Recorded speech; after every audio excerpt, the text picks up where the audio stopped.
1000 and 500 rupees notes is still making negative impact upon the economy. The smooth going economic growth of the country was badly affected. Unprecedented rate of unemployment is there, and even now black money and fake currency is circulated. More interestingly, even now the government is unaware about the actual impact of demonetization so far. Our learned and able finance minister is here. When demonetization was announced outside the parliament and inside the parliament, Honorable FM has narrated the advantages of demonetization to the parliament and outside the parliament. 4 issues has been highlighted by you, sir. 4 issues. One is demonetization will certainly address the menace of black money, number 1. Number 2, it will address the concern of fake currency. Number 3, it will increase the usage of digital currency. Number 4, definitely it will reduce the terrorism.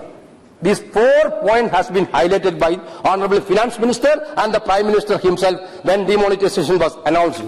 Let us have a discussion on that, analysis on that. The ruling party itself is told that demonetization is a surgical strike on black money, sir. They widely use it for the political gain. They claim that it will boost the economic growth of the country, it will end all sort of extremism in the country.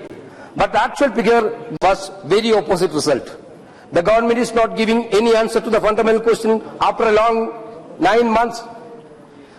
We, the members of the parliament, have a right to know the exact figure. Government has the duty to inform the parliamentarians to the exact figure. 3 things. How much demonetized currency has come back into the banks? How much new notes has been printed so far? Then how much amount of black money unearthed? 3 questions. We are expecting an answer from the Honorable Finance Minister today to these 3 questions, major questions. More than 2 times, RBI has failed to produce the actual figure for the amount of money that has come into the banking system after demonetization. RBI is saying that it is still counting. Counting is still going on. We would like to know, sir, when is the counting will be over?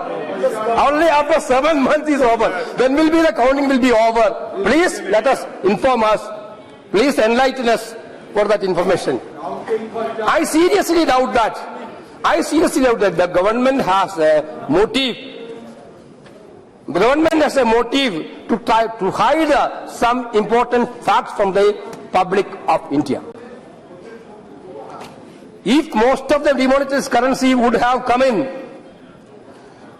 the government's false claim of having eliminated black money will not be there.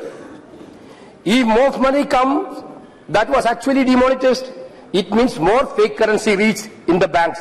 I would ask the government to disclose the actual figures in this house. If they cannot disclose in this current session, at least give a date when you are going to disclose these things. The verdict is very clear, sir. Main argument is that demonetization is against fake currencies. We don't know how much fake currencies were washed out after the decision. The claim was that people who made money and did not pay taxes would be caught. However, the wealthiest players keep the bulk of their black money in offshore accounts and real estates. There is no surprise that activity of faking is continuing even now. Interestingly, around rupees 110 crore of the rupees 610 crores of unaccounted money seized in the raids during the demonetization was in new 2,500 notes. What does it mean? That means 70% of the cash seized in raids during demonetization were in new notes. Then, where is your argument? Even the ruling party members are caught in Kerala for printing fake money. You are aware of that. In Trichur, somebody has been caught for printing fake money. There's also Havala transaction is happening in Kerala. I'm not going into the details. You know better than me. As per the data shared by the government in Parliament, only 1.57 lakh fake currency notes with a value of 11.23 crores rupees were detected in the country between November 2016 and July 2017. That is 1.57 lakh fake currency notes has been seized. This is much less number compared to the previous year. What is the status of previous year? In 2014-15, a total of 5.94 lakh counterfeit notes were detected as per the RBI annual report. In 2015-16, this number went up to 6.32 lakhs. But in this 8-month period, between 9 November 2016, that is the day the demonetization was announced, and 14 July 2017, only 1.57 lakh counterfeit notes were detected. I would like to have an answer from the Honorable Finance Minister on this special aspect. Where is the counterfeit money? One fine morning this year, it has been vanished in such a way. The argument is demonetization for encouraging digital transaction. There are a lot of talk about the digital currency. There are a lot of talk about the digital transaction. What is happening there? According to the official data, the number of digital transactions which grew significantly in the aftermath of demonetization last year has started showing a declining trend since March 2017. This is none other than our PP Chowdhury, Honorable MOS Finance, Minister of State for Electronics and IT, said in a written reply in the Lok Sabha that the number of digital transactions has come down from 119.07 crores in March 2017 to 118.01 crore in April and further to 111.45 crore in May. That means that growth rate of digital transaction happened only because of people had no other choice. Then the other argument was that it will curb terrorist activities in the country, including Kashmir. What is happening in Kashmir, sir, now? The situation is Kashmir beyond our control. We also hearing repeated incidents of attacks on Amarnath pilgrims. These all show that complete failure of all claims made during demonetization. Your core argument has been terribly failed. It has been shown from your own statistics. That is why the entire country is facing a bad economy due to their ill-motivated decision of demonetization. Then, what about the jobs? According to the data released by Center for Monitoring Indian Economy, 1.5 million jobs were lost in India during the first 4 months of 2017. The data is based on the result of consecutive waves of household surveys performed from January 2016 to April 2017. However, the impact of demonetization is more clearly shown in the labour participation rate. From November 8, 2016 onwards, the average rate was 46.9% from January to October 2016. It fell to 44.8% in the week after demonetization. The Prime Minister has claimed to provide 2 crore new jobs to the people of India, youths of India. But what is happening? Now the employment people are, they themselves is losing their jobs. You are not giving 2 crore new jobs to the youngsters. On the other hand, the employed people are losing the job because of your economic policies. Then also your policies, your programs, because of the attacks of Gore extracts and slaughter ban circular in India, leather industry is badly affected. Honorable Commerce Minister herself has given a reply in this house. That means less job for poorest in the country. There are communal tensions also. Yesterday we have discussed about this mob lynching, sir. We think that Honorable Prime Minister told the entire country 2 times. This is quite condemnable. We hear the words of the Prime Minister. We think that the government is also in the mood that everybody will condemn. I hear the speeches of important leaders across this parliament. Except BJP members, everybody has the same opinion. It should be stopped. But what the BJP speakers told yesterday, what they have told, in other way they are justifying it. Minister himself is justifying it. They are pointing out in opposition party. They try it as a political mileage. They are trying the discussion itself as a political mileage things. Very unfortunate things. Yes, of course, every life has its own value. When RSS man has killed in Kerala, it is unfortunate. RSS man's life has a great value. But the value of the life of every common man is equal, sir. Not only the RSS. How much persons are died because of this lynching activity? Most contemptible incidents. Even in Kerala, one RSS worker was killed. Home Minister called Chief Minister. Governor called the Chief Minister there. I don't know why the Chief Minister went there why the Chief Minister went there. I don't know why the Chief Minister went there. Then how the elected Chief Minister? That is, sir, Deputy Chairman, sir, it is not acceptable to call the elected Chief Minister by the governor is not acceptable, sir. That is our stance, sir. That is our stance, sir. No, I don't know why the Chief Minister went up there.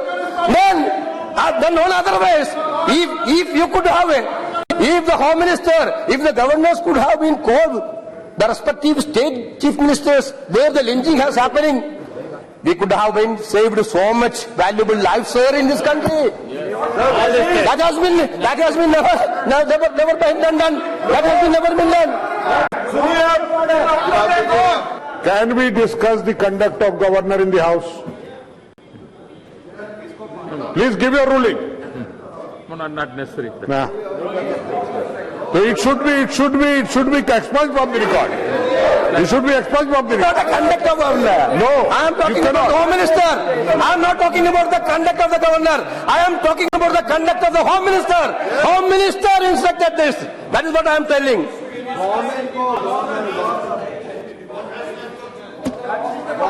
Then, now what the government is doing for betterment of common people? The government is looting in common people. Yesterday, State Bank has cut interest rate on savings bank account to 3.5% from 4% on balance of rupees 1 crore and below. About 90% of SBI savings bank accounts have balances under rupees 1 crore. About 90% of SBI savings bank accounts have balances under rupees crore. That means 95% of people have been affected due to this decision. Then the government decided to stop LPG. Today we discuss LPG subsidy also. They are going to stop that subsidy also. These people, whom they are helping, only rich people. All the poor people have been suffered by these activities of the government. Only poor people have been targeted. Rich people are getting enough exemptions. Ma'am, Speaker sir, Deputy Speaker sir, I am also just now point out one of the factors of GST also. We are all for GST. Because of Congress has introduced that legislation of GST. But when this GST has been passed, when we raise the concern that please take care of the effect on price rise. How much price rise has been? How much is the price of tomato now? Honorable Home Minister? I will tell. Ruling party. The proposed GST. No, you are telling about a single tax in the nation. Now what about the taxes? There are 7 taxes, sir. The 0.125%. There are 1.5%, 3%, and then 28 and 40. There are 7 type taxes. And then government is telling one nation, one tax. Which is true. Where is it? Right, which is it? Therefore, the prices of essential commodities going. The restaurants are taking so much money from the consumers. In addition to this, I would also like to invite your attention regarding, I am coming from Kerala, my constituency is Alappuzha also. It is a backwater destination, Alappuzha. Around 1,000 houseboats are running there in Alappuzha. What you have done through GST, 28% tax has been introduced for houseboat. 28%. 28%. We raised it before the state minister also. How can the tourism will grow? How can the tourism will grow? Entire Kerala is depending upon tourism. That is the largest employment generating sector. Then introducing 28% of the tourism means it will hardly hit the entire Kerala tourism aspect. Then cements. Then parcel from the abroad. You know, in Kerala, not only Kerala, in entire India, lot of NRIs are there from Middle East. Their parcel has been taxed 28%. NRI parcel. NRI parcel has been 28%. Therefore, you are telling on one side, you are telling it will not affect common people. On indirectly, this GST has affected every man of this country. That is happening. That is happening. That is happening. Sir, that is very happening. Therefore, I am requesting Honorable Finance Minister to reconsider that things. Sir, I am going to conclude, sir. The economic condition in the country in a very disappointing status. Our smooth-going economic growth slowed down. Demonetization and hasty implementation of GST failed in all its aim. It saturated the backbone of our economy. Demonetization led to overall destruction in agriculture, small-scale industry, tourism, construction and manufacturing activities. Sir, let me conclude by quoting Abraham Lincoln. You can fool all the people some of the time, and some of the people all the time, but you cannot fool all the people all the time. With these words, I am concluding my speech, sir. Nishikant Dubey. जितना कुछ है वो बोलते जाओ, budget पर मत। धन्यवाद सभापति महोदय।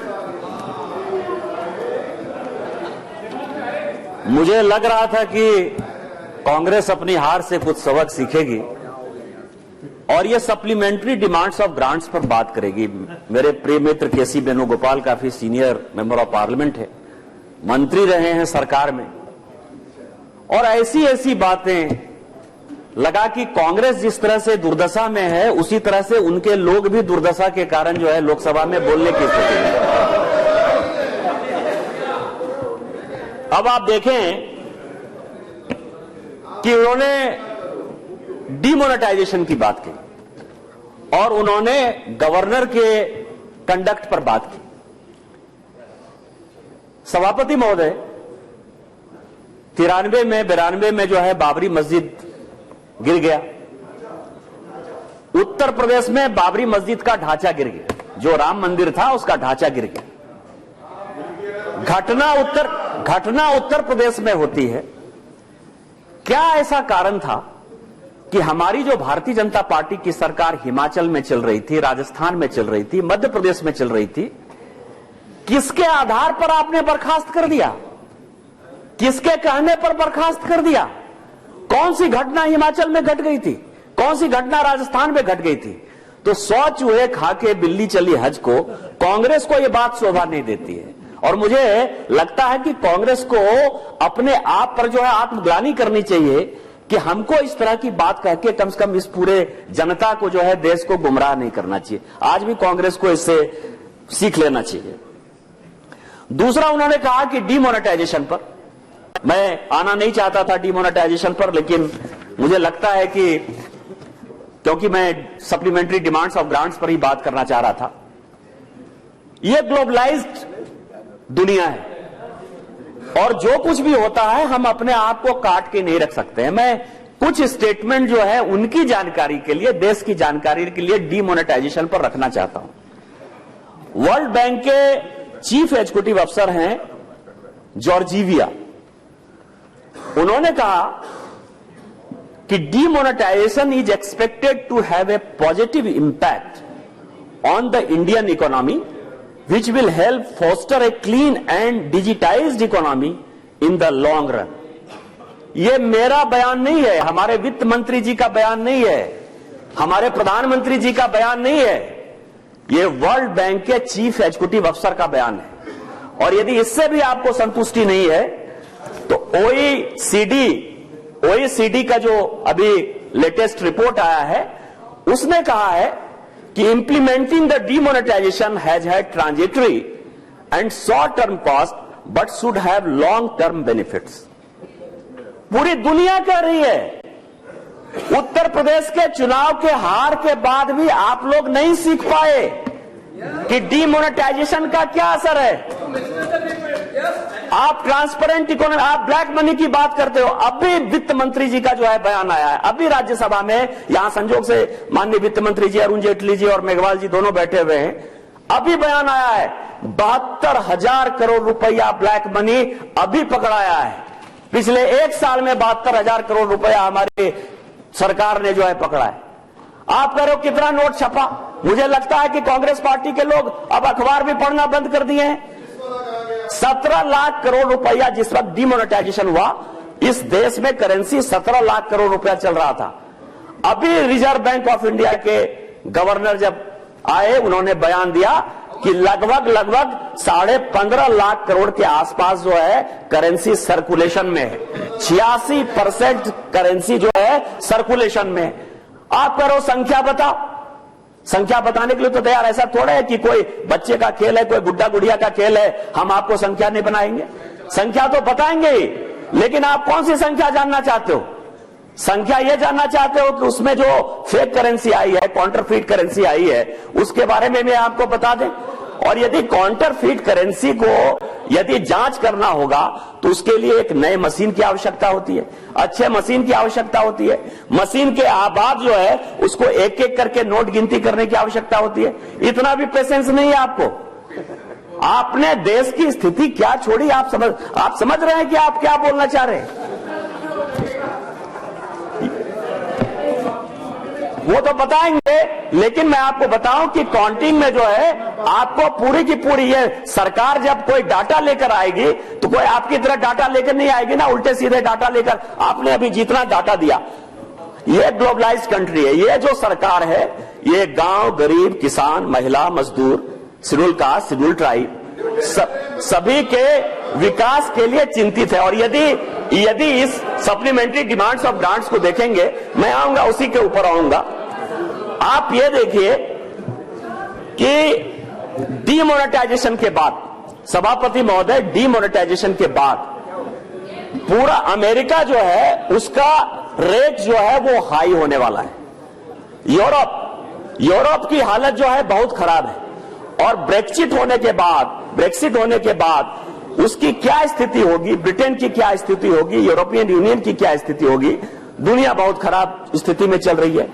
पूरे देश भर से, पूरे दुनिया से यह खबर आ रही है कि चाइना की इकोनॉमी जिस तरह से ग्रोथ कर रही थी, वो चाइना की इकोनॉमी पूरी की पूरी डाउन चल रही है। लेकिन आप चाहे आईएमएफ की रिपोर्ट देख लीजिए, चाहे वर्ल्ड बैंक की रिपोर्ट देख लीजिए, चाहे इकोनॉमिस्ट का देख लीजिए कि हमारी इकोनॉमी 7% के लेवल से बढ़ रही है। किसके कारण बढ़ रही है? उसी माननीय प्रधानमंत्री जी के नीतियों के कारण बढ़ रही है, उसी वित्त मंत्री जी के नीतियों के कारण बढ़ रही है। क्या आपको यह कहना है कि नहीं 7% से इकोनॉमी बढ़ रही है? इसके बाद मैं आपको बताऊं कि एक्सपोर्ट ग्रोथ कितना है। कोई भी देश की इकोनॉमी किस तरह से बढ़ती हुई नजर आ रही है। पिछले साल के मुकाबले इस साल 8.5% के आसपास एक्सपोर्ट ग्रोथ है। एक्सपोर्ट ग्रोथ यदि हुआ तो इसका मतलब कि हमारी सरकार ने दूसरे देशों के साथ बायलैटरल संबंध अच्छे रखे होंगे, चीजें अच्छी रखी होंगी, और जिसके कारण यदि हम कुछ फायदा कर रहे होंगे तो एक्सपोर्ट कर रहे होंगे।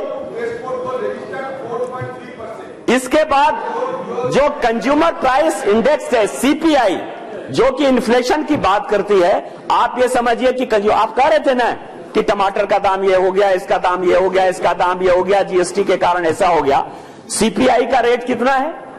2.18%। ये मैं नहीं कह रहा हूं, ये सारे डाटा जो आरबीआई दे रही है, जो वर्ल्ड बैंक दे रही है, जो आईएमएफ दे रही है, जो ओईसीडी दे रही है, G20 दे रही है, मैं उस डाटा को कोट कर रहा हूं।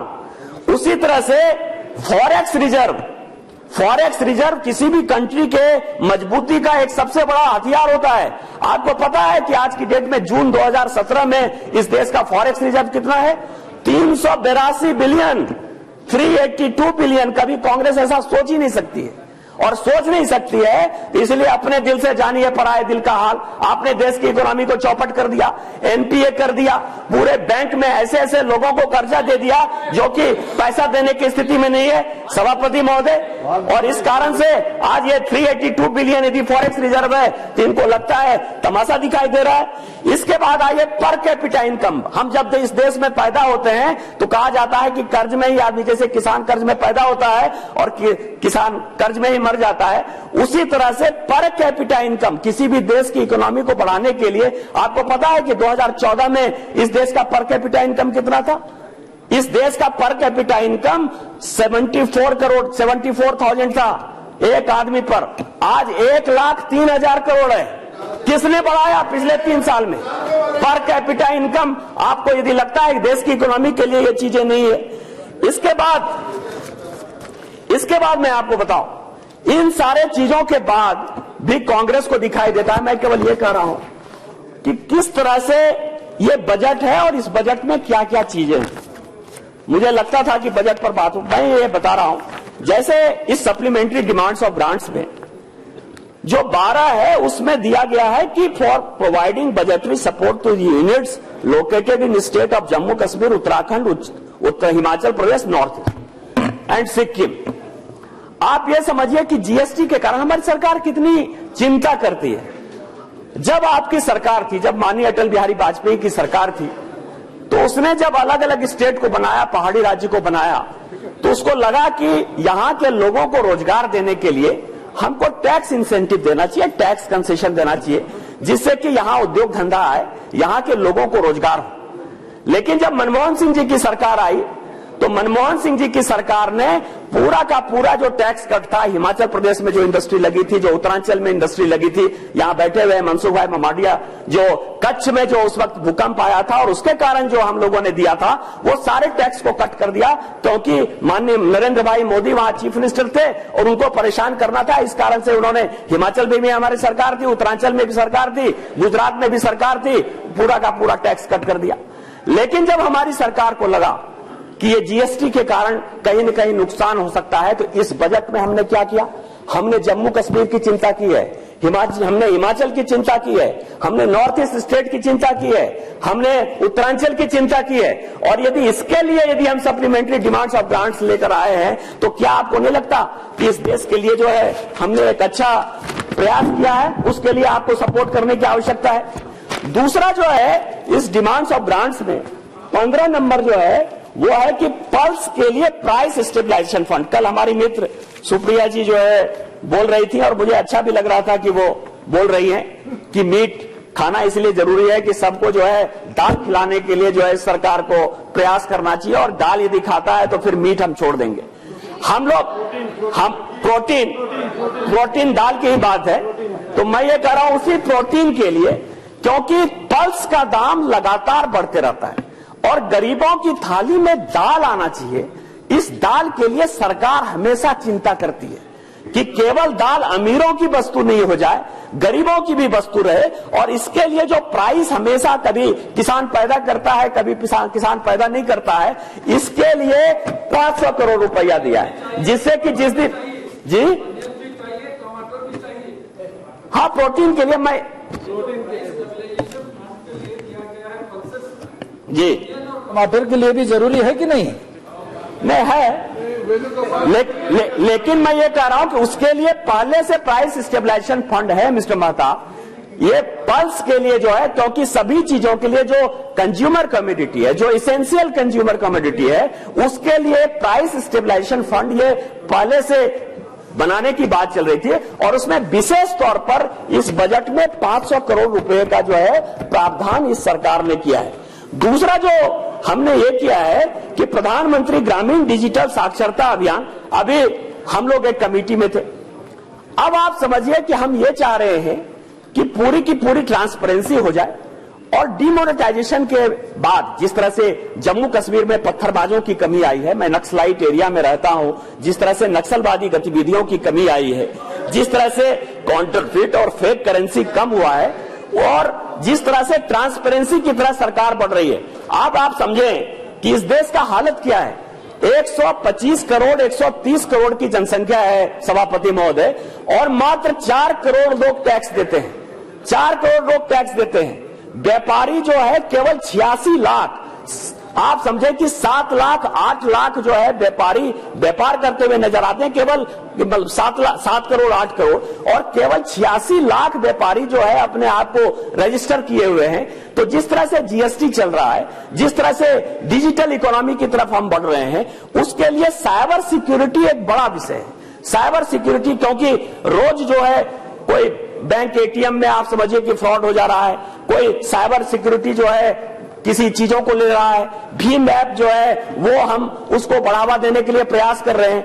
इस कारण से सरकार जो है इसको लेकर आई, और लगभग 100 करोड़ रुपया उसने डाला है कि हम केवल घोषणा नहीं कर रहे हैं, हम केवल वादा नहीं कर रहे हैं माननीय प्रधानमंत्री जी, उसके लिए क्या क्या व्यवस्था हो सकती है वो इस बजट में लेके आए। मेरा कांग्रेस से यही तो आग्रह था कि कम से कम सप्लीमेंट्री डिमांड्स ऑफ ग्रांट्स को यदि अच्छा से पढ़ लेते तो आपको पता चलता कि ये सरकार जो है किस तरह से आगे बढ़ रही है। उसी तरह से मैं आपको बताऊं कि जीएसटीएन और पेट्रोलियम दो चीजें हैं, डिमांड नंबर 35 और demand number 72। Demand number GST के लिए है, वन सर्विस वन टैक्स, और दूसरा पेट्रोलियम जो राज्यों को रॉयल्टी और ये जाएगा।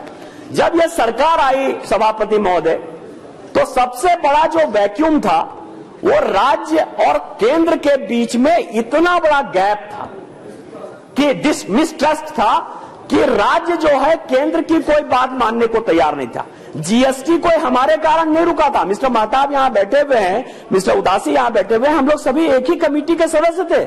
हम लोगों ने जीएसटी को पास कर दिया था, लेकिन जीएसटी यूपीए की सरकार इसलिए इंप्लीमेंट नहीं कर सकती थी कि जब उसने वैट इंप्लीमेंट किया, जब उसने सीएसटी इंप्लीमेंट किया, तो उसने राज्यों के साथ वादा किया कि आपका जो भी नुकसान होगा हम आपको देंगे, हम उतना पैसा देंगे।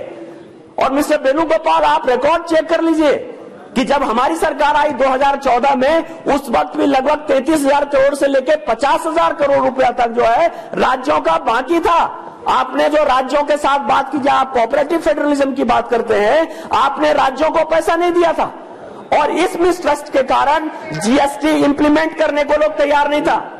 और सबसे पहला जो जीएसटी में इस मोदी जी की सरकार ने और माननीय जेटली जी के साथ जो मीटिंग हुई, उसमें जो सबसे पहले हमने तय किया कि आपका जो बकाया पैसा है, जो यूपीए सरकार ने मार लिया, जो नहीं दिया, जो इकोनॉमी वो छोड़कर गई, जो बुरी स्थिति इकोनॉमी की वो छोड़कर गए, हम आपको पैसा देने को तैयार हैं। और हमने जो है फर्स्ट लॉट में 2010-11 से, एक पहले से नहीं, 2010-11 से लेके 2014-15 तक का लगभग 50,000 करोड़ रुपया दिया।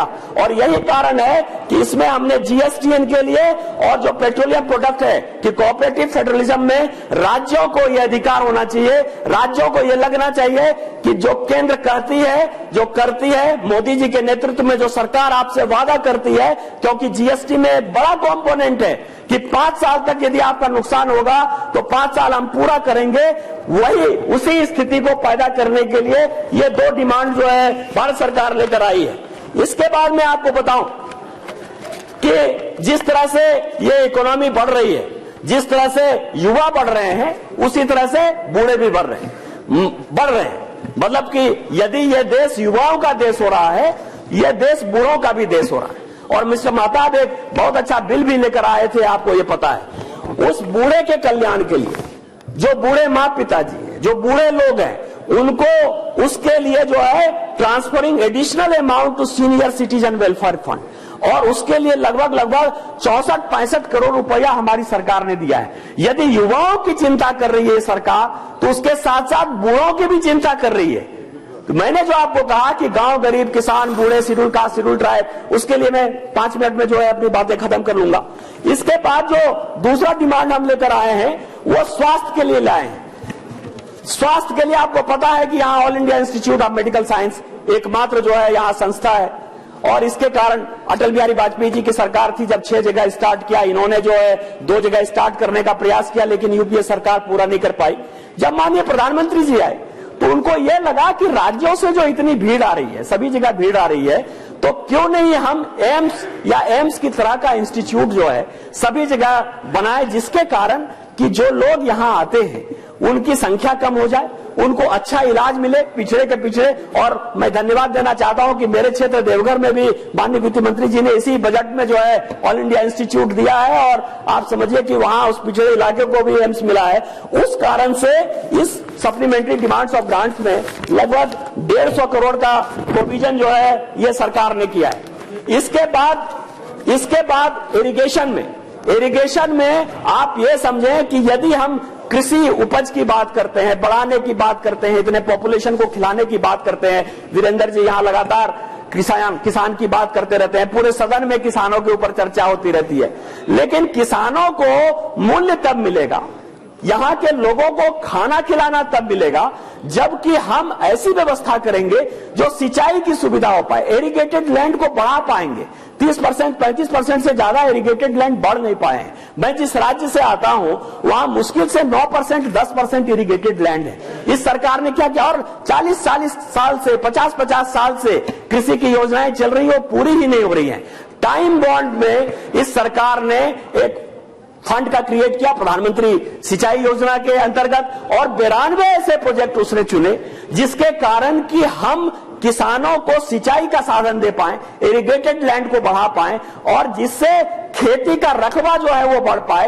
एक फसल जहां होती थी वहां 2 फसल हो, जहां 2 फसल हो रही है वहां 3 फसल हो, उसमें इसका बजट का। और उसी तरह से सॉइल हेल्थ कार्ड कैसे बनेगा, कृषि कल्याण के लिए सेस कैसे होगा, डेयरी के लिए कैसे डेवलपमेंट होगा, इस तरह की बात जो है। इसके बाद जो एक और फंड है वो रीजनल कनेक्टिविटी के लिए 200 करोड़ रुपया दिया। हमारे प्रधानमंत्री का क्या सपना है? सपना यह है, कामता प्रसाद सिंह गुरु व्याकरण के बहुत बड़े गुरु थे, वो हमेशा कहते थे कि निशाने से ऊपर मारो नहीं तो वार खाली जाएगा। हम इस देश में सपना दिखाने की बात करते हैं तो सपना को पूरा करने की भी बात करते हैं। प्रधानमंत्री जी हमेशा कहते हैं कि वो दिन मेरे लिए सबसे खुशी का दिन होगा जब चप्पल पहने हुए नंगे पांव से आदमी जो है हवाई जहाज में चलता हुआ नजर आएगा। हवाई जहाज केवल मुंबई, दिल्ली, मद्रास इसकी बात नहीं होगी, और इसके लिए रीजनल कनेक्टिविटी का जो है उन्होंने एक कॉन्सेप्ट दिया, रीजनल कनेक्टिविटी का कॉन्सेप्ट दिया, उस पर तरह तरह की चर्चा हो रही है। उस कॉन्सेप्ट को पूरा करने के लिए इस बजट में सप्लीमेंट्री डिमांड्स ऑफ ग्रांट्स में जो है 200 करोड़ रुपया भारत सरकार ने दिया है। आप ये समझिए कि गांव गरीब का बच्चा बिना चप्पल के या चप्पल के साथ यदि हवाई जहाज में चढ़ता हुआ नजर आए, आपको क्या परेशानी है? आपको उसके लिए बड़ाई करना चाहिए कि आपको उसका शिकायत करना चाहिए? आप ये बताएं। उसी तरह से कला और संस्कृति, हमेशा आप कहते हैं कि टूरिज्म एक बहुत बड़ा विषय है सर, और हम ये मानते हैं कि कोई भी देश में रोजगार का यदि कोई साधन क्रिएट कर सकता है तो रोजगार का सबसे बड़ा साधन जो है टूरिज्म है। यदि लंदन आगे बढ़ा, सिंगापुर आगे बढ़ा, यदि पेरिस आगे बढ़ा तो उसका कारण यह है। तो उस तरह से सर्किट, बस मैं 2 मिनट में अपनी बात खत्म करूंगा। तो उस तरह से आप समझिए कि टूरिज्म को बढ़ाकर लोगों को रोजगार, जिस रोजगार की आप बात करते हैं रोजगार की बात है, और यहाँ सुप्रिया जी बैठी हुई हैं और सारी महिलाएं बैठी हुई हैं। एक और जो बड़ा फंड हमने 2181 करोड़ का दिया है वो मैटरनिटी बेनिफिट के लिए दिया है। महिलाओं को माल न्यूट्रिटेड बच्चे पैदा नहीं हो, महिलाएं एनीमिक नहीं हो, उनको मातृत्व अवकाश मिले, उनको पैसा मिलता रहे। मैं ये कह रहा हूं कि यदि इस तरह का सप्लीमेंट्री डिमांड्स ऑफ ग्रांट्स हम लेकर आए हैं तो इसके लिए कांग्रेस या सारे पॉलिटिकल पार्टी को अपना मदद करना चाहिए, बात करना चाहिए, सप्लीमेंट्री डिमांड्स ऑफ ग्रांट्स पर बात करना चाहिए, उल्टा पुल्टा बात करना। मैं केवल ये कहूंगा कि ये सरकार गरीबों की समर्पित सरकार है और एक ही मूल मंत्र है, ओम सहना भवतु सहना भुनत्तु सहवीर्यं करवा वहे तेजस्विना बदीत मस्तु मां विद विषा वहे ओम शांति शांति शांति। जय हिंद, जय भारत।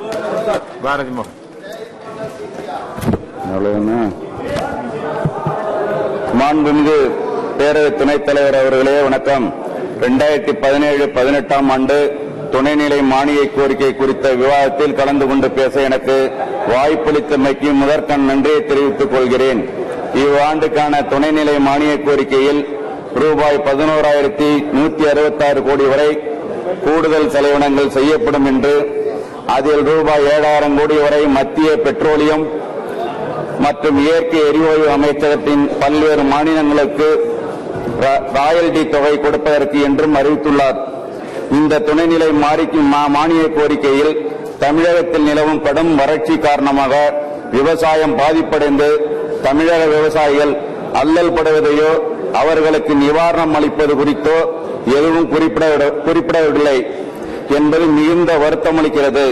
தமிழக விவசாயிகளுக்கு தேவையான வறட்சி நிவாரணம் உடனடியாக வழங்கிட தமிழகத்திற்கு சிறப்பு நிதி ஒதுக்கீடு செய்ய வேண்டும். கடந்த 2015 டிசம்பர் மாதம் தமிழ்நாட்டில் பெய்த வரலாறு காணாத மழை மற்றும் வெள்ளம் காரணமாக பெரும் பொருட்சேதம் ஏற்பட்டது. பொதுமக்களின் வீடுகள், உடைமைகள், கால்நடைகள் மிகவும் பாதிப்படைந்தது. விவசாய பயிர்கள் முற்றிலுமாக அழிக்கப்பட்டு விவசாயிகள் கடும் பாதிப்படைந்தனர். மாண்புமிகு இதய தீபம் புரட்சித் தலைவி அம்மா அவர்கள் மாண்புமிகு பிரதமரை இருமுறை நேரில் சந்தித்து போர்க்கால அடிப்படையில் நிவாரணம் வழங்க வேண்டும் என்றும், இதற்கு நிவாரணப் பணிகள் மற்றும் புனரமைப்பு பணிகள் மேற்கொள்ள ரூபாய் 25,912.45 கோடி நிதி ஒதுக்கீடு செய்ய வேண்டும் என்றும் தமிழக அரசு சார்பில் மத்திய அரசிடம் கோரிக்கை வைத்தார்கள். ஆனால் அதன் பிறகு மத்திய குழு வருகை புரிந்து கள ஆய்வு இறுதி அறிக்கை சமர்ப்பித்து ஓராண்டு காலம் ஆகிய போதும் நிவாரணத் தொகை வழங்கப்படவில்லை. இதனிடையே கடந்த டிசம்பர் 2016 கோர தாண்டவம் ஆடிய வர்தா புயலில் தமிழ்நாட்டில் குறிப்பாக சென்னை, திருவள்ளூர், காஞ்சிபுரம், கடலூர் மாவட்டங்களில் பல்லாயிரக்கணக்கான மரங்கள் வேரோடு சாய்ந்தன, மின் கம்பங்கள் சரிந்தன. இதனால் 5 நாட்களுக்கு மின்சாரம் தடைப்பட்டது. கார், மோட்டார் வாகனங்கள் பழுதடைந்தன. தொழில் வாணிகம் முடங்கி பொருளாதார ரீதியாக ஏராளமான நஷ்டம் தமிழகத்திற்கும் தமிழக மக்களுக்கும் ஏற்பட்டது. தமிழக அரசு மத்திய அரசிடம் நிவாரணத்திற்காக ரூபாய் 22,573 கோடி நிதி ஒதுக்கீடு செய்ய வேண்டும் என்ற கோரிக்கையை வைத்துள்ளது. இது நாள் வரையிலும் ₹1 கூட நிதி வழங்காதது வருத்தம் அளிக்கிறது. எனவே தமிழ்நாட்டில் கடந்த 2 ஆண்டுகளில் அடுத்தடுத்து ஏற்பட்ட 2 மிகப்பெரிய சேதங்களுக்காக தமிழ்நாடு அரசு சார்பில் வைக்கப்பட்ட கோரிக்கைகளை ஏற்று போதுமான நிவாரண உதவிகளை மேலும் தாமதமின்றி உடனடியாக வழங்க வேண்டும் என்று வலியுறுத்தி கேட்டுக்கொள்கிறேன். தமிழகத்தின் உயிர் நாடியாக விளங்கும் காவிரியில் டெல்டா மாவட்டங்களில் காவிரி கால்வாய் புனரமைப்புக்காக ரூபாய் 11,421 கோடி நிதி உதவி வேண்டும். இதுபோல் காவிரி, வைகை, குண்டார் இணைப்பு திட்டத்திற்கு ரூபாய் 5,166 கோடி வேண்டும்.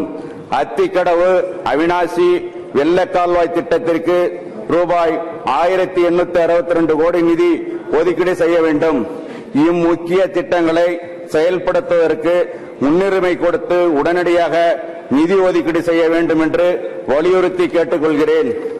புரட்சித் தலைவி அம்மா அவர்களின் கனவு திட்டமான தமிழ்நாடு விஷன் 2023 வாயிலாக சென்னை நதிகள் மீட்பு திட்டமும் சென்னை அடுத்துள்ள பகுதிகளில் உள்ள நீர்நிலைகள் மீட்பு திட்டமும் உடனடியாக செயல்படுத்த வேண்டும். அடையாறு பூங்கா திட்டத்திற்கு ரூபாய் 150 கோடி, சேத்துப்பட்டு ஏரி புனரமைப்புக்காக ரூபாய் 42 கோடி, கூவம் நதி புனரமைப்புக்காக ரூபாய் 38,033.62 கோடி என முக்கியமான திட்டங்கள் சென்னை நதிகள் மீட்பு டிரஸ்ட் வாயிலாக அடுத்த 5 ஆண்டுகளில் நிறைவேற்றப்பட உள்ளது. இதற்கு போதுமான நிதியை மத்திய அரசு ஒதுக்கீடு செய்ய வேண்டும். சென்னை மாநகரம் மற்றும் புறநகர் பகுதிகளில் குப்பை மேடுகள் சீராக்க கொடுங்கையூர், பள்ளிக்கரணை ஆகிய குப்பை மேடுகள் சீராக்கப்பட வேண்டும். மேலும் கழிவுநீர் கால்வாய் வடிகால் அமைக்க ரூபாய் 25,000 கோடி செலவாகும். இதற்கு மத்திய அரசு அடுத்த 5 ஆண்டுகளில் போதிய நிதி ஒதுக்கீடு செய்ய வேண்டும். தற்போது தமிழகத்தில் நிலவி வரும் கடும் வறட்சி காரணமாக தமிழ்நாட்டில் உள்ள 32 மாவட்டங்களும் வறட்சி மாவட்டங்களாக அறிவிக்கப்பட்டு மொத்தமுள்ள 16,682 ரெவன்யூ கிராமங்களில் 13,305 கிராமங்கள் வறட்சியால் பாதிக்கப்பட்டதாக அறிவிக்கப்பட்டது. இதற்கு வறட்சி நிவாரணமாக ரூபாய் 39,565 கோடி தேசிய பேரிடர் மீட்பு நிதியிலிருந்து வழங்க மத்திய அரசு முன்வர வேண்டும். உலகின் மிக முக்கிய நகரமாக வளர்ந்து வரும் சென்னையில் போக்குவரத்து கட்டமைப்பு தேவைகளை மேம்படுத்த மாண்புமிகு புரட்சித் தலைவி அம்மா அதிக ஆர்வம் காட்டி நடவடிக்கை மேற்கொண்டதன் பயனாக சென்னை மெட்ரோ ரயில் திட்டம் விரைவாக செயல்படுத்தப்பட்டு வருகிறது. இதன் 2ஆம் கட்ட விரிவாக்க பணிகளுக்காக ஜப்பான் சர்வதேச கூட்டுறவு நிதியுதவி கோரப்பட்டுள்ளது. இதற்கான செலவாக மொத்தம் ரூபாய் 44,000 கோடி நிர்ணயிக்கப்பட்டு அதற்கான திட்ட வரையறைக்கு தமிழக அரசின் ஒப்புதல் அளிக்கப்பட்டுள்ளது. இதற்கு மத்திய அரசும் விரைவாக ஒப்புதல் அளித்து போதுமான நிதி ஒதுக்கீடு செய்ய வேண்டும் என்று கேட்டுக்கொள்கிறேன். மாண்புமிகு தமிழக முன்னாள் முதல்வர் அம்மா அவர்கள் மாண்புமிகு பிரதமரிடம் சமர்ப்பித்த கோரிக்கைகளில் ஒன்றாக தமிழ்நாட்டில் மீன்பிடி தொழிலை விரிவாக்கம் செய்திட ரூபாய் 1,500 கோடி மற்றும் தூர்வாரும் பணிக்காக ஆண்டொன்றுக்கு ரூபாய் 10 கோடி ஒதுக்கீட்டில் ஒரு சிறப்பு திட்டம் செயல்படுத்திட மத்திய அரசு ஒப்புதல் அளித்து நிதி ஒதுக்கீடு செய்ய வேண்டும் என்று கோரிக்கை விடுத்தார்கள். மாண்புமிகு மத்திய நிதி அமைச்சர் இதற்கு உடனடியாக ஒப்புதல் அளித்து நிதி ஒதுக்கீடு செய்ய வேண்டும். தமிழ்நாட்டில் எஸ்சி எஸ்டி மாணவர்களுக்கு மத்திய அரசு வழங்கிடும் கல்வி ஊக்கத்தொகை 2118 கோடி ரூபாய் நீண்ட காலம் வழங்கப்படாமல் நிலுவையில் உள்ளது. மத்திய அரசு அதனை உடனடியாக வழங்கிட வேண்டும். மேலும் தமிழ்நாட்டில் மத்திய அரசு நிதியில் செயல்படுத்தப்பட்டு வரும் பல்வேறு திட்டங்களுக்கு செலவினம் செய்த வகையில் மத்திய அரசு தமிழகத்திற்கு திரும்ப வழங்க வேண்டிய நிலுவைத் தொகை ரூபாய் 9000 கோடியை காலதாமதமின்றி உடனடியாக வழங்கிட வேண்டும். கடந்த ஆண்டு பட்ஜெட்டில் பண்டிட் தீன் தயாள்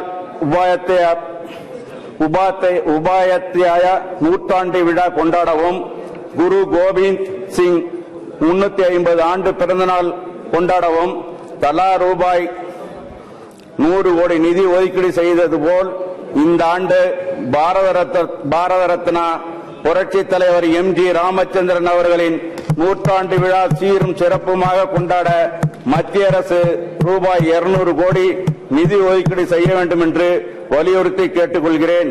நன்றி, வணக்கம். Sri Sudip Bandodharia.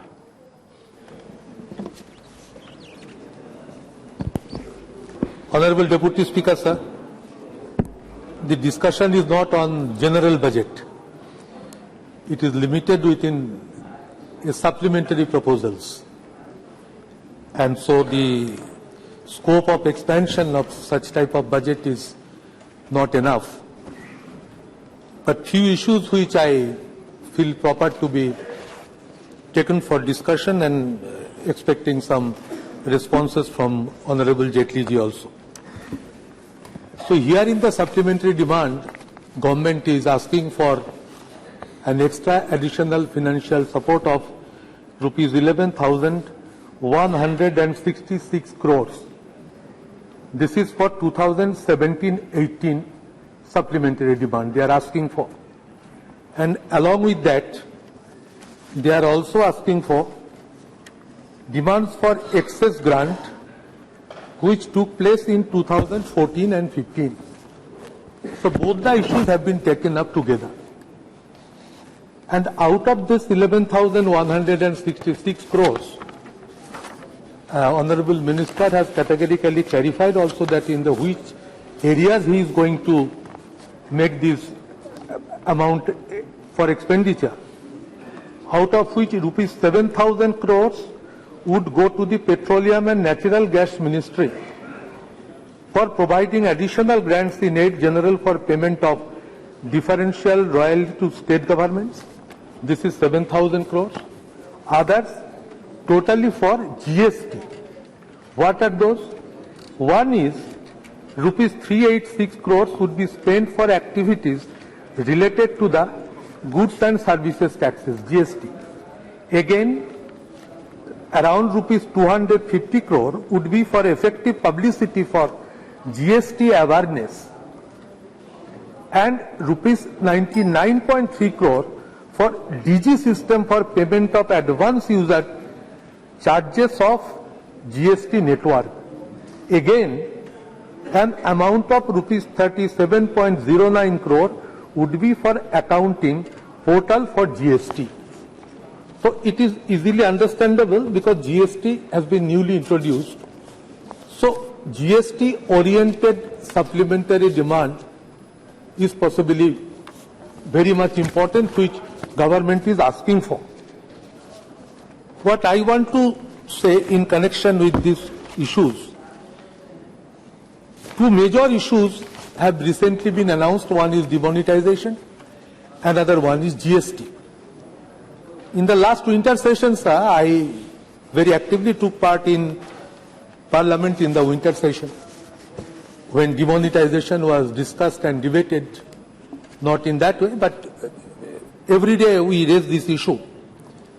And we being a regional political party, we had our separate views.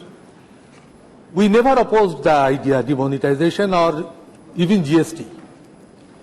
Demonetization was the issue, we extended our full support, but with some ideas. We were in a mood to speak that some go-slow process. don't ban both types of notes 1,000 and 500 together, take one by one, go by slowly. So that may be the idea of a particular political party, which I wanted to ventilate along with my party colleagues, that this system be adopted. That was not taken care. Parliament session was held from 16 November to 16 December, and after that, I couldn't take part in the general budget discussion, because in the meantime I was in jail custody, and I was arrested in January first week, and for a long time I was there, so I was finding some opportunity to say something, at least Arun Jaitleyji's budget, at least I take some opportunity in the supplementary demands for grants.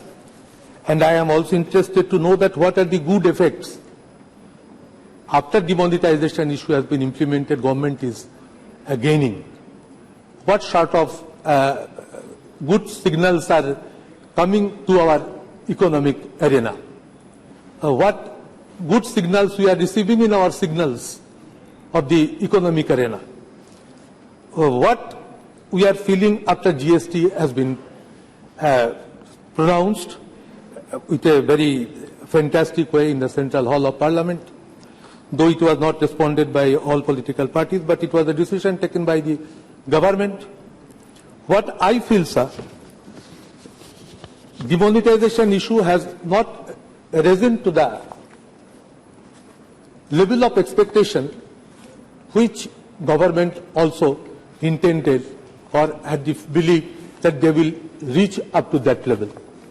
GST, even today, small and medium sectors business circle are not happy with this.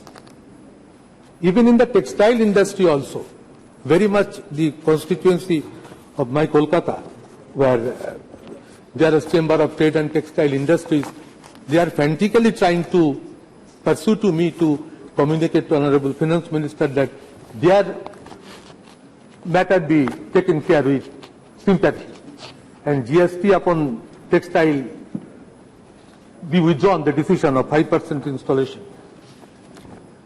Sir, what I feel,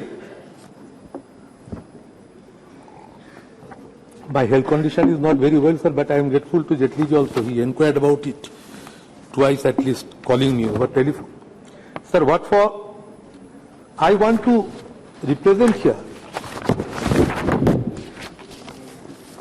that these supplementary demands which he is asking for, it will be passed and these will be taken as per constitutional effort, then appropriation will come, appropriation bill will be passed and government will start its operation.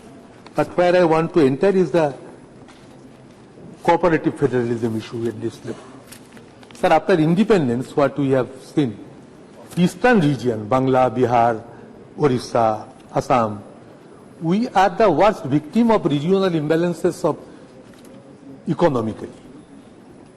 These states have never been taken with priority for their economic development.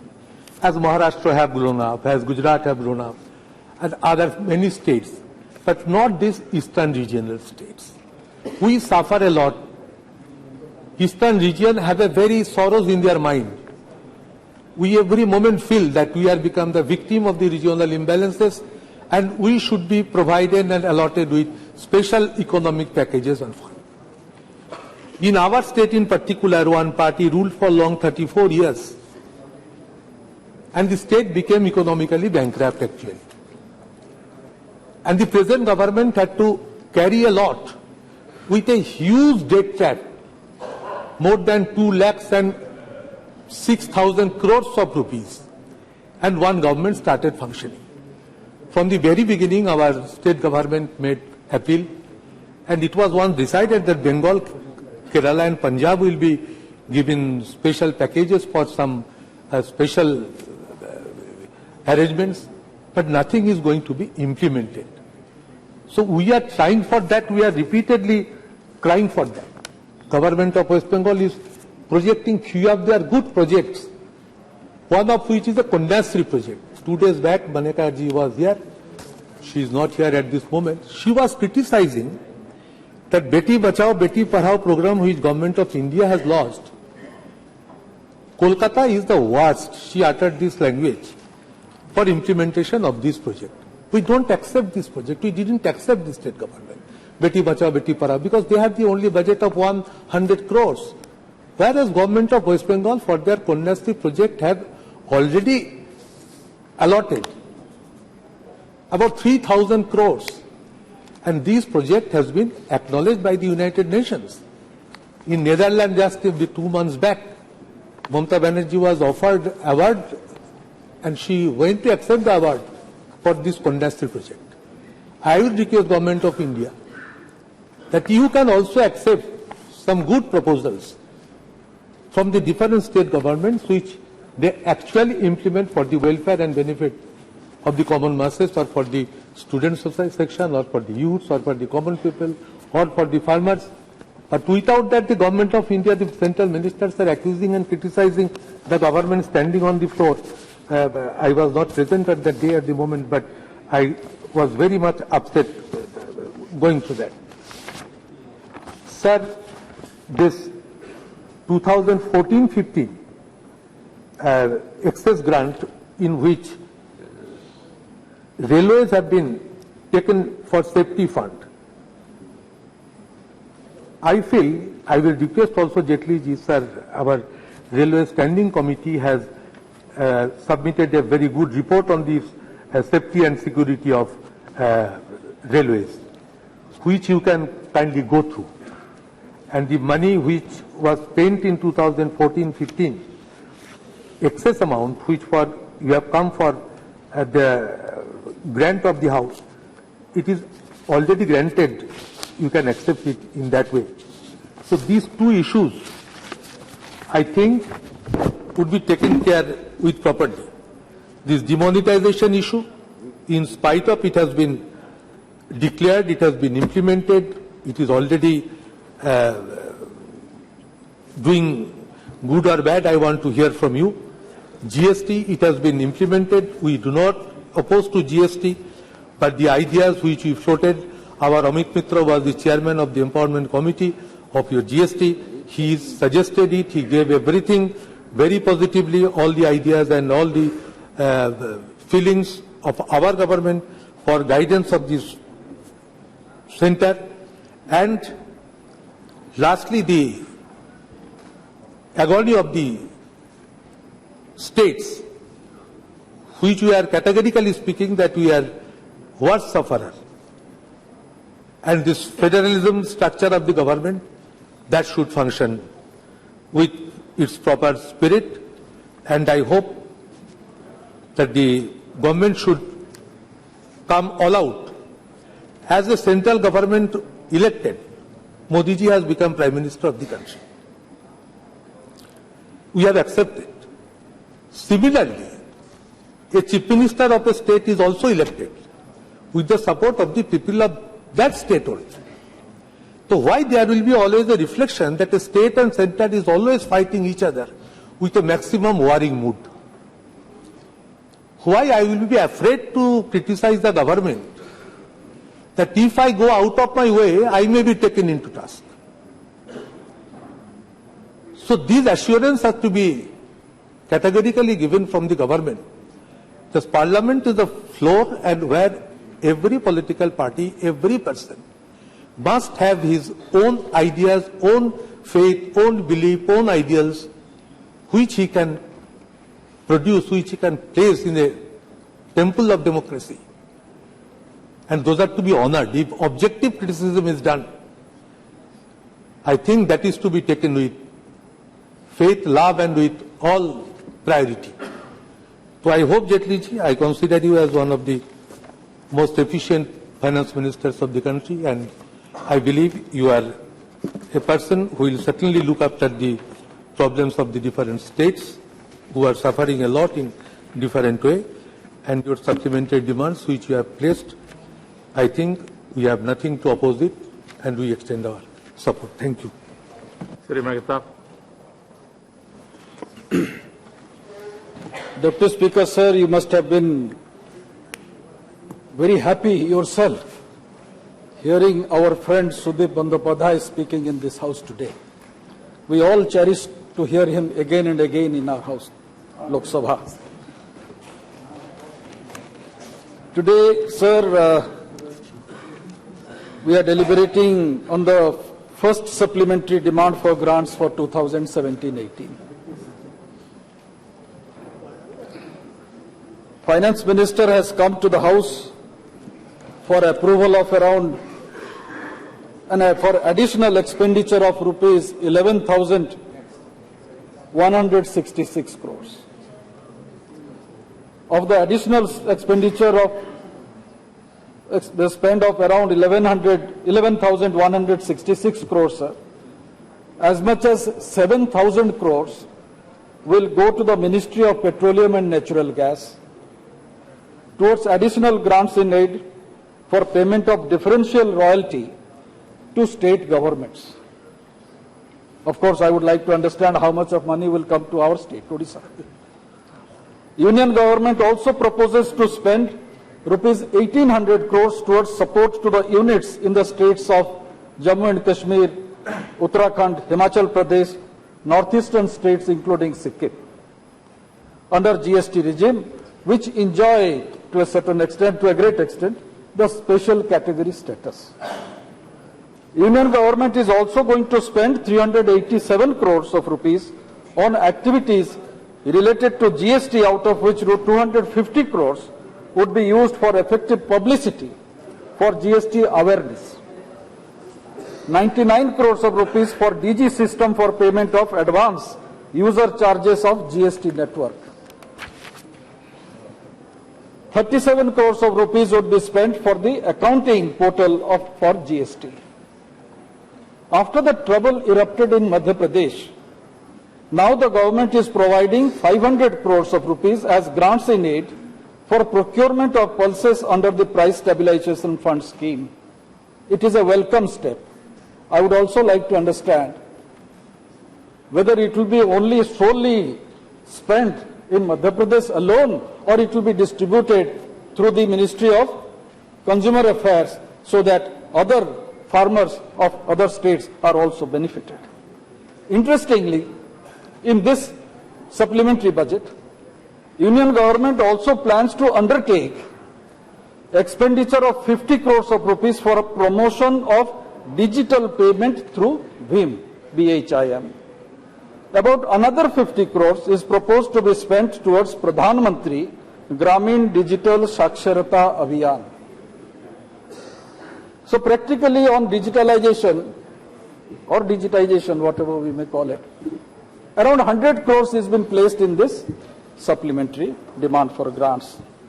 These are welcome steps, especially relating to digitalization, but very small steps.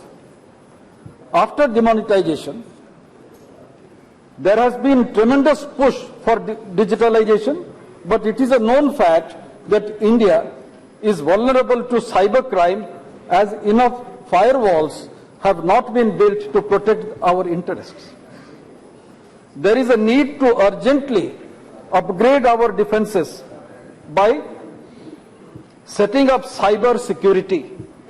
Yes, government has initiated a number of programs to enhance participation of citizens in the fully digitalized economy. But according to the latest report by Internet Crime Complaint Center of the United States of America, India ranks second amongst the list of the world countries, excluding USA, who are victims of cybercrime. Prominent forms of cybercrime today are identity theft, financial fraud, planning of malicious software which we call malware, conducting espionage, disrupting critical infrastructure, and facilitating terrorist activities. The rise of mobile technology and cloud computing has further complicated the entire cyber security landscape.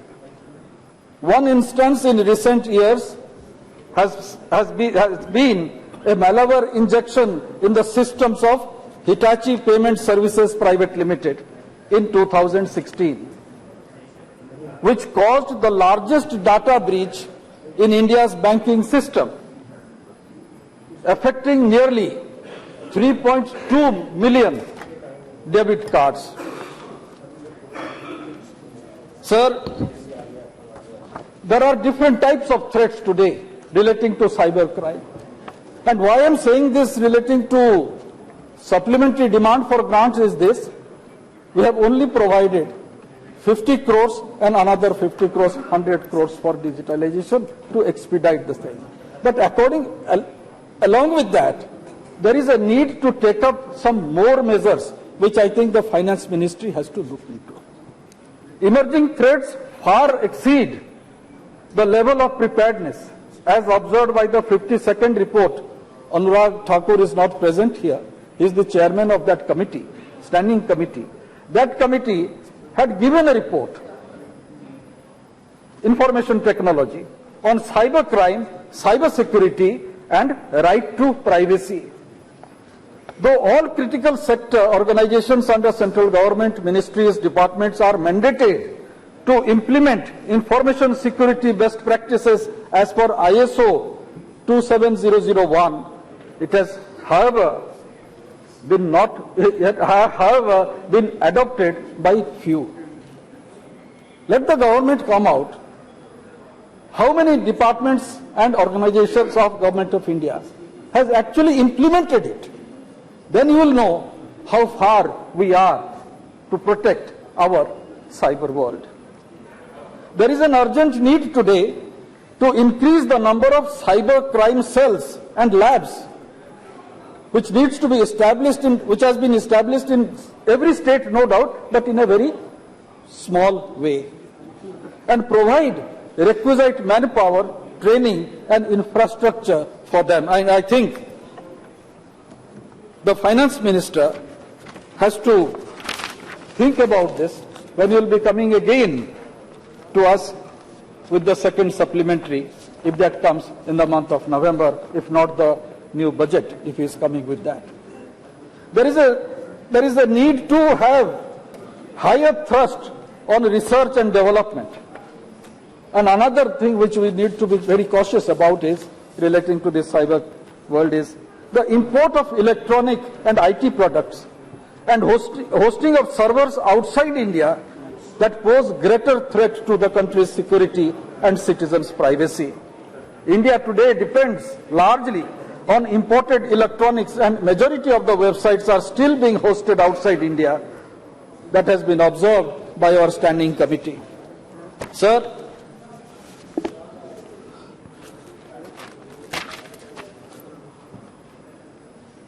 academicians have suggested that on the lines of Atomic Energy Commission, Space Commission, there is a need to have a Cyber Security Commission to protect our cyber world. And when we are going in for digitalization in a very big way, and it has become essential, a necessity. Today, cyber security is yet to become a common topic of discourse among consumers. I am of the opinion that there is no mention of doing anything in this regard. My state has supported Digital India program as it has an important bearing on the quality of governance. But there is lack of reliable telecom and internet connectivity. Odisha's connectivity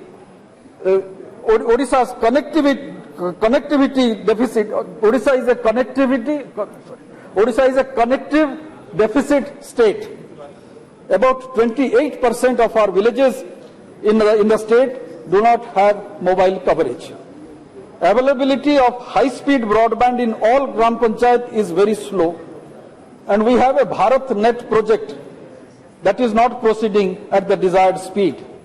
I would urge upon the Union Government to expedite the implementation of Bharat Net project in all Gram Panchayats for effective rollout of various initiatives under Digital India program.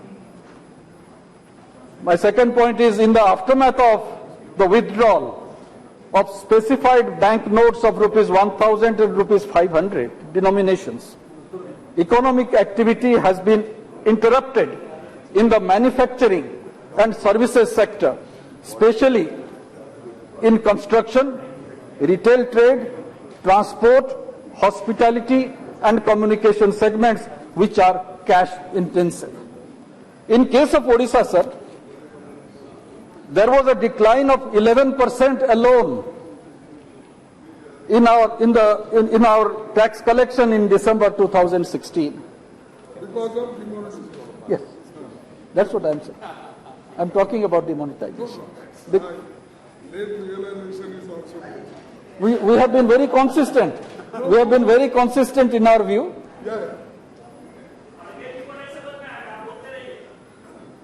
नहीं भाई आप एक ही चाणक्य है. Please address. 11% there was a decline in comparison to the previous month, that was of November. Is it not time to take appropriate policy measures to encourage manufacturing and formalize different sectors of economy by simplifying the direct tax regime, lower personal tax rates? Yes, because of demonetization, 96 lakh people have been added to the direct tax income tax rate. But still, it is only 4% or 4.2% of the entire population. Of course, another figure moves around in the Facebook that because of the family, the women have to be, it has to be doubled. So a farming community also has to be deleted. But still then, there is an addition of 96 lakh of income tax, new income tax pay, which is an addition. And that's a good step of widening the tax base. But here I would just mention here, sir, United States has commented on this demonetization move. And this is India Abroad News Service, which has been published in the Statesman, dated 21st July. The US has commented on Prime Minister Narendra Modi's demonetization move, saying that while one of the purposes cited by the Prime Minister was to counter terrorist activity funded by counterfeit currency, India has yet to implement laws effectively on criminal convictions or take steps to ensure companies are adhering to anti-money laundering rules. The US State Department in its country report on terrorism, under the section countering the financing of terrorism, said, and it is quoted, in November, Prime Minister Modi announced the demonetization of 500 and 1,000 rupees notes and asserted that one purpose of this initiative was to curb terrorist activity funded by counterfeit notes, black money, and stockpiled cash reserves. Although the government of India aligned its domestic anti-laundering and countering the financing of terrorism, AML and CFT laws, with international standards by enacting amendments to the Prevention of Money Laundering Act in 2012, and in 2016 initiated a national risk assessment for anti-money laundering, countering the financing of terrorism, or to assess the country as terrorist financing risk, it is yet to implement the legislation effectively, especially with regard to criminal conviction. And the major part which we have to ponder, the government has to come back to us with. It said the law enforcement agencies in India are typically open criminal investigation reactively and seldom initiate proactive analysis and long-term investigation. While the Indian government has taken action against certain hawala financing activities, prosecutions have generally focused on non-financial businesses that conduct hawala transactions as a secondary activity. Additionally, sir, the government has not taken adequate steps to ensure all relevant industries are complying with AML CFT regulations.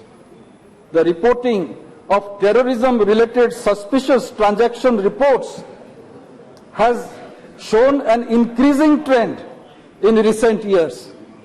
And that report says, with India's Financial Intelligence Unit receiving 1,12,500 527 STRs between July 2015 and May 2016. This is the alarcity in which US has reported. Right. And what is our response? And this deals with terror funding.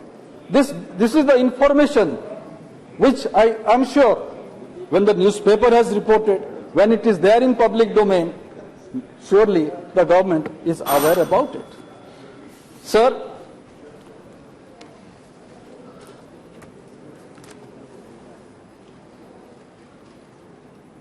is this the certificate India has got after the demonetization to stop terror funding? Odisha has actively participated in the deliberations of GST Council. Odisha has enacted the necessary state GST legislation. However, an important concern raised by the state in response to calculation of compensation was not addressed.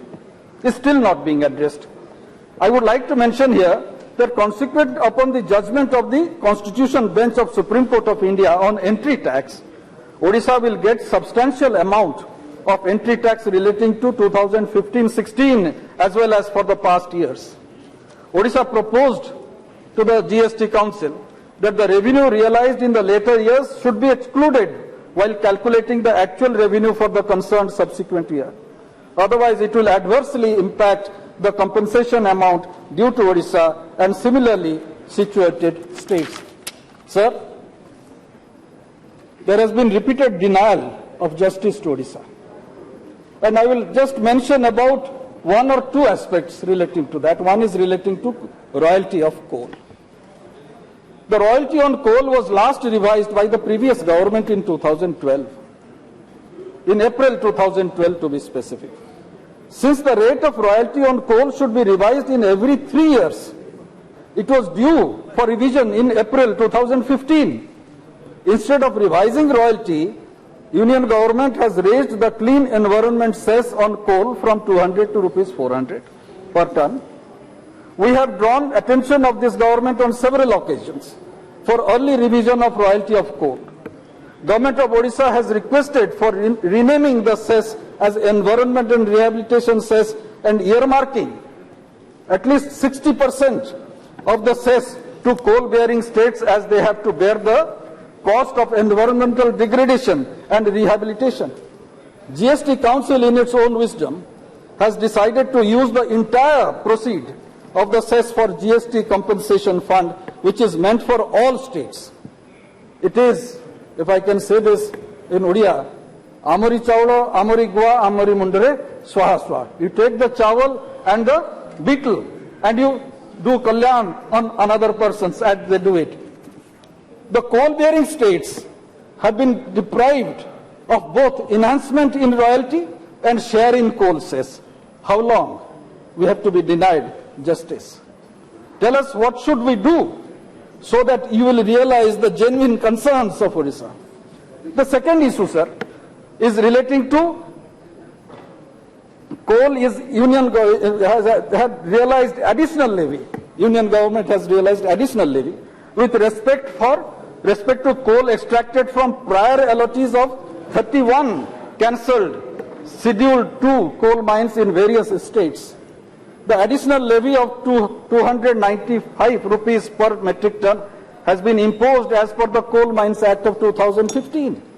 About 560 crores of rupees paid by Hindalco on account of Talabira 1, a Schedule 2 coal block situated in Odisha, is a legitimate due of Odisha. This amount has not been transferred despite repeated reminders. Why are you sitting over the money that does not belong to you? Is this not injustice? Sir, another issue which I would like to mention here. Many a time in this house, people stand up from that side and shout about chit fund. About chit fund. In South, especially in Tamil Nadu, that is a success. Legally, it is allowed. But in many states, it is a cause of concern. Odisha government has made a law, and that law has been has been approved, not actually approved, has been has been commended by different other financial institutions of our country who actually monitor that functioning of chit fund. There is a government chit fund. And there is, no. These are all private chit funds, but they function as per the law. But Government of India is going to frame a comprehensive code to provide a legal institutional framework to ban unregulated deposit schemes and to protect the interest of depositors based on the recommendations contained in the report of the inter-ministerial group and comments received on the proposed legislative measures. Further comments on the draft Banning of Unregulated Deposit Schemes and Protection of Depositors Interest Bill 2016 have been solicited. And our government has already forwarded what are the best practices that we have been following in Odisha, which have been commended by SEBI. And therefore, I would urge upon this government, come back to this House as early as possible and implement that law. And take the suggestions of the states who have already worked on it. Right. Sir,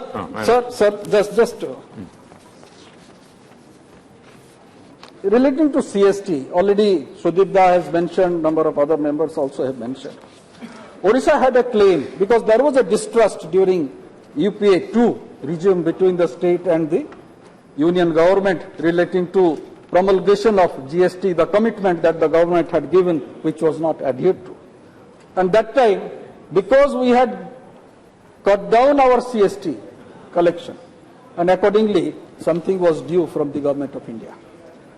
Government of Odisha had claimed 2,755 crores for the period 2007 and 8 to 2011-12.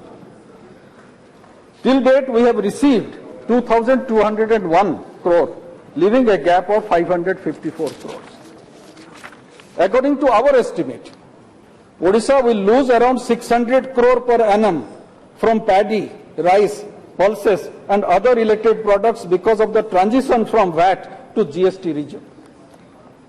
This needs to be compensated. From the period of 2012-13 to 2014-15, the state government had claimed 2,908 crores, out of which the center has only paid 240 crores till date.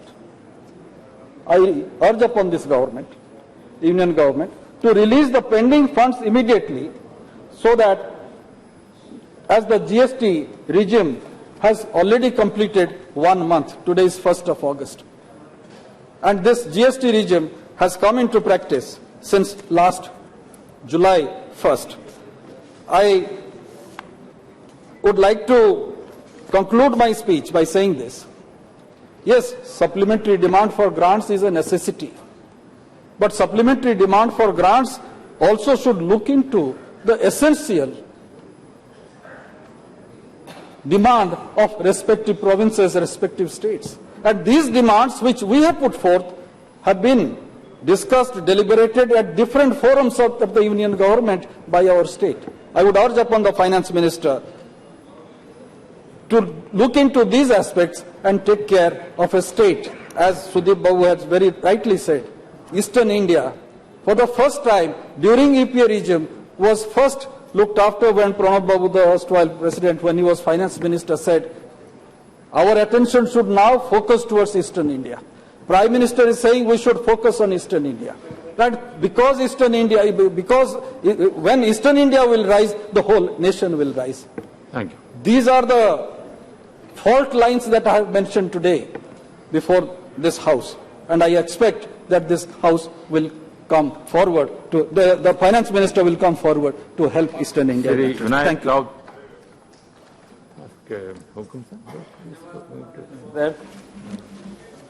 2017-18 के जो अनुदानों की पूरक मांगे यहाँ आई है, उसके ऊपर चर्चा करने के लिए मैं खड़ा हूं और उसे समर्थन देने के लिए मैं खड़ा हूं।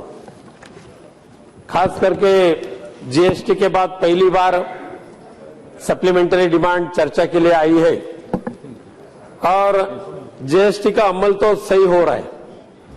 कई लोगों को घाटा हुआ है, बहुत से लोगों को फायदा हो रहा है, लेकिन इस माध्यम से माननीय वित्त मंत्री जी के निर्देश में मैं एक लाना चाहता हूं कि जीएसटी का स्वीकार तो अभी सभी लोगों ने किया है, लेकिन खास करके जो मिडिल क्लास है और मिडिल क्लास के लोग जो मिडिल क्लास के होटल में खाना खाने के लिए जाते हैं, जो फर्स्ट 1 स्टार हो या सेकंड ग्रेड के हो, उनके लिए ये जीएसटी एक मुसीबत पैदा हुई है। जब बिल हाथ में आते हैं तभी central GST 9%, state GST 9%, service charge 8%, तो पहले से 28% ज्यादा पैसा ये मिडिल क्लास के लोगों को खाना खाने के लिए देने पड़ते हैं। माननीय मंत्री महोदय जी से मैं विनंती करूंगा कि जो आम आदमी और मिडिल क्लास के जो ये लोग हैं उनके लिए इस बारे में सहूलियत देने की व्यवस्था आप करें, ऐसी मैं विनंती करता हूं। साथ साथ में मैं आपका ध्यान आकर्षित करना चाहता हूं कि जीएसटी का अमल होने के बाद आज भी मुंबई के सारे कपड़ा व्यापारी उन्होंने बंद रखा है अपना व्यवहार। उनकी क्या मुसीबत है, उनके सामने क्या समस्या है, उनकी जानकारी भी आपने करके लेने की जरूरत है। माननीय इस प्रोडक्ट सप्लीमेंट्री डिमांड के माध्यम से करीबन 11,167 करोड़ रुपए का डिमांड आपने रखा है, उसमें ज्यादा से ज्यादा तो पेट्रोलियम मिनिस्ट्री के पास जा रहा है, लेकिन साथ में मैं आपका अभिनंदन करूंगा कि आपने तूर खरीदी करने के लिए, जो दालों की खरीदी करने के लिए 500 करोड़ की प्रोविजन इस सप्लीमेंट्री डिमांड में रखी है। अध्यक्ष महोदय, इस बार महाराष्ट्र के साथ कई राज्यों में तूर का उत्पादन अच्छी तरह से आया, भारी मात्रा से आया, जो अपेक्षा नहीं थी उससे भी ज्यादा आया, लेकिन दुर्भाग्य से उसके वही तरीके से खरीदी नहीं कर सके। आज भी महाराष्ट्र के कई हजारों किसानों के पास तूर दाल बिना खरीदी पड़ी है और उनके सामने समस्या निर्माण हो चुकी है कि इतनी मेहनत के बाद एक उत्पादन आया, लेकिन सरकार के माध्यम से खरीदी नहीं हो रहे, तो घर में तूर दाल होने के बावजूद भी उन्हें उनके गुजरान करना, उनका पैसा मिलना मुश्किल हो रहा है। और इसीलिए 500 करोड़ तो आपने रखा है, साथ साथ में इसमें बढ़ोतरी भी करने की जरूरत है और जिनके पास जितना भी तूर है उनकी खरीदारी सरकारी भाव से करने की व्यवस्था सरकार के माध्यम से करना चाहिए, ये मैं विनंती इस माध्यम से करना चाहता हूं। अध्यक्ष महोदय, रक्षा मंत्रालय के लिए यहाँ प्रोविजन की गई है, लेकिन मैं इस माध्यम से मैं ध्यान आकर्षित करना चाहता हूं कि पिछले हफ्ते में सारे वर्तमान पत्रों में एक समाचार छप के आई कि हमारे रक्षा डिपार्टमेंट के पास एक अगले 10 दिन के लिए हो इतना ही अलग शस्त्र है, आयुध है। एक चिंता की बात हुई, सारे देश में चिंता निर्माण हुई कि एक तरफ चीन का जिस तरीके से आक्रमण की एक परिस्थिति निर्माण हो चुकी है, दूसरे तरफ अन्य देश अपने खिलाफ लड़ने के लिए तैयार है। और ऐसी स्थिति में कैग ने जो रिपोर्ट दिया और कैग के माध्यम से इस देश में सिर्फ 10 दिन के लिए जो आयुध है, ऐसे जो छपके न्यूज आई, समाचार आई, उसे हम लोग सारे देश चिंतित है। माननीय मंत्री महोदय जी ने भी इसके ऊपर ध्यान देकर इसके बारे में खुलासा करने की जरूरत है। अध्यक्ष महोदय, इस सप्लीमेंट्री डिमांड में प्रधानमंत्री ग्रामीण डिजिटल साक्षरता अभियान के लिए 100 करोड़ की व्यवस्था की गई है। एक अच्छी बात है, आज जरूरत है एक बढ़ती हुई यानी स्कूल में पढ़ने वाले छात्रों को अच्छी तरह से शिक्षा मिले और एडवांस टेक्नोलॉजी का उन्हें फायदा हो, इसीलिए सारे के सारे स्कूल डिजिटल स्कूल करने की जरूरत है।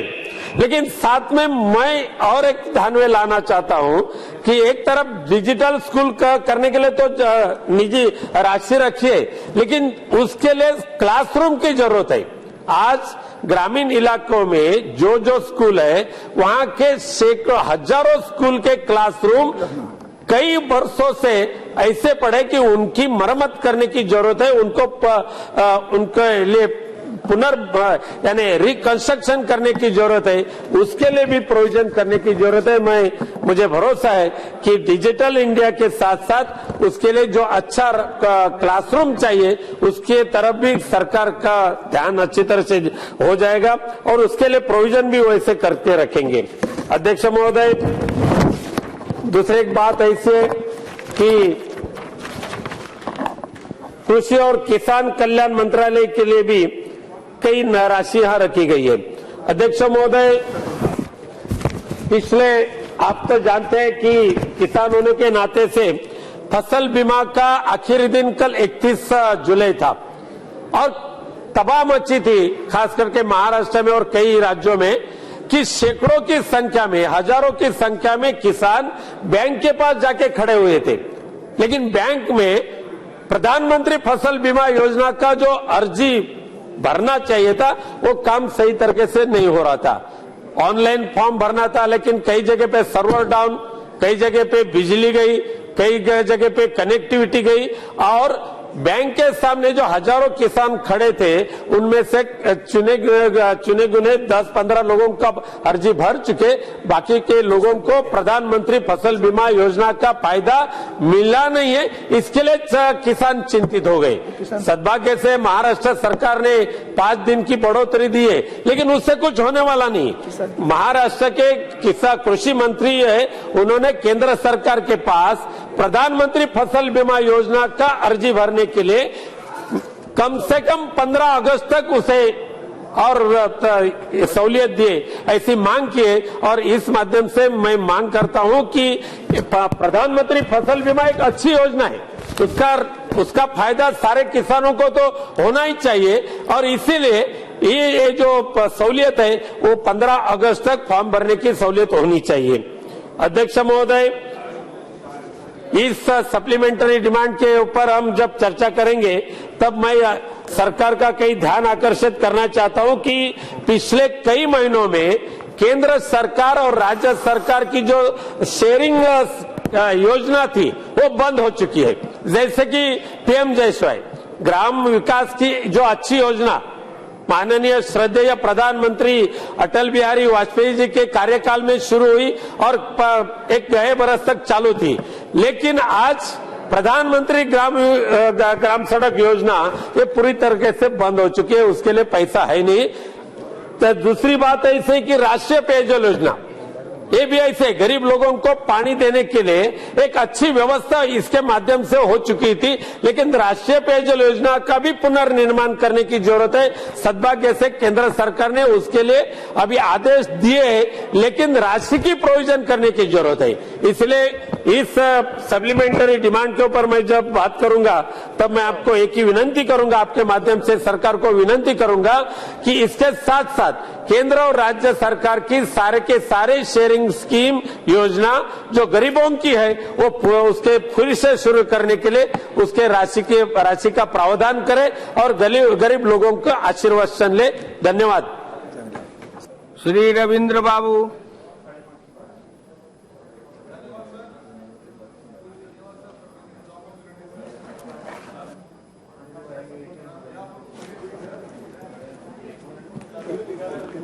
On behalf of TDP, sir, we are very eagerly waiting for the supplementary, sir.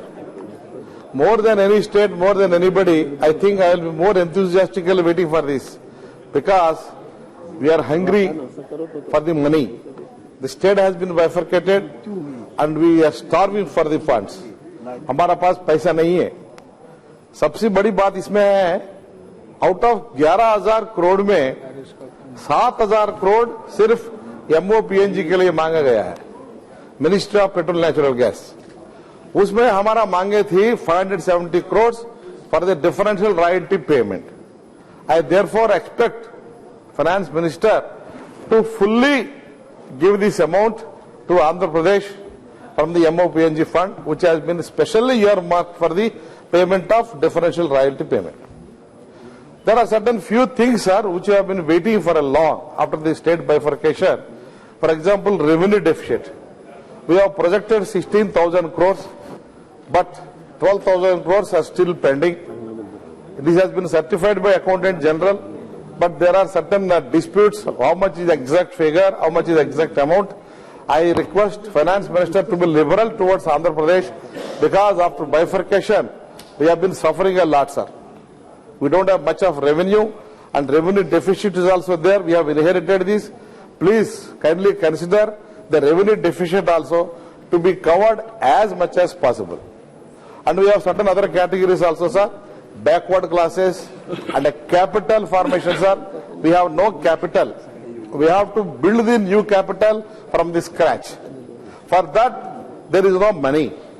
And central government definitely has issued a lot of help, and they have announced special package.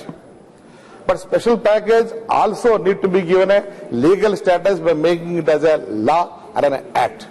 I therefore demand the Finance Minister, please enact a special package for the Andhra Pradesh government as a special status we have been demanding, but in order to compensate the demands in the special status, since package has been announced, we expect that it should be given a legal status so that we will not be neglected by any executive. Sir, lastly, there is a Polavaram project which has been declared as a national project. This is actually declared as a baby of yours. So you have given to us for nurturing. Unless you give us a food, unless you give us a nutrition, unless you give us the money, how can we feed this child? So therefore, I request, please give us the funds liberally for the Polavaram project, which is waiting for the funds crunch. So this is another thing, sir. Sir, most of the revenues presently, in the present regime, we get from GST, customs and direct taxes. So GST being the main source of revenue for the present government, GST is a very, very good idea and being unfolded very enthusiastically.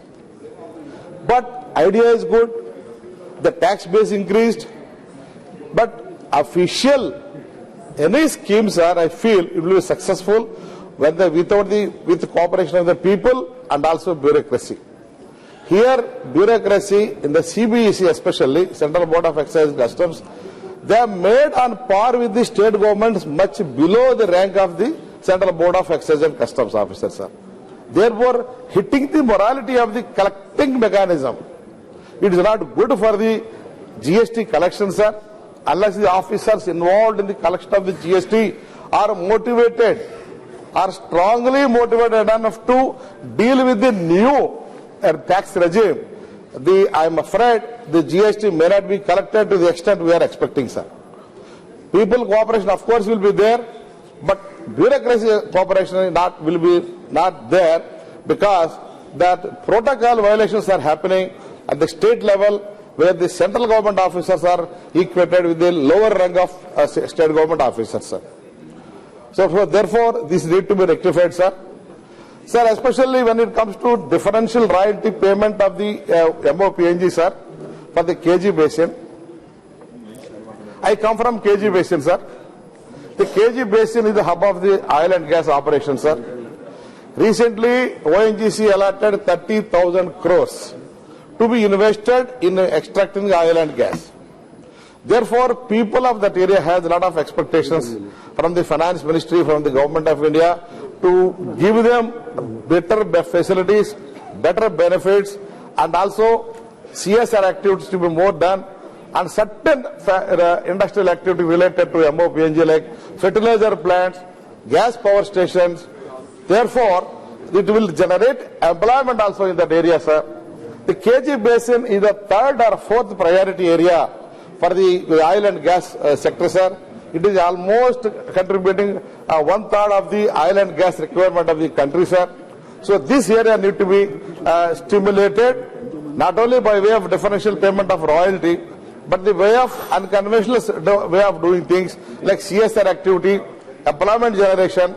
I therefore request, sir, there are certain points, sir, in the MOPNG ministry, especially KG basin. Whenever there is a offshore drilling operations, the fishermen are stopped from going inside for fishing. Therefore, there has to be a liberal attitude of payment of compensation to the fishermen who are prevented from allowing going into the sea during the KG operation, sir. I therefore request the finance ministry to treat fishermen and treat the fishing activity as a part of economic activity, and these fishermen are nothing but better than naval soldiers, are better than coast guards, and they are prevented from going into the seas during the KG operations or oil and gas drilling operations. I therefore request to spend more money for the CSR activities of the fishermen involved in the KG basin, sir. Therefore, as the supplementary demand, AP government is starving for the funds. We are very eagerly waiting to get all the promises fulfilled entirely, sir. I therefore support the supplementary bill, sir. Jai Hind, Jai Telangana, sir. Shri P. Karunakaran ji. Thank you, sir. Sir, I would like to participate in the discussion of the supplementary demand. I don't like to go for a detailed speech as I have been experiencing in the budget discussion. Sir, I would like to confine my speech only on 3 or 4 points. I would like to start it with the Kisan's issue. Sir, each and everyone says that Kisan or the farmers are the backbone of our economy. Sad to say that the backbone is now broken. It is because the decisions taken by the government. Sir, it is obvious to all. Chair himself knows it well that either in Madhya Pradesh or Rajasthan or of Maharashtra, there were big Kisan struggles, irrespective of the political parties and political colors. Farmers are coming together. You see, it is not with a pleasure that they are going to commit suicide. Even the government is forced to shoot many of the farmers. Even I know that they are the BJP farmers, whether the BJP farmers or the CPM farmers or the Congress farmers, that doesn't matter. Sir, here, the main issue is that when the government come in power, they said that they are ready to implement the recommendation of the Swaminathan Commission. That is the 50% more to the cost of production. And the BJP also said that they would give 150% more with regard to the cost of production. But nothing is materialized. As a result, the cost of production for the farmer and also the actual earnings they are getting, there is a big gap. So what is the answer that the government has to give? Government said that the growth rate is very high. We are going to the Make India and also the Glittering India. But at the same time, the issue of the farmers, still they are in difficulty. So the better MSP, minimum support price, that you have promised, that you are bound to give, I think that more amount has to be given. 100 items are included in the supplementary demands. I am not disagreeing with any of the items, but the massive investment in the agriculture sector and also the write-off the loans of the Kisan, especially in these states, in almost all the states, that is the first demand that I raised with regard to this. Sir, the government also said that we are ready to give, as stated by Mr. Venugopalan, that 2 crores employment every year. It means the 3 years is passed. 6 crores employment you have to give. Can you give the details? No, instead of the 6 crores, only 3 lakhs that you have given. So how can you say that the growth rate is high, but at the same time employment to the unemployed youth are not getting? As stated here, you see that due to the disinvestment, many of the workers who are getting employment, they are now unemployed just because of the decision that you are taking. In my own state, there are about 6 public undertakings that government has decided to disinvestment. Government of Kerala is ready to give all assistance, but government is not ready to hear all these issues. So the major decision taken by the government, there are 2 issues. That is, one is the demonetization and other the GST. The House has discussed in detail the demonetization.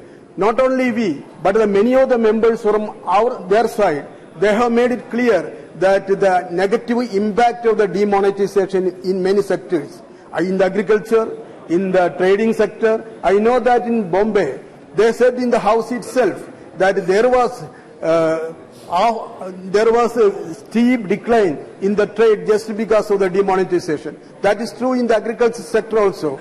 We have the reports now with regard to the agrarian crisis in the northern states, that it is because of the demonetization that they are not getting money because there is less money in the market, so they are forced to give their produce the price that they get. So, as stated by other members, we want to know what is really the fake money that the government has received. We have opposed the demonetization in the House. Congress party has opposed. We have opposed because you said 4 reasons: black money, fake money, black money, fake money, and also terrorism, and also the economic growth. These 4 issues, economic survey says that instead of 8%, 6.5% is the economic growth. It means it has come down 1.5%. With regard to the black money, without this demonetization, you have the enforcement department, you have the vigilance department, you have the income department, you have the CBI. All these instruments can be used. Then what is the use of it? And with regard to terrorism, Mr. Venugopalan made it clear that what is happening there. In the last election, the polling output is only 7%, and the by-election it is only 2%. Whether you are able to you are able to take the people of Jammu Kashmir in the mainstream. So it is not the issue of the black money, but the policy that the government has to take. So on these 4 issues, the government has failed. So you can't justify. At least you say now itself what is the fake money that you received in the Reserve Bank. In the last discussion, our Prime Minister was present here. We asked what is the amount of the black money. No reply. Arun Jaitley, no reply. Reserve Bank Governor, no reply. They are not able to. They are counting. Countless counting is going on. What is the total amount of the black money? Then what is the justification? Because the decision of the government should have some credibility and validity. You said some of the reasons, but you have to substantiate that. Sir, today in the question hour itself, it is said that with regard to the LPG, you see, government has decided to withdraw subsidy on LPG. They have ordered state-run oil companies to reduce subsidy on cooking gas by ₹4 per cylinder every month. It is to eliminate all the subsidies by March next year. Public sector oil companies were authorized to increase price of the subsidized domestic cylinder by ₹2 per cylinder with effect from 2016. The government again authorized oil companies to continue to increase the effective price of the subsidized LPG by ₹4. Sir, it means that there should not be any subsidy. Is your contribution that you are going to the common people?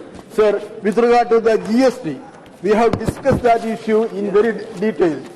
Here also, we support the GST. Though we have given number of amendments, no amendment was accepted by the government. And I think I myself have taken the issue of the price rise 3 or 4 times in this house. Then our finance minister said that the price rise is common. We are not able to control, but it would be controlled if the GST will come into existence. But what is the result? In almost all the items, the tax rate and all our issue has become more and more difficult. Sir, you take for example, the GST has imposed from July 1st. GST has put a new burden on the common people. Small and tiny enterprises, traders, unorganized sector, industries and service like textile, beauty, pharmaceuticals, construction, transport, tailoring, small newspaper, matches and fireworks all are badly affected. Which is not left, sir? Sir, instead of bringing down the prices of many commodities, the iniquitous tax structure has resulted in the rise in prices of many commodities and services. GST is one form of indirect taxes and it has been increased now. Though there have been reduction in tax rates, these are not being passed the benefit of the common people, but it goes to the benefit of the corporate. Sir, there is no justification imposing 5% tax on equipment used by the disabled people. 12% tax on sanitary napkins and 18%, 12% to tax on AC and non-AC restaurant. Tax on essential medicines have no justification at all. It affects the common people. GST has imposed 18% tax on the synthetic yarn, which would cost the prices of synthetic sarees, which are used by the women of the lower income groups.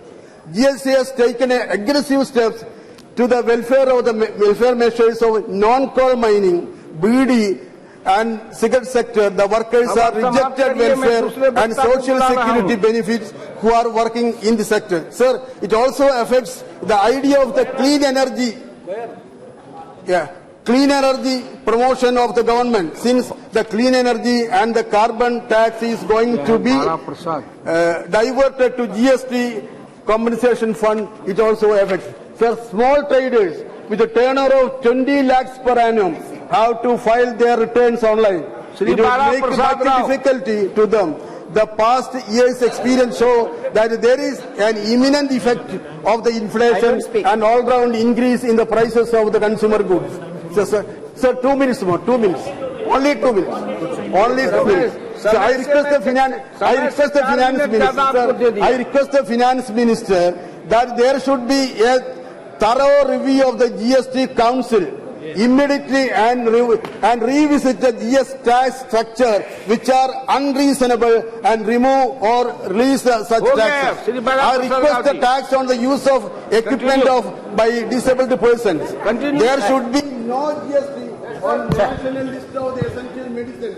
The drug policy control. The tax on the sanitary napkins is scrapped. The small traders whose income is 20 lakhs should be increased. record में नहीं आ रही है आप continue इसे last one words. Only one. Sir, I appreciate the statement made by the honorable Prime Minister that we should fight against the tax. आपका आप record में नहीं जा रहा है, मैं उनको बुला लिया हूँ. You see, when you see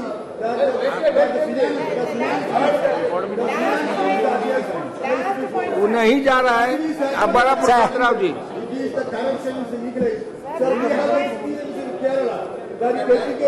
sir बड़ा प्रसाद राव जी, बड़ा प्रसाद राव जी, आपका समय खत्म हो रहा है. राइट सर, आपका समय जा रहा है. सर जैसे इट्स माय टाइम. आप बोलिए ना, इनका रिकॉर्ड में नहीं जा रहा है. Sir how can I speak sir when someone else is speaking. आप बोलिए, आप स्टार्ट करिए. 2 मिनट दीजिए सर. आपका समय इसमें कट जाएगा sir. Right sir. I'm sorry, sir, for a small inconvenience, sir. Thank you very much, sir, to have the patience to listen to us.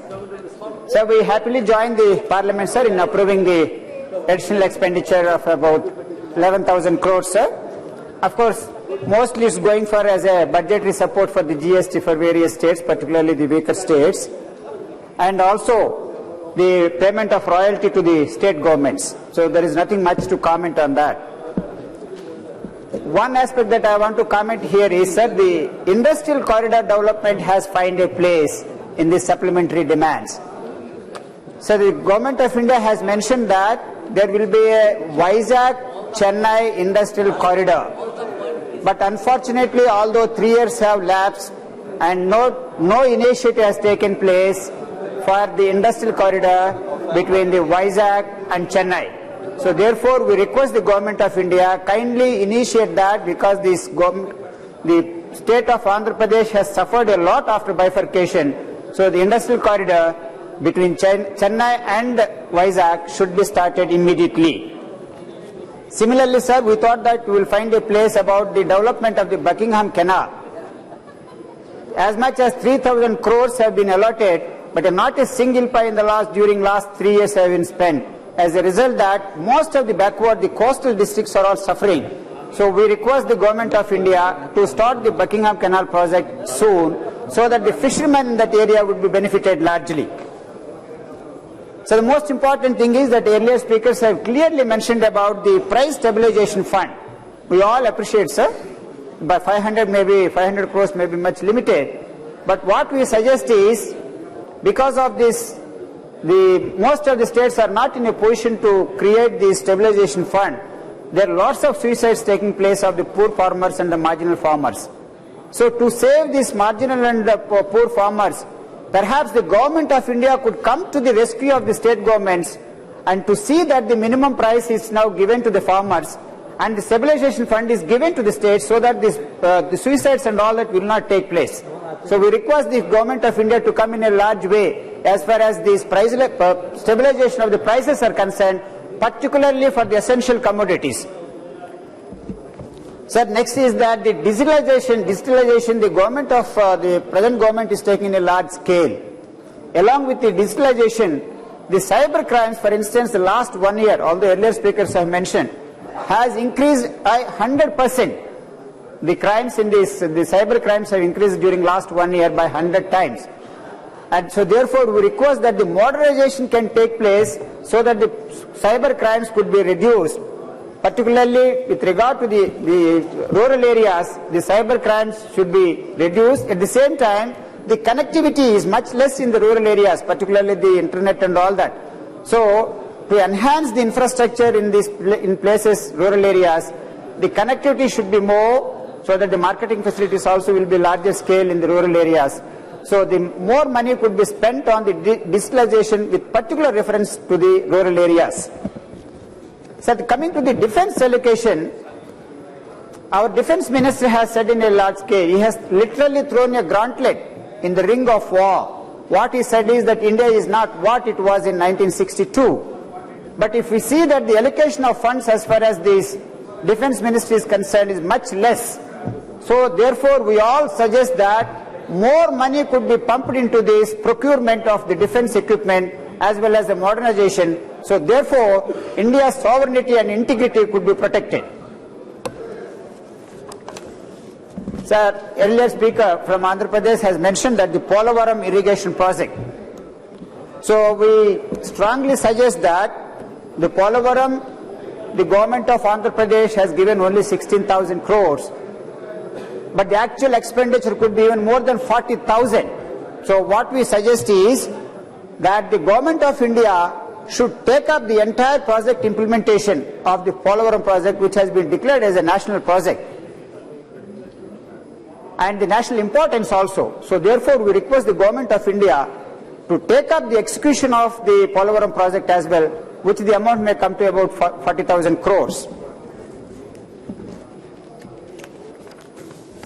So the more specific issue with regard to the Andhra Pradesh is, sir, the special status we have been requesting. In fact, our leader, Mr. Jagan Mohan Reddy, has clearly mentioned once he has undertaken almost for 9 days fast, literally fast unto death, for special status for Andhra Pradesh. Earlier the BJP government has agreed, and the present government in Andhra Pradesh, the TDP also has agreed, but nothing is happening. So therefore we request the government of India to give the special status to Andhra Pradesh so that to help us, which is now lagging behind after the bifurcation. Similarly, one more point that I want to bring to your notice, sir, the railway zone in Vizag. We have after the bifurcation, the government of India has promised that a railway zone will be given to the Vizag. So far, although 3 years have passed and there is no financial commitment on part of the government of India, still the railway zone is not given to Vizag. So it's a great injustice. So the government of India may give it early. The next point is, sir, in the Bifurcation Act, of the State Bifurcation Act, Dugarajpattanam port has been promised.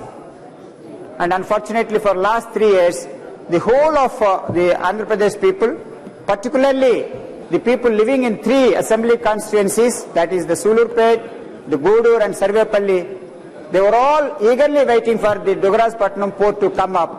The government of India may come soon and give funds for the implementation of the Dugarajpattanam port, which has been promised under the bifurcation, this one.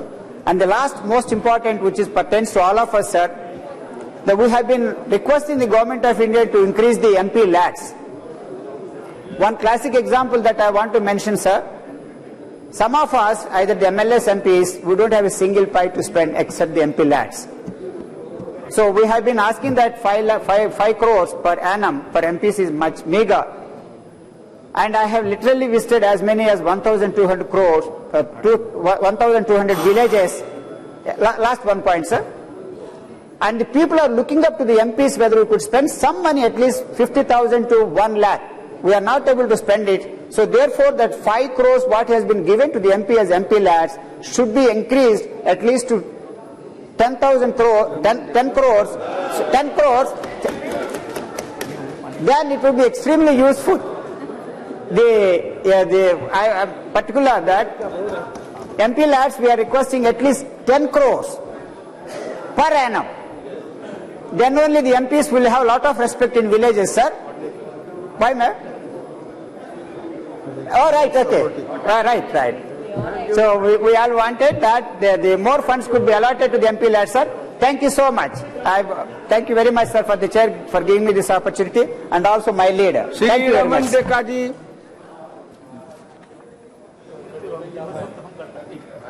Thank you, Chairman, sir. I rise to support the demand for grants here. As my friend Mataji told, that Orissa is a deficit state of connectivity. I would like to say Assam is a deficit state of road and rail connectivity. In view of this, I will confine my discussion on these two subjects. Railways lost pace and in a downhill journey during UPA regime. After NDA government come, railways got a new life. Indian Railways is one of the largest transporter of public as well as goods in the world. It is lifeline of Indian people connecting hook and corner of the country. Under the guidance of our Honorable Prime Minister Sri Narendra Modi, the Indian Railway got a new lease of life. New initiatives are taken, such as introduction of high-speed train, new project for bullet train, gauge conversion, cleanliness, drive punctuality, and many more. Our Honorable Railway Minister Sri Suresh Prabhuji also tried hard and succeeded to bring back Indian Railways in track. I come from Assam.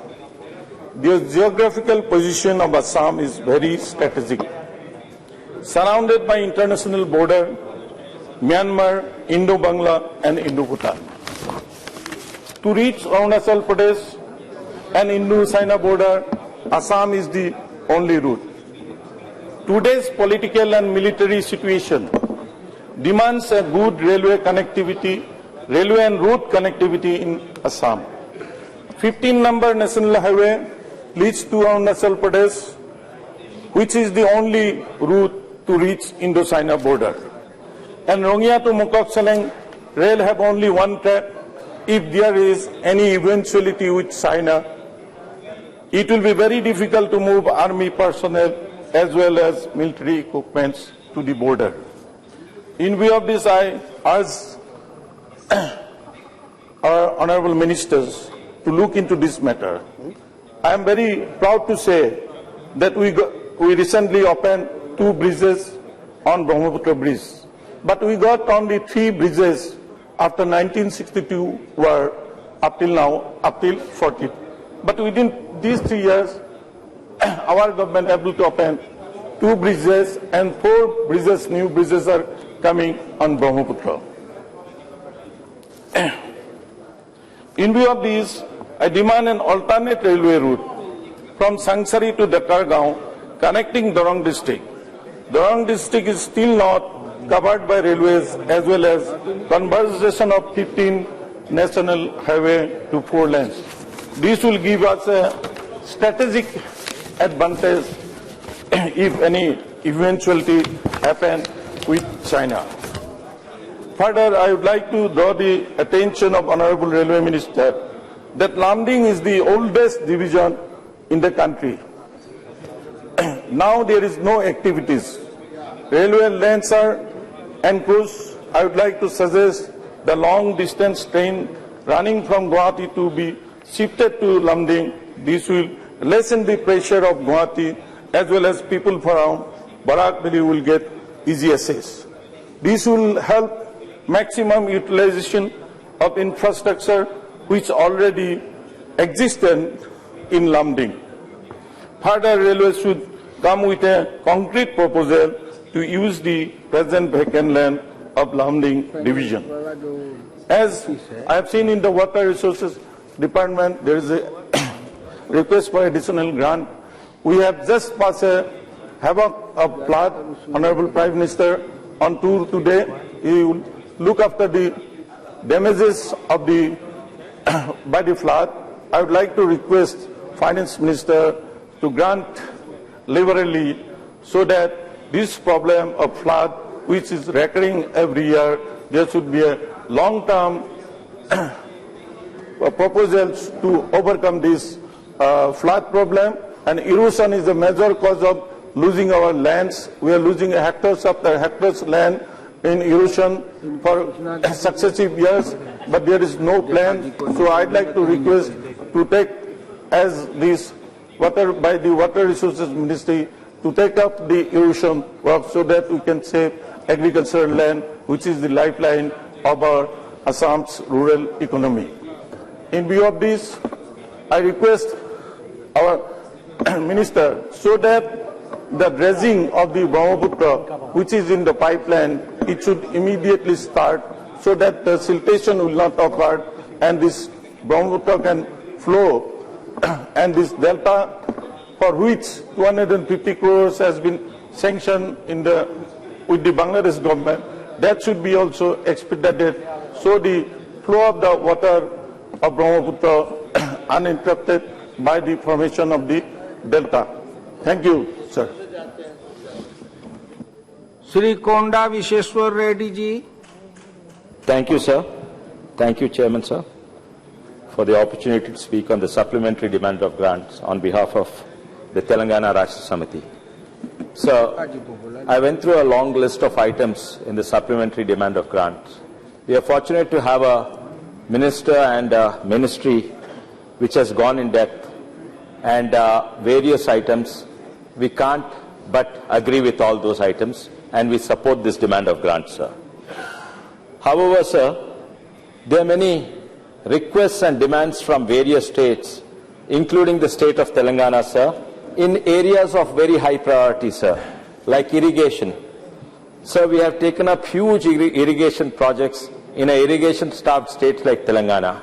And it's not just to appease the farmers, but it is also of great economic value to the state and the country, sir. So every penny we invest on irrigation, we are getting huge returns. So we had requested for the LTIF loan of 7,950 crores, sir. And I think this was explained in details and it was agreed, but I don't see any provisions in the demand of grants, sir. So this is very much required, sir. Similarly, sir, we are taking up Mission Bhagiratha, and it's a 40,000 crore project, sir, and it's going to be replicated in every other state in India after the Telangana state, sir. Once again, we requested National Infrastructure Development Fund to partly fund this, sir. I think the appropriate agencies are not empowered or not well funded, sir.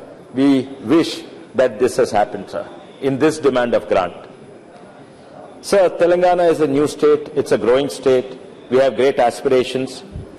We are also a very tax-compliant state, sir. Our growth is an unimaginable. Last year's to this year's tax collection increase is 21.7% increase in growth. Our nearest, the second state is a small state, Chhattisgarh, which is 10, and the India average is only about 7%, sir. So we are a growing state, we are a tax-compliant state, and we have law and order in our state, sir. This is where we need the help from the center. Sir, we supported the GST, sir. Our Chief Minister has emphatically explained to everyone in Telangana, this is good for Telangana, this is good for the nation. But we don't want now, sir, the people of Telangana saying, you have done something wrong. Sir, they said that immediately after GST, the tax collections will start rising. We were very happy, sir. But then little later they said, in the short term, there's going to be a dip, but in the long term, you'll gain. And that's when our concern started, sir. Sir, so many issues, many small issues, textiles, hair oil, in my case, Tandoor stones, sir.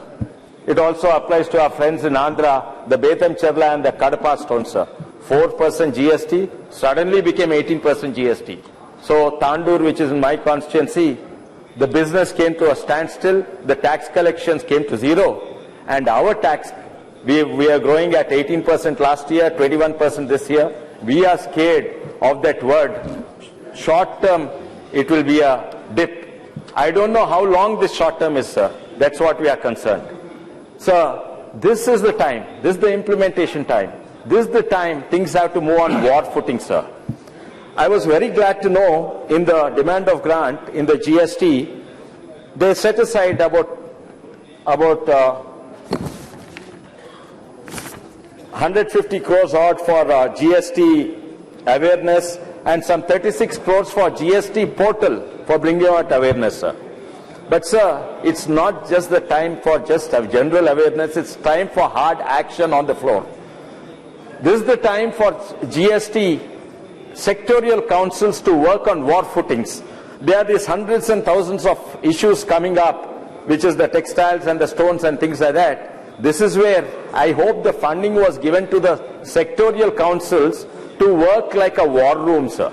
They should work 24 hours. I wish some funding was set aside to the GST because they're working with, I think, inadequate staff. The response time is slow, and we still didn't get some of the not only we, sir, almost half the MPs here had queries on GST. I don't think the MPs got the response from the sectorial councils of the GST, sir.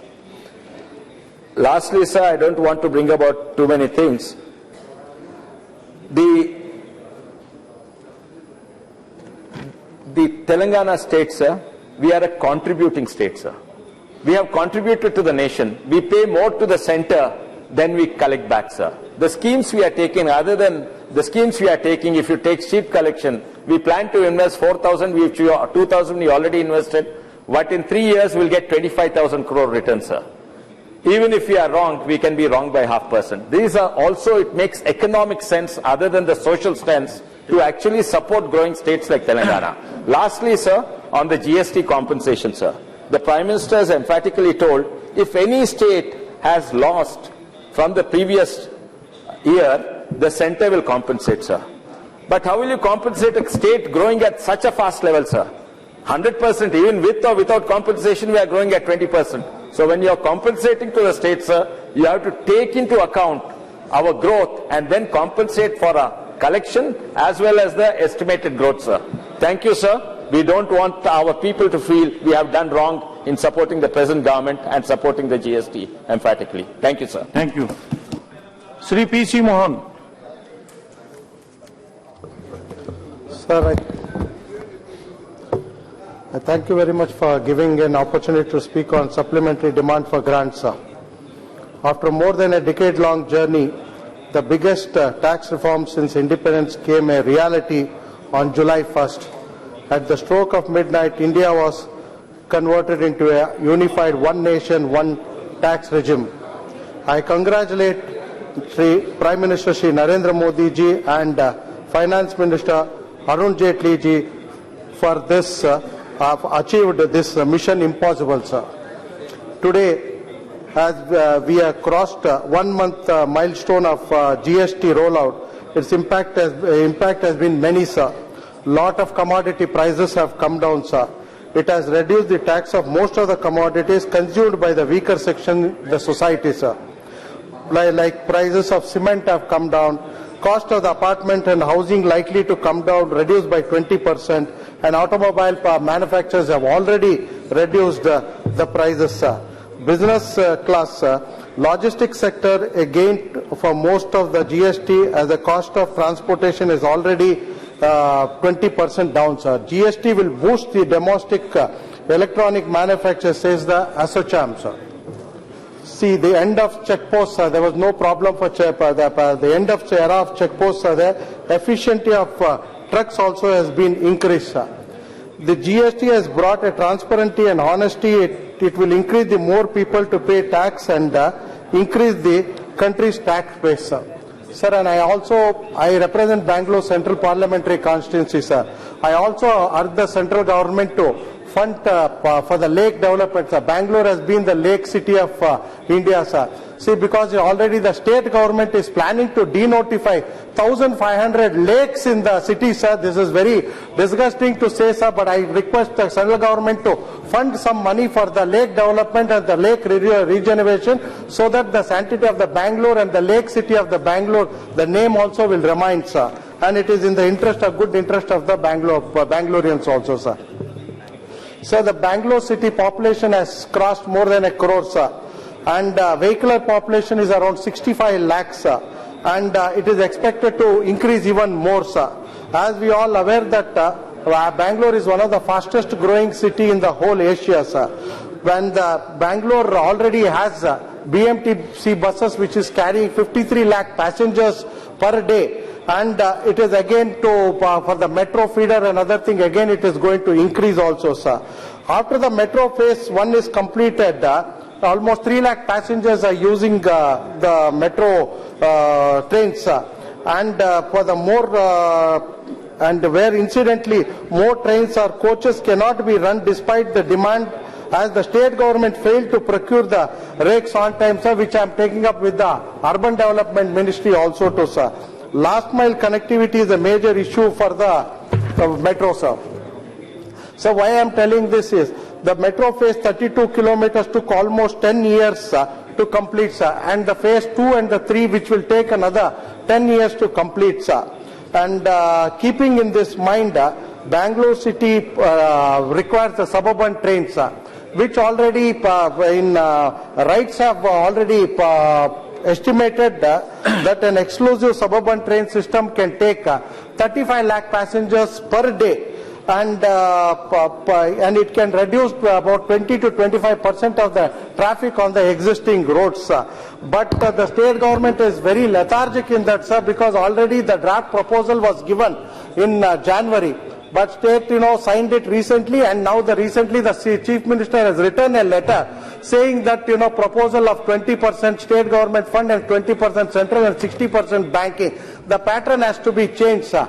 That is what he has written the letter, but I request the state to, central to consider immediately and clear the file, sir, because, the Bangalore needs the suburban train.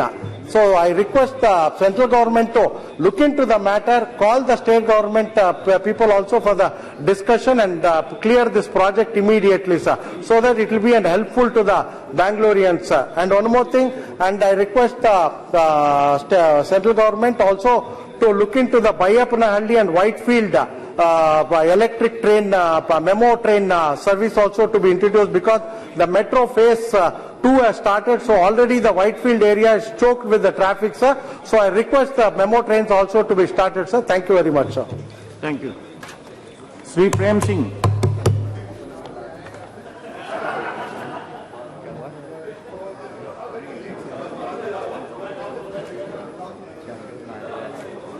Yes.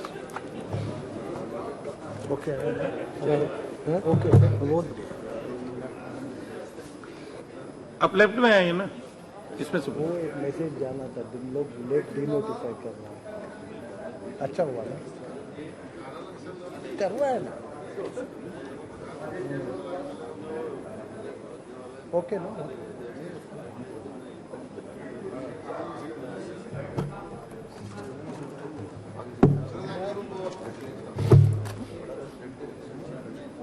है नहीं है? क्यों बैठे?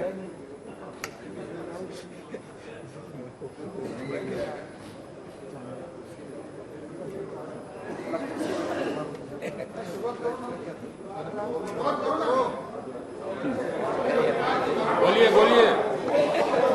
यहाँ light आएगी ना, आ रहा आ गया, अब आया ना, हो गया।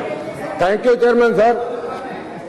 मैं सप्लीमेंट्री एडवांस और ग्रांट्स के लिए खड़ा हुआ हूं। और मैं समझता हूं कि किसी सरकार का विकासमुखी चेहरा इस बात से दिखाई देता है कि वो सरकार खर्च कितना करती है। मैं बधाई देना चाहता हूं इस सरकार को और माननीय वित्त मंत्री जी को, जो इन्होंने बजट में प्रोविजन रखी उससे भी अधिक खर्चा किया विकास के लिए, लोगों के लिए। जो मैं समझता हूं जो अधिक खर्चे की जरूरत पड़ी है उसको हम स्वागत करते हैं, उसको पास किया जाए। मैं अपनी पार्टी की ओर से इसके पक्ष में खड़ा हुआ हूं। मेरे को सुझाव भी हैं चेयरमैन साहब, सारा देश के लोग प्रशंसा कर रहे हैं आज इस सरकार की जो जीएसटी लागू की है, और उससे लीकेज भी खत्म हुई है, रेवेन्यू भी बढ़ा है और उससे इन्वेस्टमेंट बढ़ेगी, एम्प्लॉयमेंट बढ़ेगी, उसकी मैं प्रशंसा करता हूं। मगर मैं एक मांग करता हूं कि माननीय चेयरमैन साहब, हमारे देश और दुनिया में एक गुरुद्वारा साहिबान में लंगर की प्रथा है, मुफ्त लंगर का खाना खिलाया जाता है, सब धर्म जात खिता किसी के मतभेद से बिना। तो आज जीएसटी उस पर लागी, कम से कम 10 करोड़ रुपए का बोझ गुरुद्वारा साहिबान पे पड़ेगा। मेरा ये निवेदन है कि सब धर्म स्थानों पे जहां फ्री किचन हो उसको एग्जम्प्ट करना चाहिए। 50% स्टेट गवर्नमेंट से रिफंड हो जाए, 50% सेंट्रल गवर्नमेंट पा जाए। डोनेशन के तौर पे मान लो 5 करोड़ रुपया दे दिया जो लोग श्रद्धालु हैं उनके लिए, तो बहुत अच्छी बात जाएगी, अच्छा मैसेज आएगा। दूसरा, मैं समझता हूं मेक इन इंडिया स्टेप दूसरे और स्टेप लिए हैं, और मेक इन इंडिया का जो कंसेप्ट है बहुत अच्छा है। मेरे अपने क्षेत्र अनंतपुर साहब में नंगल में एक एनएफएल का कारखाना है चेयरमैन साहब, 7 लाख की कैपेसिटी है, उसकी 13 लाख की कैपेसिटी बन सकती है। बिल्डिंग बनी है, गैस पाइप है, गैस है, सब कुछ बना हुआ है। केवल 1100 करोड़ रुपए के लिए इक्विटी की जरूरत है। मैं पहले हमारे बादल सरकार ने एक्सेप्टेंस भेजी थी 200 करोड़ रुपए का शेयर देने की, तो बाकी हिस्सा हमारी सरकार डाल दे तो मैं समझता हूं विदेशों से जो यूरिया हम मंगाते हैं, हरियाणा, पंजाब, हिमाचल, J&K की सारी मांग जो है पूरी हो सकेगी। ये बहुत अच्छा मैसेज आएगा देश में। एक बात मेरी और है चेयरमैन साहब, सब लोग जानते हैं सारे देश में सेंट्रल किटी में पंजाब का हिस्सा फूड किटी में बहुत ज्यादा है। 60% गेहूं, 50% के करीब हम चावल डालते हैं। हम परचेज करके देते हैं, केवल 10% ही पंजाब खर्च करता अपना, 90% देश के लिए हम कमाई करते हैं। वहां मीडिएटर के तौर पे हम कम करते हैं।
हजार करोड़ रुपए का बोझ पंजाब पे पड़ गया, तो उसको तो माफ कर देना चाहिए। हमारा तो उसमें दोष है नहीं कोई। 18,000 करोड़ तो ब्याज का डाल दिया हमारे पे, वो हम माफ करना चाहते हैं। एक जो आप जानते हैं खेती सबसे प्रधान किता माना जाता है, खेती के लिए मेरे को सुझाव है बहुत अच्छा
compulsory and quality education to a child, and no child should be left over. It's not a single child should be left over. कि हमारी सरकार माननीय नरेंद्र मोदी जी के नेतृत्व में सही रास्ते पर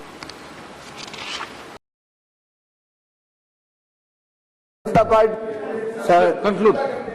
Sir, thank you very much, sir.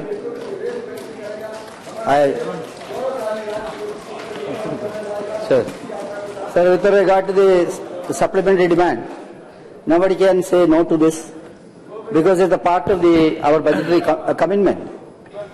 Sir, when we are talking about the budget kind of activities, we are discussing only the glittering part of it. Unfortunately, we are forgetting the deplorable condition in rural India. We had elaborate discussion on 193 recently, and there we have explained how deplorable is the situation of Indian farmer. So I would like to say an important thing. That is, with regard to the budgetary process, we present the budget, then it is placed before the department, and when it reaches to the implementation side, it takes a lot of time. It's time-consuming process. How to solve this problem? So with regarding to the suggestions, my first suggestion is we have to simplify the process, and unification also should be done. Regulatory mechanism and approval process, that also is to be streamlined.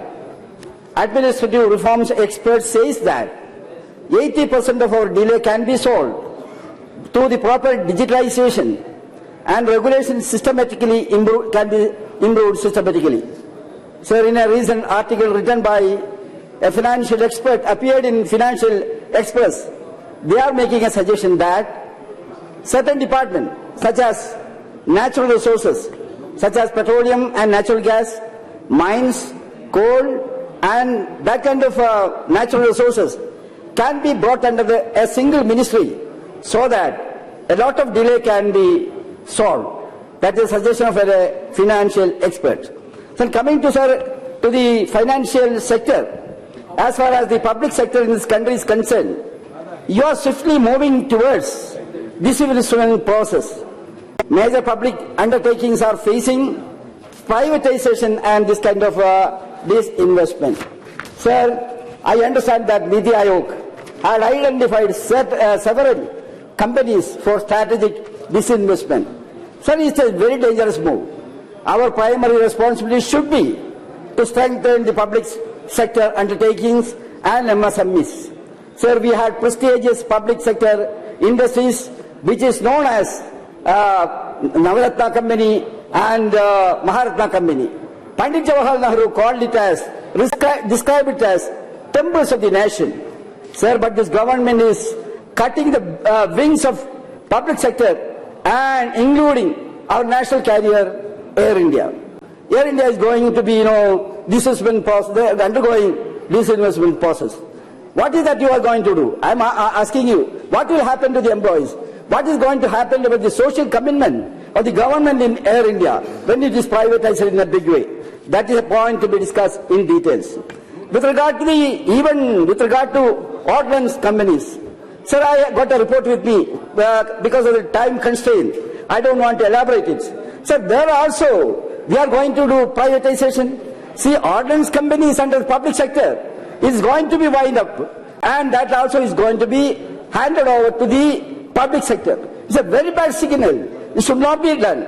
Sir, even we have to realize India is the biggest buyer of war weapons from Israel.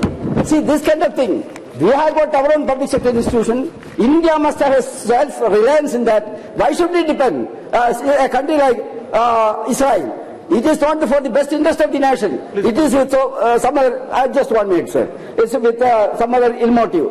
With regard to the hospital, sir, even district hospital, private sector is giving opportunity. They are coming in a big way to private hospital also. That is a policy decision recently taken.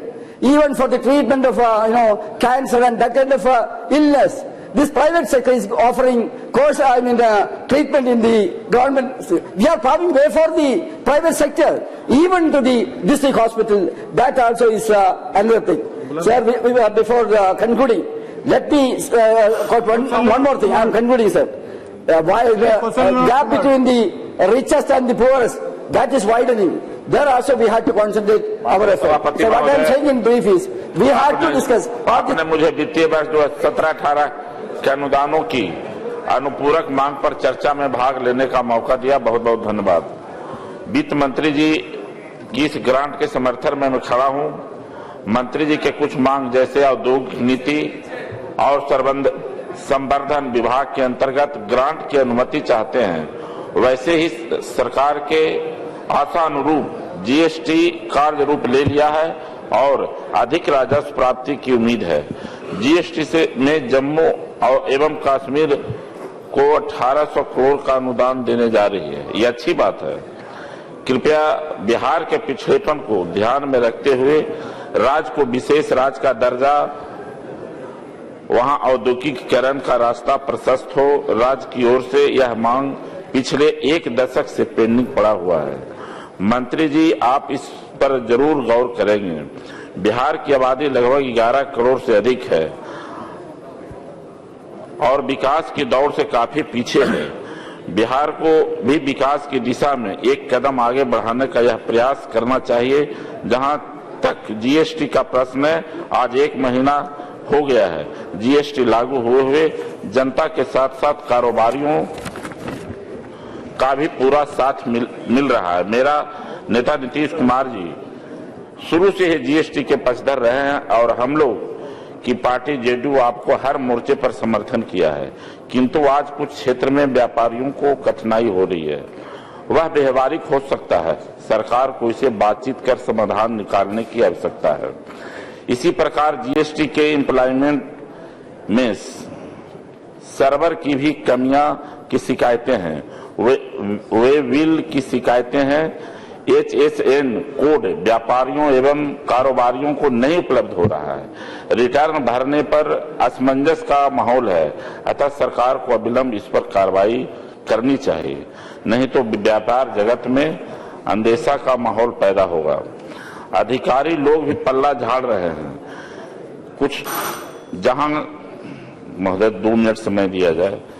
दूसरी बात, कृषि क्षेत्र से देश के किसानों की जो आर्थिक स्थिति नाजुक है, एक तो सिंचाई की परेशानी, ऊपर से कभी बाढ़ कभी सुखाड़, कभी किसानों को पुनरुत्थान ध्यान देने की आवश्यकता है।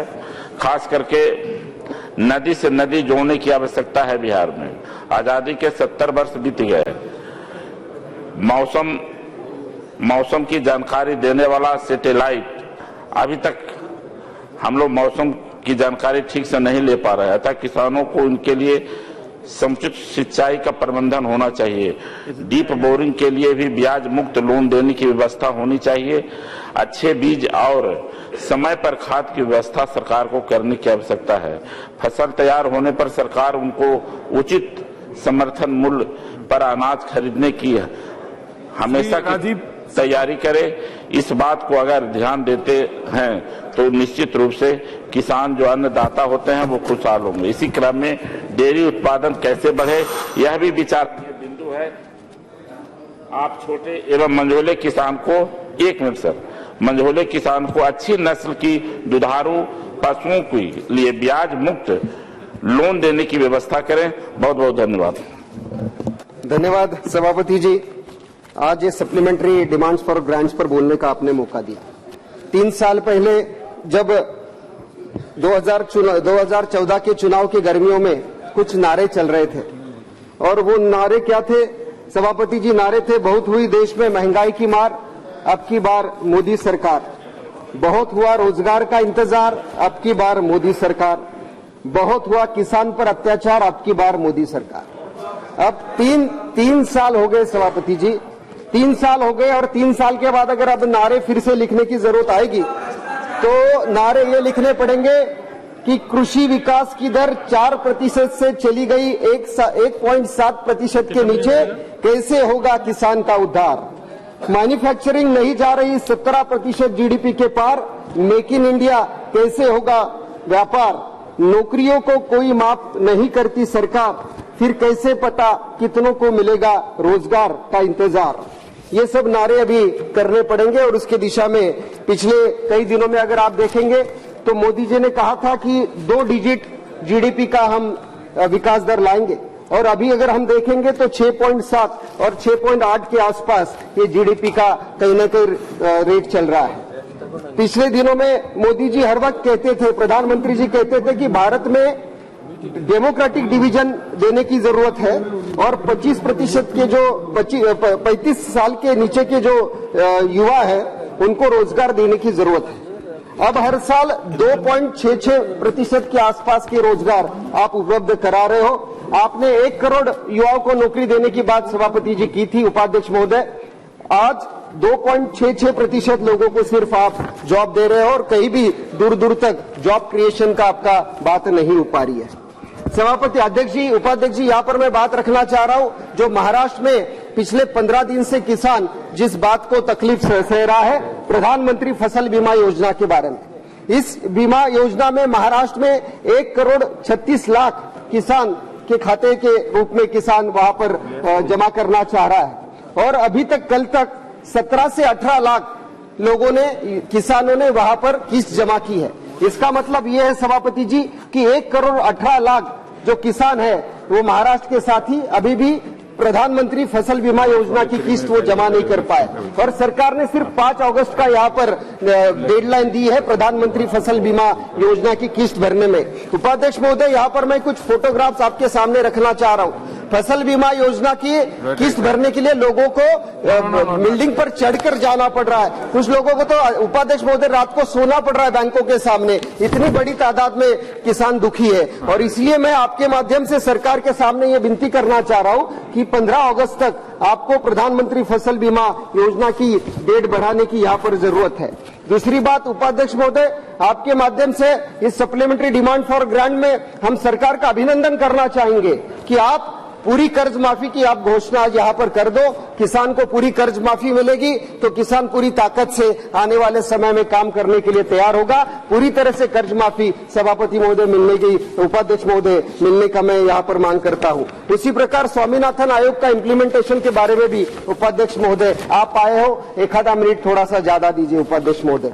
स्वामीनाथन आयोग का इम्प्लीमेंटेशन ये भी मांग बहुत दिनों से है और उसके बारे में भी यहाँ पर सरकार द्वारा इम्प्लीमेंटेशन की बात होने की जरूरत है। यहाँ पर सभापति उपाध्यक्ष महोदय डिसेबिलिटी का इश्यू मैं रखना चाह रहा हूँ। हमारे जो दिव्यांग है उनको आने वाले समय में सरकार द्वारा ध्यान देने की जरूरत है और डिसेबल फ्रेंडली रेलवे कोचेस का निर्माण रेल मंत्री द्वारा होने की जरूरत है। डिसेबल फ्रेंडली रेलवे स्टेशंस होने की जरूरत है ताकि हमारे जो साथी है, जो डिसेबल्ड है, उनको दिव्यांग साथी है, उनको आने वाले समय में निश्चित रूप से न्याय मिल सके और इस दिशा में उपाध्यक्ष महोदय आपकी तरफ से भी हमें न्याय मिले सरकार से।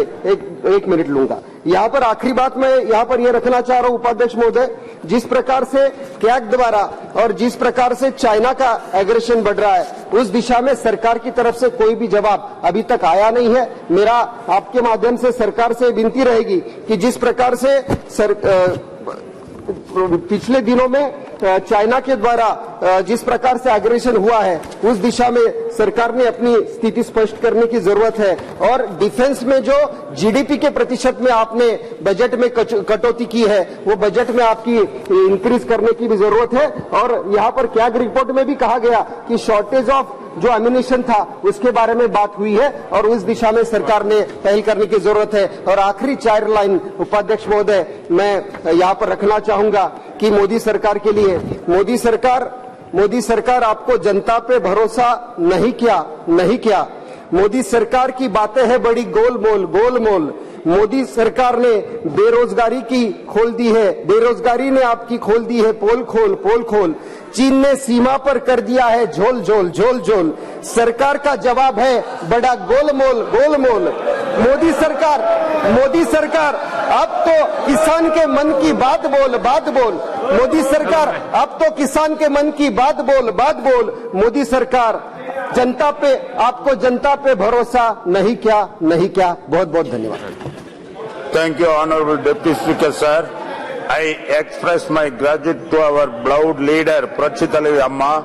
Before I speak in this August House on the discussion of the supplementary demand for grants for 2017 and 18, the Union Government has sought parliamentary note for additional spend of rupees 11,160 crores, including cash spend of 10,648 crores.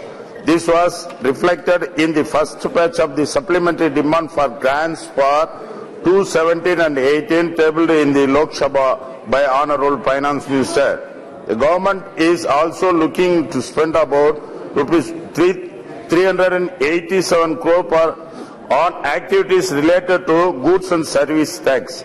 Of these 387 crores, as much as 250 crores could be used for effective publicity of GST awareness, 99 crores for DG system for payment of advance user charges of GST network. Also, an amount of 37 crores would be spent for the accounting portal for GST. The other cash spent included 500 crores for providing grants in aid general for procurement of pulse under the Price Stabilization Fund scheme.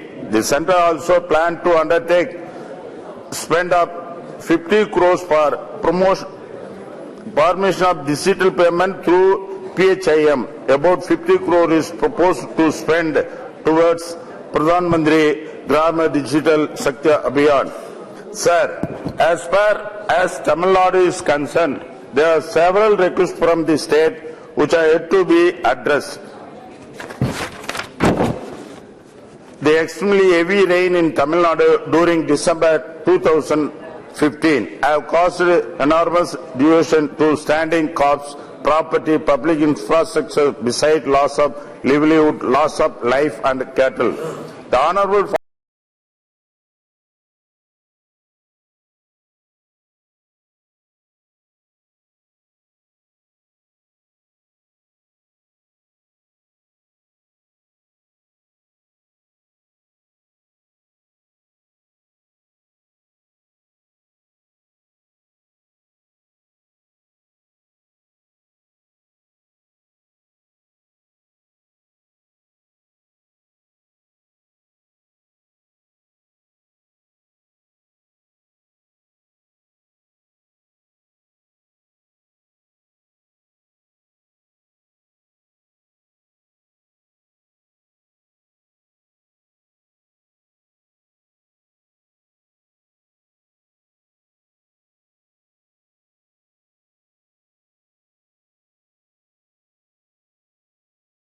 Farmers Chief Minister of Tamil Nadu Prachi Talivama had requested the Union Government to release rupees 25,912.45 crores to meet the state government requirement. But the Union Government had provided 1,960 crores only. Even a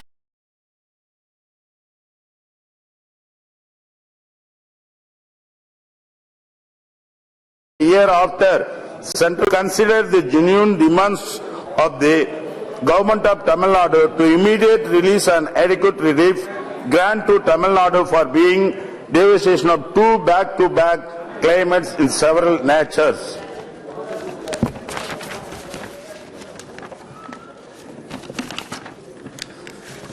Sir, the Department of Fisheries in Tamil Nadu had pioneered many fisheries development activities in India. The Union Government had promised to form a separate ministry to develop and conserve the fisheries resources and to eliminate the socio-economic status of the fisherman community. I would like to the government that they will create separate ministry for fisheries and development of fisheries community in the country and focus exclusively on the subject to provide permanent and everlasting solution for the serious life challenging problem faced by Indian fisheries community. Sir, I request the government to allocate 200 crores for Tamil Nadu state for celebrating the birth century of Bharat Ratna Prachi Talaivar Dr. N.G. Ramachandran, founder of ADMK party, the Chief Minister of Tamil Nadu for 3 consecutive times from 1977 to 1987. Thank you, sir. Dr. Hina Gavit. धन्यवाद उपसभापती महोदय. आपण मला supplementary demands for grants 2017 या अत्यंत महत्वाच्या विषयावर बोलण्याची संधी दिली.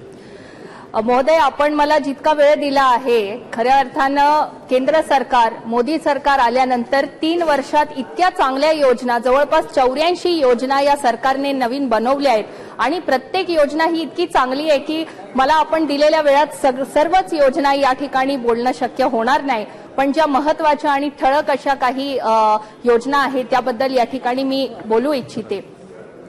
आदरणीय पंतप्रधान मोदी साहेबांनी या देशातल्या महिलांसाठी, आज देशात करोडो महिला अशा आहेत ज्या चुल्यावर स्वयंपाक करतात, या महिलांसाठी प्रधानमंत्री उज्ज्वला गॅस योजनेची त्यांनी घोषणा केली आणि देशात 5 कोटी महिलांना या योजनेअंतर्गत गॅस देण्याचा निर्णय हा सरकारने घेतला आहे. त्याबद्दल मी सरकारचं खूप खूप अभिनंदन करते. आज देशात 2.5 कोटी महिलांना गॅस या योजनेमधून मिळालेला आहे.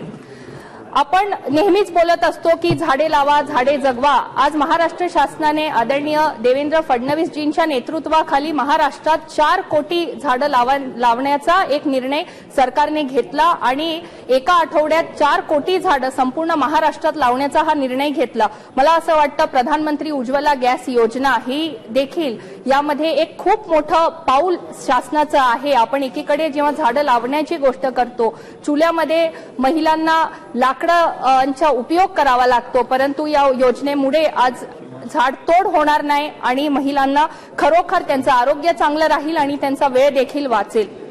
त्याचबरोबर मी या ठिकाणी सांगू इच्छिते की ग्रामीण भागात, आज मी नंदुरबार लोकसभा मतदारसंघाची एक प्रतिनिधी म्हणून जेव्हा या ठिकाणी येते, तर आमच्या ग्रामीण भागात अनेक ठिकाणी आज बँका नाहीयेत.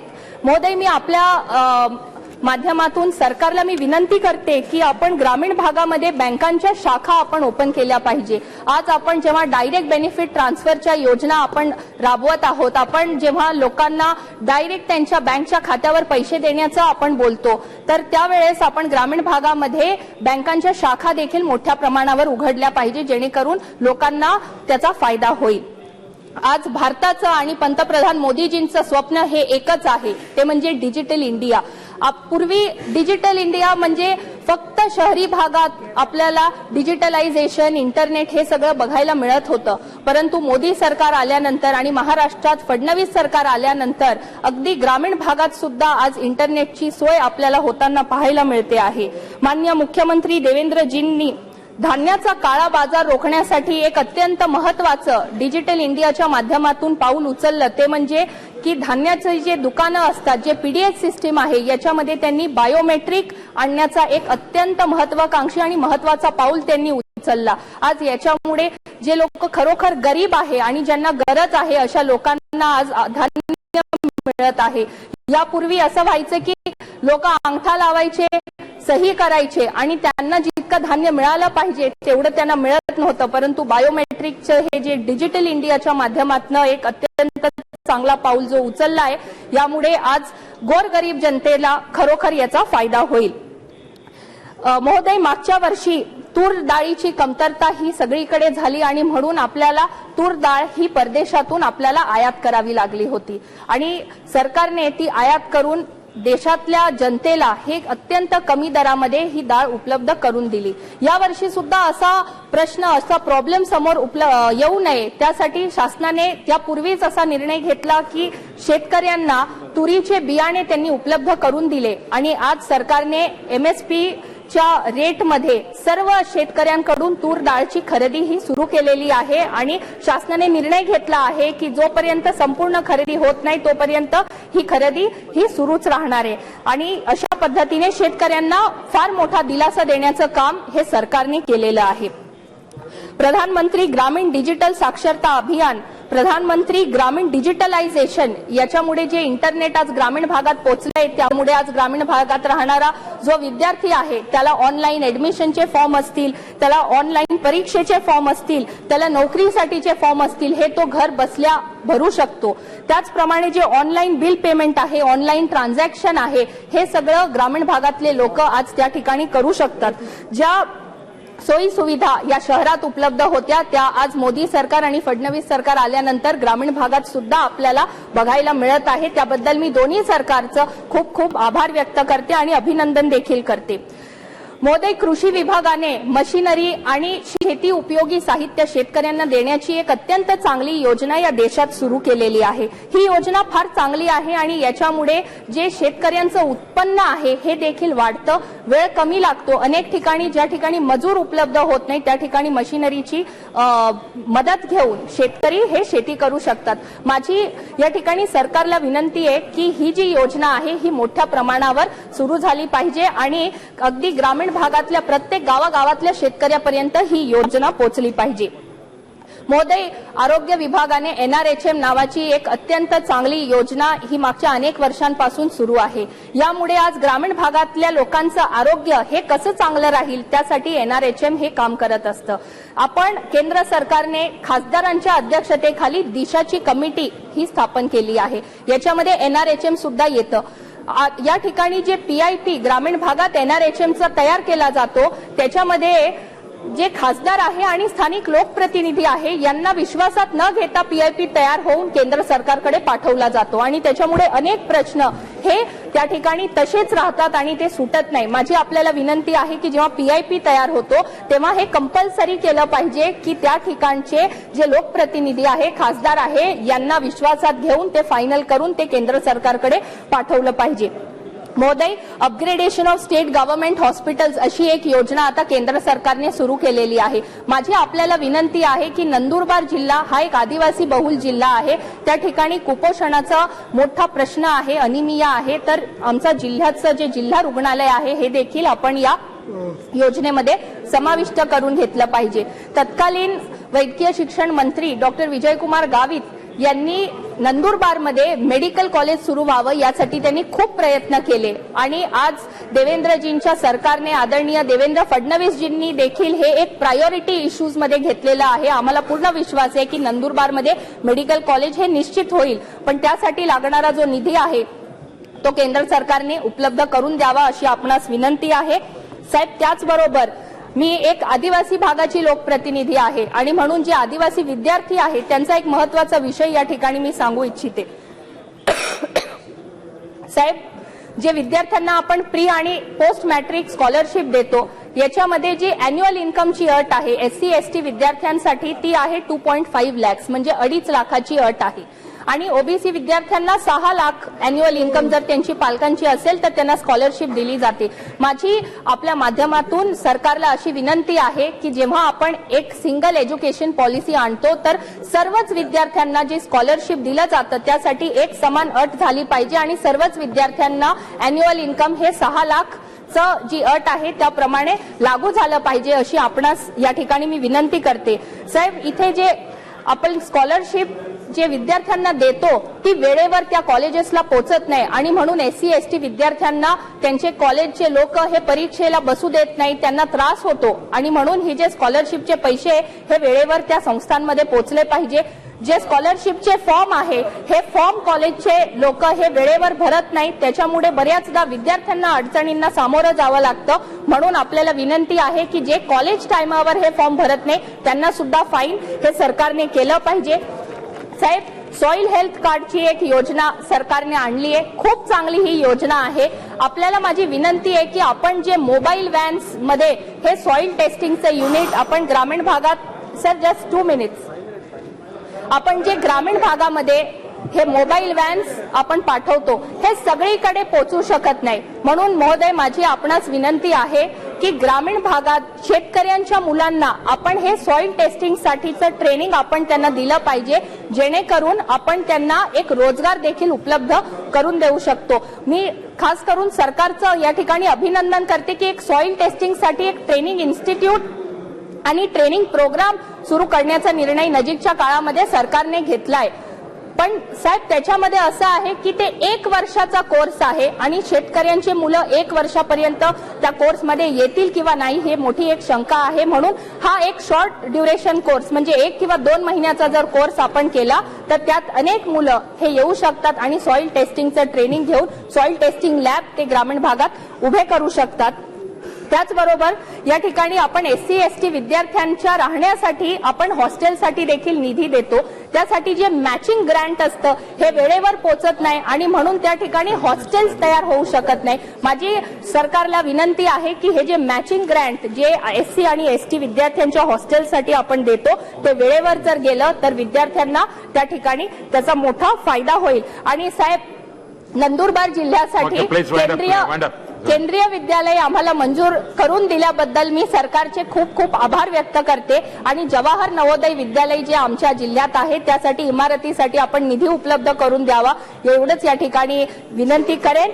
आणि पुनश्च एकदा मी सरकारचे या ठिकाणी अभिनंदन करते आणि इथेच थांबते. धन्यवाद. श्री राजेश रंजन जी धन्यवाद अध्यक्ष महोदय. अध्यक्ष महोदय, मैं किसी बात को कहने के पहले मैं माननीय मंत्री महोदय से आग्रह करूंगा कि सबसे पहले आप जो डिमांड ऑफ ग्रांट जो बिल लाएं उसमें आप छात्रों के लिए जो खास तौर पर जो माइनॉरिटीज के छात्र हैं, दलित है, अत्यंत पिछड़ा आदिवासी है और लड़कियों हैं, इनके छात्रावास की व्यवस्था हिंदुस्तान में सबसे कम है. यदि आप इस हिंदुस्तान की तरक्की चाहते हैं तो एजुकेशन में जो आज सबसे बड़ा उद्योग बन चुका है कोचिंग उद्योग, मैं चाहूंगा कि कोचिंग उद्योग को बंद करें और एजुकेशन पर, आपका जीडीपी एजुकेशन पर सबसे कम है, मैं चाहता हूं कि एजुकेशन की जीडीपी को डेवलप करिए और छात्रावास, वो लड़कियों का छात्रावास हो, दलित आदिवासी हो, माइनॉरिटीज का हो, इनके छात्रावास को आप सबसे ज्यादा डेवलप करिए ताकि किसी पूंजीपतियों के घर पर आश्रित ना हो और उसके गार्जियन पैसा नहीं दे पाते हैं तो फिर वो आगे नहीं बढ़ पाता है. तो कोचिंग बंद करिए, ये उद्योग को बंद करिए और कोचिंग फ्री करिए, ये मेरा आग्रह है. दूसरा मेरा है कि हेल्थ के मामले में मेरा सीधा है कि हेल्थ का जो उद्योग, आप ये जो है जांच घर है हेल्थ का, और आप हेल्थ पर भी आपका सबसे कम जीडीपी है, उसकी जीडीपी को बढ़ाइए. और जांच जो आपने प्राइवेट लोग के हाथ में दे दिया है, इसको पंचायत वाइज सरकार के द्वारा जांच को आप कंपलसरी करिए. ये मेरा आपसे आग्रह है ताकि शोषण कम हो. ये मेरा सबसे पहला आग्रह. सबसे ज्यादा जांच से शोषण होता है, इसीलिए जांच घर को आप सरकारी जांच घर करिए. साथ साथ कैंसर, ब्रेन ट्यूमर, हार्ट का बीमारी, जो बिलो ऑफ पॉवर्टी लाइन है, जो मिडिल क्लास के जो वर्ग है, जो पुअर ऑफ पीपुल है, जो उसमें दलित हैं, आदिवासी हैं, अत्यंत पिछड़े वर्ग के लोग हैं, जिसके पास 2 बीघा से कम जमीन है, उसको कैंसर, किडनी, ब्रेन ट्यूमर, ये जो संक्रमण बीमारी है उसको आप सरकारी स्कूल में आप फ्री करिए, सरकारी अस्पताल में. मैं ऐसा चाहता हूं. दूसरा सबसे बड़ी बात है कि अब तो सरकार दोनों जगह आपकी हो गई, केंद्र में भी और बिहार में भी. आपने विशेष राज्य का दर्जा की बात की थी, तो चलिए 14वीं तक. अब मैं 3 भाग बिहार को बांटकर, एक कोसी सीमांचल, एक मिथिलांचल और दूसरा मगध और तीसरा भागलपुर का इलाका अंगिका, 3 भाग आप विशेष पैकेज. आपको पता है कि झारखंड बढ़ जाने से मेरे यहां कोई उद्योग नहीं है, सारा उद्योग बंद हो गया. तो मैं चाहूंगा कि जो कृषि पर आधारित उद्योग है, जैसे मेरे यहां सबसे ज्यादा नदी है बिहार में, तो नदी आप हाई डैम, आज तक कोसी का हाई डैम पर आपने कभी नहीं लिया है, जबकि पूरी लड़ाई हाई डैम को लेकर के होती है. बाढ़ का स्थिति है, जैसे अब मगध में है पुनपुन, उधर है कोसी, तो हाई डैम के लिए आप कभी नहीं सोचते. तो हाई डैम बढ़ना बहुत जरूरी है इस बाढ़ के लिए. उसमें मत्स्य, फूड, एनिमल पर मेरा आग्रह आपसे कि जब तक आप केला, चीनी, मछली उत्पादन, फूड पर और एनिमल इंडस्ट्रीज को आप डेवलप नहीं करेंगे, कृषि को आप डेवलप नहीं कर सकते हैं, दूध उस पर नहीं करेंगे तो नहीं कर सकते हैं. मेरा आग्रह तीसरा है कि कृषि शिक्षा को आप डेवलप करिए. हिंदुस्तान में किसान की बात करते हैं, लेकिन कृषि शिक्षा नहीं है जिस पर आपका कुछ नहीं है. और देसी गाय को डेवलप करिए. आप जर्सी गाय को बहुत डेवलप कर रहे हैं. आप देसी गाय दूध जब तक नहीं देगी, तब तक, जब तक आप उस पर नहीं करिएगा, तब तक आप कृषि को, आप किसान को आप आधारित नहीं कर सकते हैं. और तीसरा, प्रधानमंत्री सिंचाई योजना, किसान को डेवलप करना चाहते हैं तो प्रधानमंत्री सिंचाई योजना की बहुत जरूरी है. हमारे इलाके में आर्सेनिक और आयरन पानी, भारत प्रभावित है, आर्सेनिक और आयरन पानी में आपका डिमांड नहीं है. दूसरा, कुपोषण पर आपका नहीं है. और चाइल्ड लेबर, जो चाइल्ड लेबर, ये जो हिंदुस्तान में सबसे ज्यादा चाइल्ड लेबर पर बहस होती है, जिसके चलते बड़े बड़े नोबल मिल जाते हैं. चाइल्ड लेबर पर आप क्यों ध्यान नहीं देते हैं? क्यों उसको कंपलसरी एजुकेशन की कल्पना हम लोग नहीं कर रहे हैं? क्यों वो हमारा जो दलित है, माइनॉरिटीज है, ओबीसी है, अत्यंत पिछड़ा का बेटा है, माइनॉरिटीज का लड़का है, ये जो गरीब का बच्चा है, ये फैक्ट्री में जाकर के क्यों 8 साल 9 साल का काम करता है? इसलिए कंपलसरी और कॉमन एजुकेशन, 2 मिनट में खत्म करूंगा। मैं आपसे आग्रह करूंगा कि करें, चाइल्ड लेबर के लिए आप सबसे ज्यादा ध्यान दें ताकि गरीब और दलित का बच्चा नहीं जाए। बिहार में 2 एम्स के लिए आपने कहा था, उस पर मैं चाहता हूं, और नवोदय विद्यालय और सेंट्रल स्कूल हर जिले में हो, नवोदय विद्यालय को आप डेवलप करिए। नहीं कीजिएगा तो बेटी नहीं बढ़ पाएगी। तीसरा लास्ट मैं कर रहा हूं मैडम, अध्यक्ष महोदय, आंगनबाड़ी सेविका और ममता और आशा और खास तौर पर पीडीएक्स का जो डीलर है, डीलर को आप लूटने के लिए कमीशन दे चुके हैं। मेरा आग्रह है कि डीलर को कमीशन नहीं देकर के आप कोई तनख्वाह पे करिए ताकि पीडीएक्स सिस्टम आम लोगों तक सही जा सके। गरीब सिर्फ गरीब की बात करने से नहीं होगा, पीडीएक्स में डीलर को यहां से तनख्वाह दीजिए। ये मेरा लास्ट पॉइंट है, आग्रह है। तीसरा मेरा सबसे लास्ट जो है वो है आपसे कि यदि आप हिंदुस्तान को भ्रष्टाचार, चाहे जीएसटी, चाहे नोटबंदी, मेरा लास्ट है अध्यक्ष महोदय कि आप परचेजिंग पावर को कब खत्म कीजिएगा? यदि सीलिंग पर गांव में वेल्थ पर है तो बाजार के वेल्थ पर कब होगा? 10 करोड़ से ज्यादा क्षमता किसी को मत दीजिए। यदि यह क्षमता आप घटा सकते हैं तो भारत का निर्माण में आपका सहयोग होगा, अन्यथा नहीं होगा। मैं चाहूंगा कि बिहार को विशेष पैकेज आप 3 भाग में दीजिए और बिहार के हाई डैम की व्यवस्था कीजिए, या नहीं तो बिहार जो आपने वादा किया था बिहार को राज्य का दर्जा, उसको आप दे। 17-18 के सप्लीमेंट्री बजट पर बोलने की आपने अनुमति दी, इसके लिए हम आभार व्यक्त करते हैं। महोदय, आज कृषि सबसे संकट में है और कृषि में जो उत्पादकता है, कृषि उत्पादकता में बढ़ोतरी हुई है। महोदय, मैं सरकार से आग्रह करना चाहूंगा कि कृषि का उत्पादन जब बढ़ता है तो किसान और भी संकट में पड़ जाता है। इसलिए एक ऐसे चेन का निर्माण किया जाए पंचायत स्तर पर, स्टोरेज का, पेरिसेबल का और नॉन पेरिसेबल का एक स्टोरेज की व्यवस्था पंचायत लेवल पर सरकार करे और किसानों को स्टेक होल्डर उसका बनाए। जितना जो सामान उसमें जमा करेंगे उसके हिसाब से मिनिमम प्राइस उनको पहले मिल जाएगा और जब मार्केट में डिमांड होगा तो पूरे स्वतंत्रता उनको होगी कि वो अपने सामान को बेचें। यदि यह व्यवस्था की गई तो निश्चित तौर से किसानों की दशा में काफी सुधार हो जाएगा।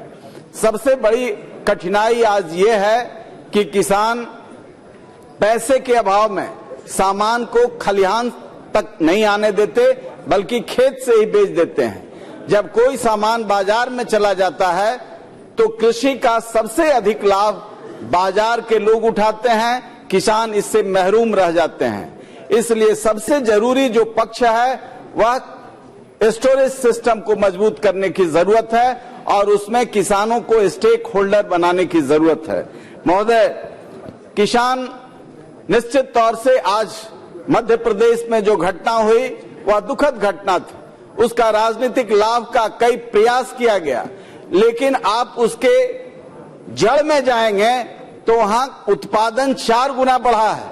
मध्य प्रदेश सरकार ने जो किसानों के लिए प्रबंधन किया, जो माइक्रो लेवल पर व्यवस्था की, इसका नतीजा हुआ उत्पादन बढ़ा, लेकिन बाजार मूल्य घट गया।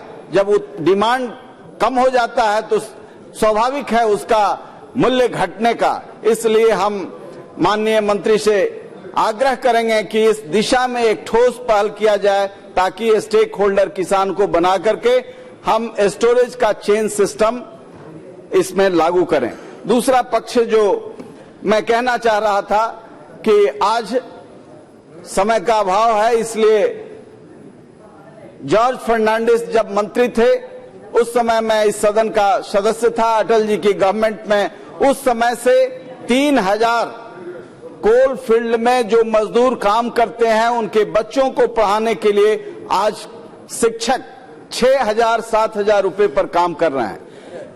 6000-7000 उनको मिनिमम वेजेस भी नहीं मिल पाता है। ये स्लम एरिया के बच्चों को पढ़ाते हैं जो कोल फील्ड में काम करते हैं। वे हर एक वर्ष यहाँ धरना और प्रदर्शन करते हैं।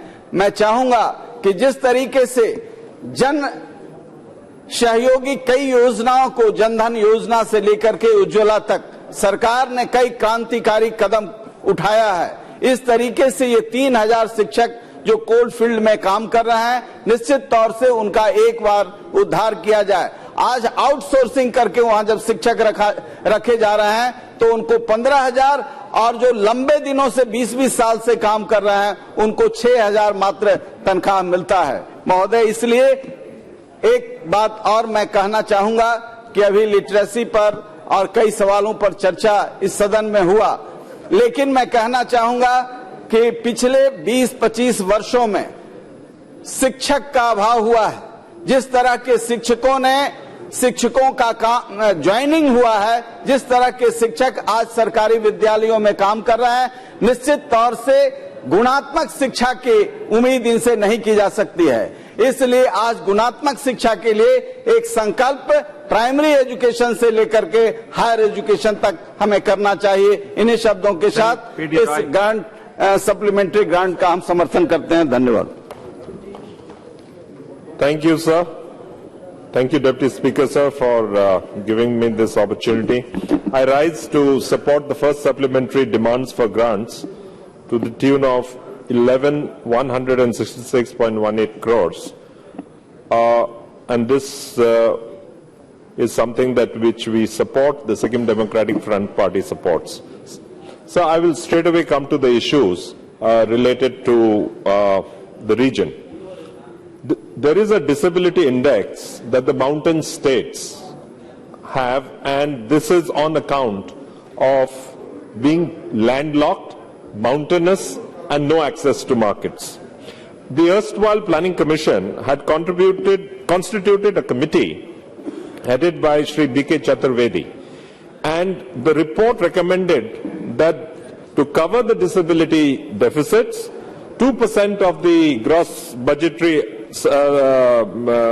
GBS could be given to all the mountain states. So I request the Finance Minister to take a hard look at this, because this is something that needs to be done. It is recorded within the Planning Commission. So the removal of subsidy from LPG would also put the people in the mountains at a very, very great deal of trouble. Today I have received many messages that if this happens, then the rural people will start cutting trees and using that as fuel wood. This would not be good for our initiatives in the climate change region. So the next point is the National Organic Farming Research Institute was declared by the Honorable Minister of Agriculture. That was when the Prime Minister had visited Sikkim and inaugurated the Sikkim as the organic state on 18th March 2016.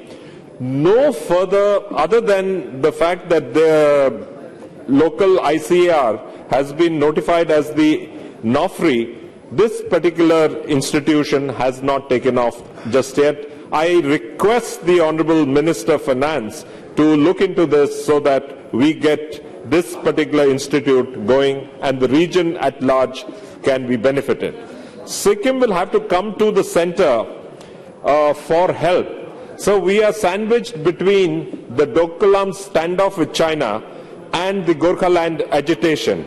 In the last 45 days, sir, more than 1 lakh hotel reservations, more than 1 lakh of hotel reservations have been already cancelled. So this has created a huge economic disruption in Sikkim, and the government of India will probably have to step in. The security situation in the region will also have to be brought under control.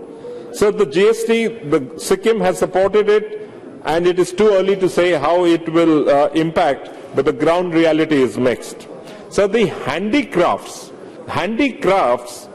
sector should be brought to zero, because this is a category in which the lots of young entrepreneurs are working, and this is a startup. Lots of startups are taking off in our region.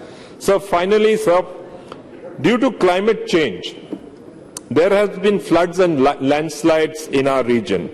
The Honorable Prime Minister today visited Assam and spoke to many of the chief ministers of the region. Many roads within our state have been affected, and we need a separate fund to repair them. But this is an annual feature, sir, and it is getting worse because of climate change. Can we think of an insurance fund to take care of this particular purpose? So this is under the disaster risk reduction. We would like to understand if such a fund can be created so that disasters, if it strikes within the region, this insurance fund can be used for that particular purpose. And finally, sir, I would like to support the view of the Honorable Leader of the BJD, Mehtab Sahab, when he talked about cyber security. So cyber security and creating a cyber security commission to look into this because of the huge push to digital to the digital world. I think this requires something which India can and should look at very, very closely, sir. Thank you very much. With these words, I support the bill. Ravindra Kumar Rai.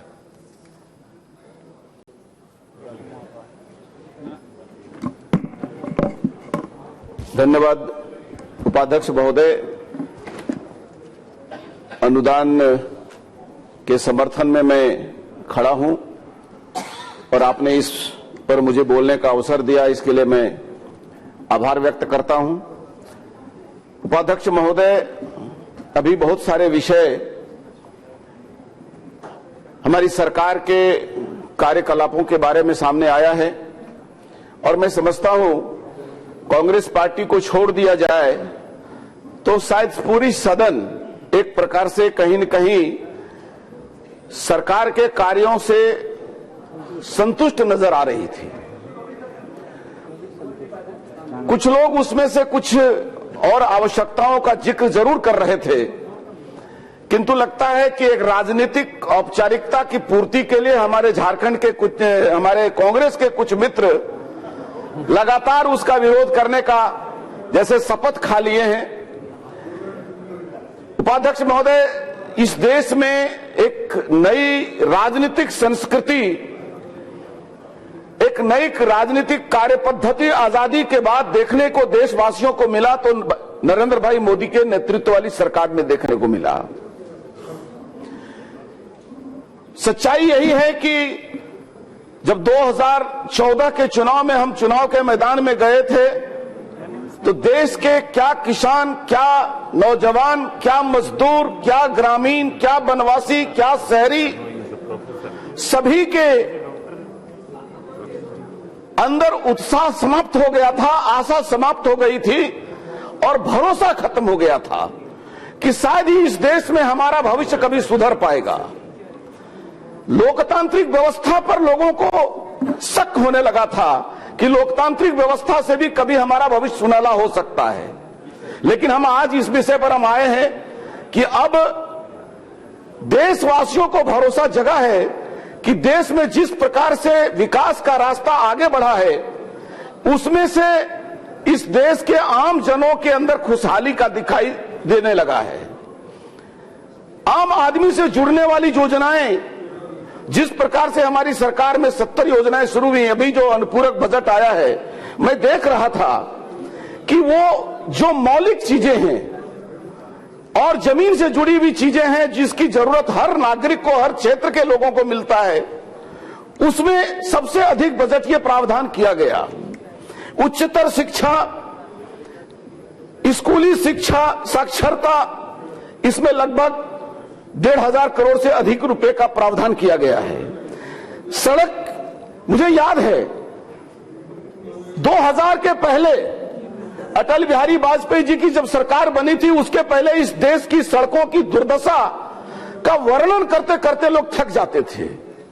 लेकिन अचानक आदरणीय अटल बिहारी वाजपेयी की नेतृत्व में जब सरकार आई थी तो देश के सड़कों की दशा सुधरने लगी थी। और आज मुझे इस बात का फक्र है कि आदरणीय गडकरी जी के नेतृत्व में देश में फिर से सड़कों पे एक नई जिंदगी मिल रही है, और ऐसी जिंदगी मिल रही है जिससे लोगों को भरोसा हुआ है कि पूरा देश एक बार यातायात के मामले में नई जिंदगी और नया आयाम खड़ा करके दिखाएगा। और आज उसमें लगभग 4000 करोड़ रुपए का व्यवस्था इस प्रावधान में किया गया। ये विकास के कार्य हैं, ये कोई भोग और उपभोग के विलासिता के समान नहीं है। ये खर्चे जो हैं वो देश के मौलिक आवश्यकताओं के पूर्ति के लिए, बाल विकास, ये आम गरीब जो गांव में रहने वाले हैं, झुग्गी झोपड़ी में रहने वाले हैं, ऐसी महिला विकास की जो योजनाएं हैं जिनको संचालित करना बहुत आवश्यक है, उसमें लगभग 2100 करोड़ रुपए का प्रावधान किया गया है।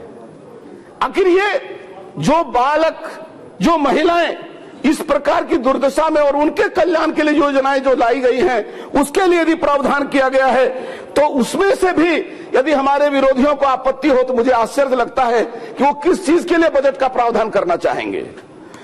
अभी मूल्य वृद्धि की बात हो रही थी, मूल्यों को स्थिरीकरण करने के लिए, उसको स्थिर बनाने के लिए 500 करोड़ रुपए की व्यवस्था की गई, इस अनुदान में किया गया है, ताकि मूल्य वृद्धि से आम उपभोक्ता परेशान नहीं हो। अब यह बात भी यदि वो मांग भी करते हैं मूल्य में स्थिरता आए, उसमें कमी आए, ऐसे अनेक योजनाओं के बारे में हम चर्चा करना चाहेंगे।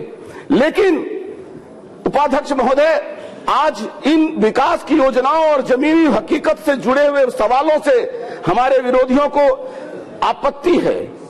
लेकिन मैं आपसे निवेदन करना चाहता हूं, नोटबंदी की बात आती है, मैं झारखंड से आता हूं। नोटबंदी का असर पूरे देश में आम लोगों में क्या हुआ नहीं हुआ, लेकिन मुझे आश्चर्य लगा यह जानकर कि जब नोटबंदी आई तो उग्रवादी संगठनों में, आपराधिक संगठनों में भूचाल आ गया, लोग असहाय जैसा करने लगे।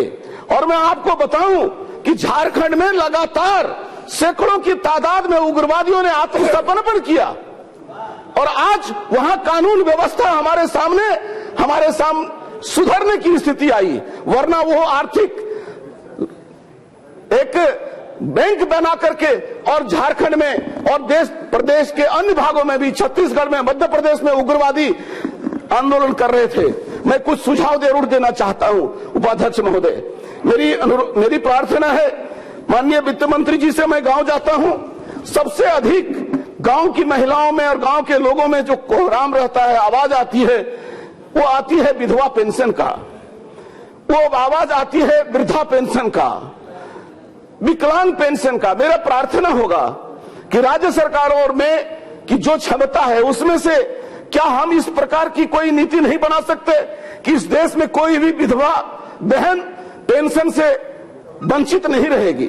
7% विधवाओं को पेंशन मिले, वृद्धों को पेंशन मिले, इसकी आवश्यकता है।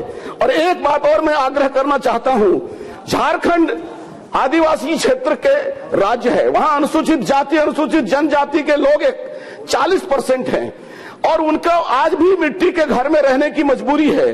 जंगलों में रहने वाले वनवासी, आदिवासी, इनको प्राथमिकता के आधार में प्रधानमंत्री आवास योजना देने का प्रावधान किया जाए, ताकि उनको लगे कि एक नए युग का सूत्रपात हुआ है। अध्यक्ष महोदय, आप आ गई, मुझे लगता है मुझे कुछ और रहम करेंगी। एक अनुरोध मैं अध्यक्ष महोदय मैं आपसे करना चाहता हूं, आपके माध्यम से सरकार से, कि आज एक दूसरी समस्या जो गांव में बहुत जोर हाहाकार मचता है, वो है पेयजल आपूर्ति। चापानल फेल हो रहा है। जल छाजन के कार्यक्रम चलने के बाद भी पेयजल आपूर्ति योजना भारत सरकार की पंचायत स्तर पर और राज्य सरकार की जो जिस तेजी से चलना चाहिए उसको आगे बढ़ाया जाए, ताकि लोगों को पेयजल की जो समस्या है उससे समाधान मिल सके। इसी आग्रह के साथ मैं इस जन उपयोगी अनुदान बजट का समर्थन करते हुए अपनी वाणी को विराम देता हूं। भारत माता की जय। बदरुद्दीन अजमल जी 2 मिनट 3 मिनट में करना है। मैडम, हम लोग 3 MP बोलना तो शुरू आए, जब से 2 मिनट में ही खत्म हो जाता है। 2 मिनट से ज्यादा कभी भी नहीं हिला मैडम। जब मैं हाथ उठता हूँ तो उससे पहले आप जरूर आ जाती है, मैं उसका शुक्रिया। मैडम लंबा बात करने की नहीं है। सबसे पहले तो फाइनेंस मिनिस्टर साहब जो भी बिल लाएंगे, जब भी लाएंगे, हमारा सपोर्ट है और आज भी सपोर्ट है, हम सपोर्ट करते रहेंगे। वो इस लायक आदमी है कि वो ऐसी वैसी कभी चीज नहीं लाएंगे, हमें इसका यकीन है। मैडम बिल्कुल, बहुत बहुत शुक्रिया मैडम, बहुत बहुत शुक्रिया, आपने मुझे इस सप्लीमेंट्री डिमांड फॉर ग्रांट के ऊपर बात करने का मौका दिया। मैडम हम लोग छोटी पार्टी के, मैडम मैंने कह दिया, ये सरकार लोगों के लिए अच्छे दिन लाने का वादा किया और महंगाई पर काबू पाने का वादा किया था, काले धन को वापस लाएंगे इसका भी यकीन दिलाया था। मगर मैडम महंगाई बढ़ती ही जा रही है, इसके ऊपर बहुत ज्यादा ध्यान देने की जरूरत है। आज महंगाई ने आम आदमी की कमर तोड़ रखी है, आम आदमी के घर का बजट बिगड़ गया है। प्याज, दाल, सब्जी और दूसरी खाने पीने की चीजों की कीमत आसमान छू रही है। सब्जियों और फलों की कीमत में भी आसमान छूती नजर आ रही है। 60 से 70 रुपये में मिलने वाली दाल 200 तक में बिकी है और टमाटर 80 और 100 रुपये किलो में हो गया। गरीबों के लिए इन चीजों को बर्दाश्त करना बहुत मुश्किल होता जा रहा है। मैडम पेट्रोल डीजल की कीमत में भी बार बार इजाफा, कभी कभी तो महीने महीने में एक साथ में बढ़त दिखाई देती है, जिससे तमाम चीजों के ऊपर, कमोडिटीज के ऊपर असर पड़ता है। और खासकर जो दूर दराज हम लोग आसाम से आते हैं, वहां तक पहुंचने वाले, पहाड़ों जंगलों में पहुंचने वाले, वहां जाके इनकी कीमतें और बहुत ज्यादा बढ़ जाती है। मैडम दूसरा, इन सब बातों पर सरकार देने की जरूरत है। एक तरफ तो प्रधानमंत्री जी ने हमसे वादा किया था जब आसाम में गए थे इलेक्शन के, दोनों इलेक्शनों के टाइम पर, कि ये सरकार गरीबों की सरकार है, और दूसरी तरफ आम गरीब इंसान के लिए परेशानियां हल नहीं निकाली जा रही है, इससे आम लोग दुखी है। मुसलमानों की आबादी इस देश में तकरीबन 14% है और इस कम्युनिटी की जो बदतरीन हालत है उससे पूरा देश वाकिफ है। परिषद कमेटी, रंगनाथ कमीशन और बहुत से सारी दूसरी रिपोर्ट बताता है कि मुसलमान माशी और समाजी, तालीमी, हेल्थ केयर के एतबार से इंतहाई पिछड़ा हुआ है। 2007 में मुसलमानों की हालत में सुधार लाने के लिए माइनॉरिटी मिनिस्ट्री बनाई गई। उनके साथ क्रिश्चियन भाइयों को, बुद्ध, सिख, जैन और पारसी भाइयों को भी शामिल कर दिया गया। अब कुल मिलाकर माइनॉरिटी कम्युनिटीज के हिंदुस्तान की कुल आबादी का तकरीबन 19% है। उन तमाम लोगों के लिए सरकार ने 2017-18 में के बजट में अकलियतों के लिए 4,195 करोड़ दिया, जो बहुत ही कम है। मैं फाइनेंस मिनिस्टर साहब से गुजारिश करूंगा आपके माध्यम से कि वो इसके ऊपर ख्याल रखें और खासकर उनके बच्चों की पढ़ाई के लिए, उनके मेडिसिन के लिए। मैडम हमारे यहाँ नॉर्थ ईस्ट में आप रिपोर्ट अगर मंगाएंगे, सर्वे अगर मंगाएंगे फाइनेंस मिनिस्टर साहब भी, तो कैंसर की बीमारी और किडनी की बीमारी आसाम में बहुत ज्यादा होती जा रही है, इसके ऊपर ध्यान देने की जरूरत है। मैडम वक्त कम है, आज हमारे प्रधानमंत्री जी आसाम में हैं, अभी इस वक्त वापसी के फ्लाइट पे होंगे, 2:30-3 बजे उठ रहे होंगे। हमने वहां डिमांड दिया, इससे पहले भी फ्लड 1.5 महीने से हो रहा है। आज हम लोगों को पहले ताज्जुब हुआ कि प्राइम मिनिस्टर साहब को हेलीकॉप्टर से घुमाना था, आसाम दिखाना था, उसके बाद वो प्रोजेक्ट कैंसिल हो गया और कैंसिल होकर प्राइम मिनिस्टर साहब को गुवाहाटी में ही सारे जो है वो इलेक्ट्रॉनिक मीडियम के माध्यम से उसको दिखा दिया गया। बहुत बड़ी बात है, कोई अच्छी बात है, कोई बहुत बुरा। लेकिन मैडम उसमें सबसे बड़ी बात यह है कि हम ये चाह रहे थे कि अगर सर जाते वहां, तो हमने इस मामले में फ्लड आज 45 दिन से हो रहा है। बाद में आज हमने फोन करके मालूम किया तो ये हुआ कि चूंकि फ्लड अब उतर रहा है मैडम, तो इसलिए अभी प्राइम मिनिस्टर को वहीं से बता दिया गया, पावर प्रेजेंटेशन दिया गया। हमने 20,000 करोड़ का पैकेज मांगा और बार बार हम लोग जो है आसाम के फ्लड और इरोशन को नेशनल कैलेमिटी डिक्लेयर करने के लिए सारी पार्टियां दे रही है जोर, हमने भी जोर दिया। इनके हो गया मैडम, आपके आसाम के मैडम मैं खाली लास्ट के, अच्छा मैं अपने डिमांड पढ़ देता हूँ प्लीज। अब क्या डिमांड नहीं, आपका पूरी पोस्ट है मैडम। क्या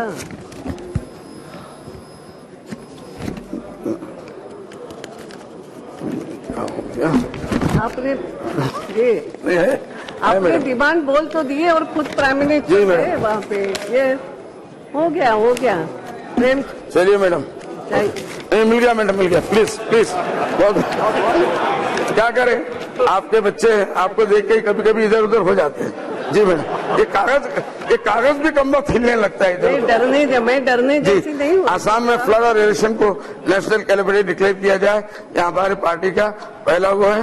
number 2, north east industrial policy उसको कामयाब किया जाए। वहाँ जब तक इंडस्ट्रिया नहीं जाएगी लोगों की हालत नहीं सुधरेगी।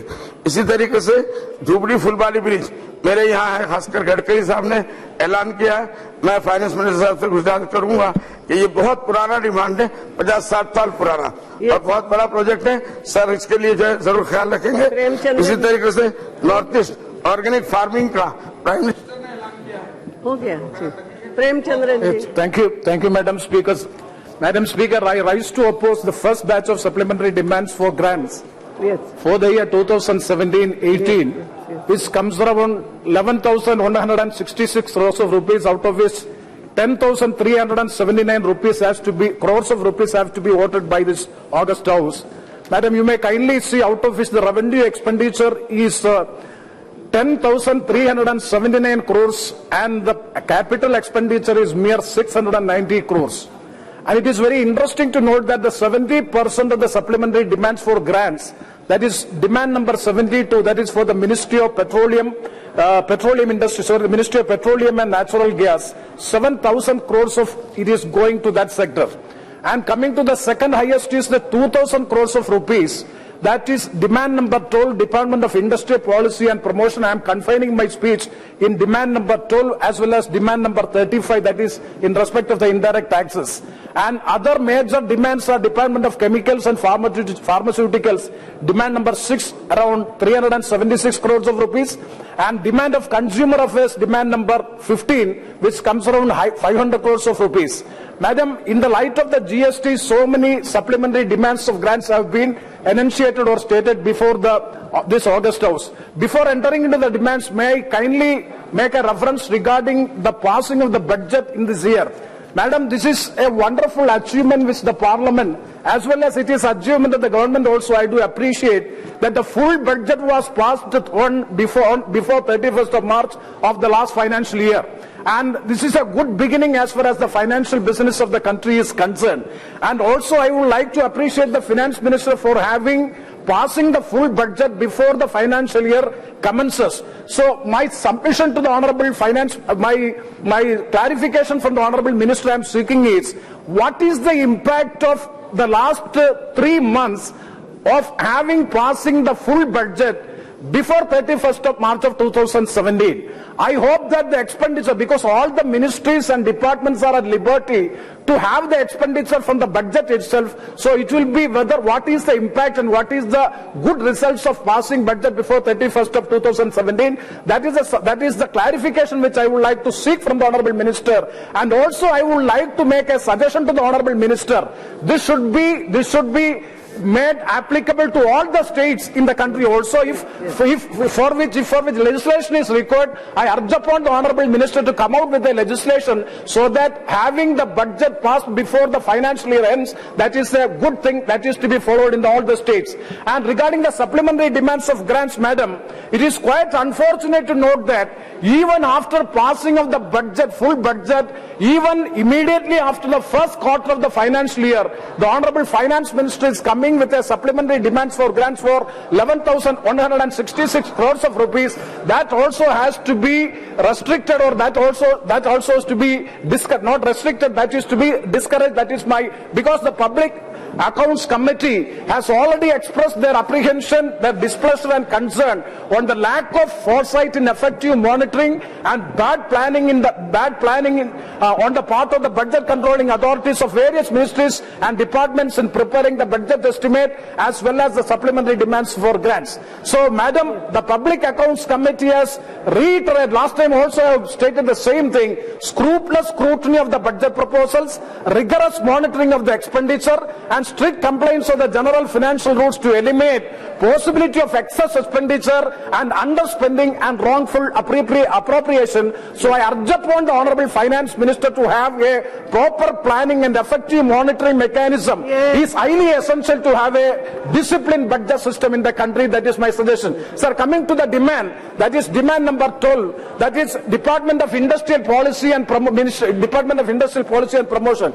Madam, 2,000 crores have been earmarked under this demand. 1,800 crores and 200 crores of rupees. This money is being spent in the northeastern states, Uttaranchal, Uttarakhand, and all these states. This money is going to spend the state unit, public sector units. Madam, one time the government of India is giving budgetary support for the units, public sector units, but in the other side you are killing and selling out the public sector undertakings. In the time of Pandit Jawaharlal Nehru, we have stated that these public sector undertakings are the temples of modern India. Madam, I would like to state in my state, 3 industries, namely Hindustan Newsprint Limited, Cochin Shipyard, as well as the BML, Bharat Earth Movers Limited. This Bharat Earth Movers Limited, which was incepted, it was established 5 years back. From the day of inception, it is making profit. It is now in the list of disinvestment. And Cochin Shipyard, madam, 25% of the stake of this company, Cochin Ship, it is the biggest pioneer ship making industry in India. He is able to compete with any global players. Such a Cochin Shipyard is also under the way of disinvestment, and 25% is going to be 10% disinvestment and 15% public issue of shares. So madam, one side you are promoting, giving budgetary support to the public sector undertakings, and other side you are mercilessly killing the public sector undertakings. So my submission to the Honorable Ministry is, public sector undertakings is highly essential. Kindly review the industrial policy and promotion in the country. Madam, one more. Indirect tax. One point. Regarding the indirect tax also, that is the GST. We all supported GST, especially the state of Kerala was in full support of the GST. Our finance minister in Kerala was full supporting, and madam, you may kindly see the problem is anti-profiteering mechanism. It was a demand made by the state of Kerala, especially our finance minister. Unfortunately, madam, the very important point is, after July 1st, so 72% of the consumable goods have been, the rate of duty has come down. But unfortunately, the benefit has not been passed on to the consumers. Why? The traders are making benefit. Why it is, madam, undue benefit is going to the traders? Because there is no anti-profiteering authority has not been established. I urge upon the minister to establish that there. With this words, I come. Thank you very much. Very good, very good. Thank you, madam. Regarding the supplementary issue, I'll straight away go to the issue. Yes, that is better. The novel idea of one nation, one tax. After it was introduced in July 1st, is almost 1 month up.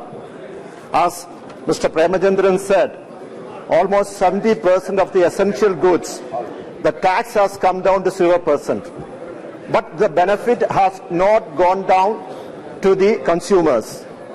So actually, it is going, the profit is made by the producers or the traders.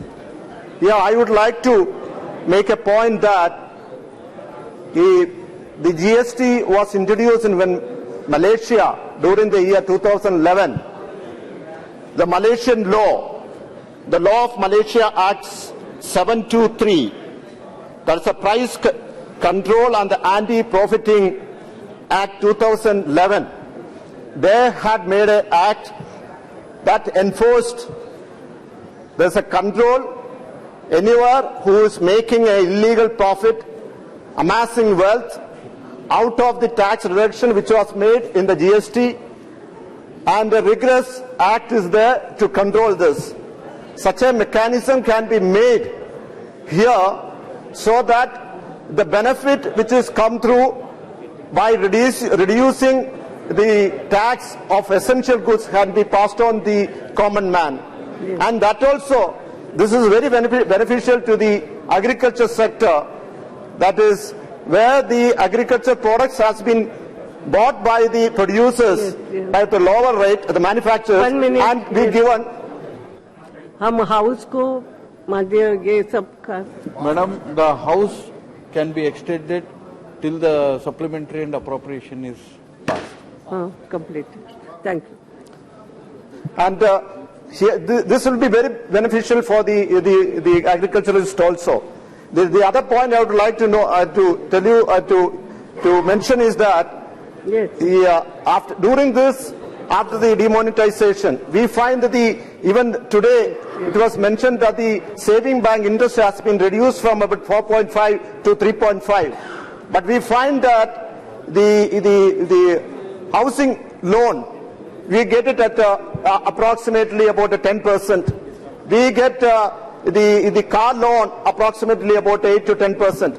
But the education loan, we find that the bankers are providing at 14% for the public sector commercial bank, and also the private bankers are providing at 16% to 18%. I believe that the education loan, the cream of loan, because they are the cream, the future of this country. So this, I urge upon the government to reduce the education loan, at least provide them with the 3% or 4%, so that they can even pay back after their studies. Madam, this last point I would like to associate with Mr. Premachandran is that the public sector disinvestment.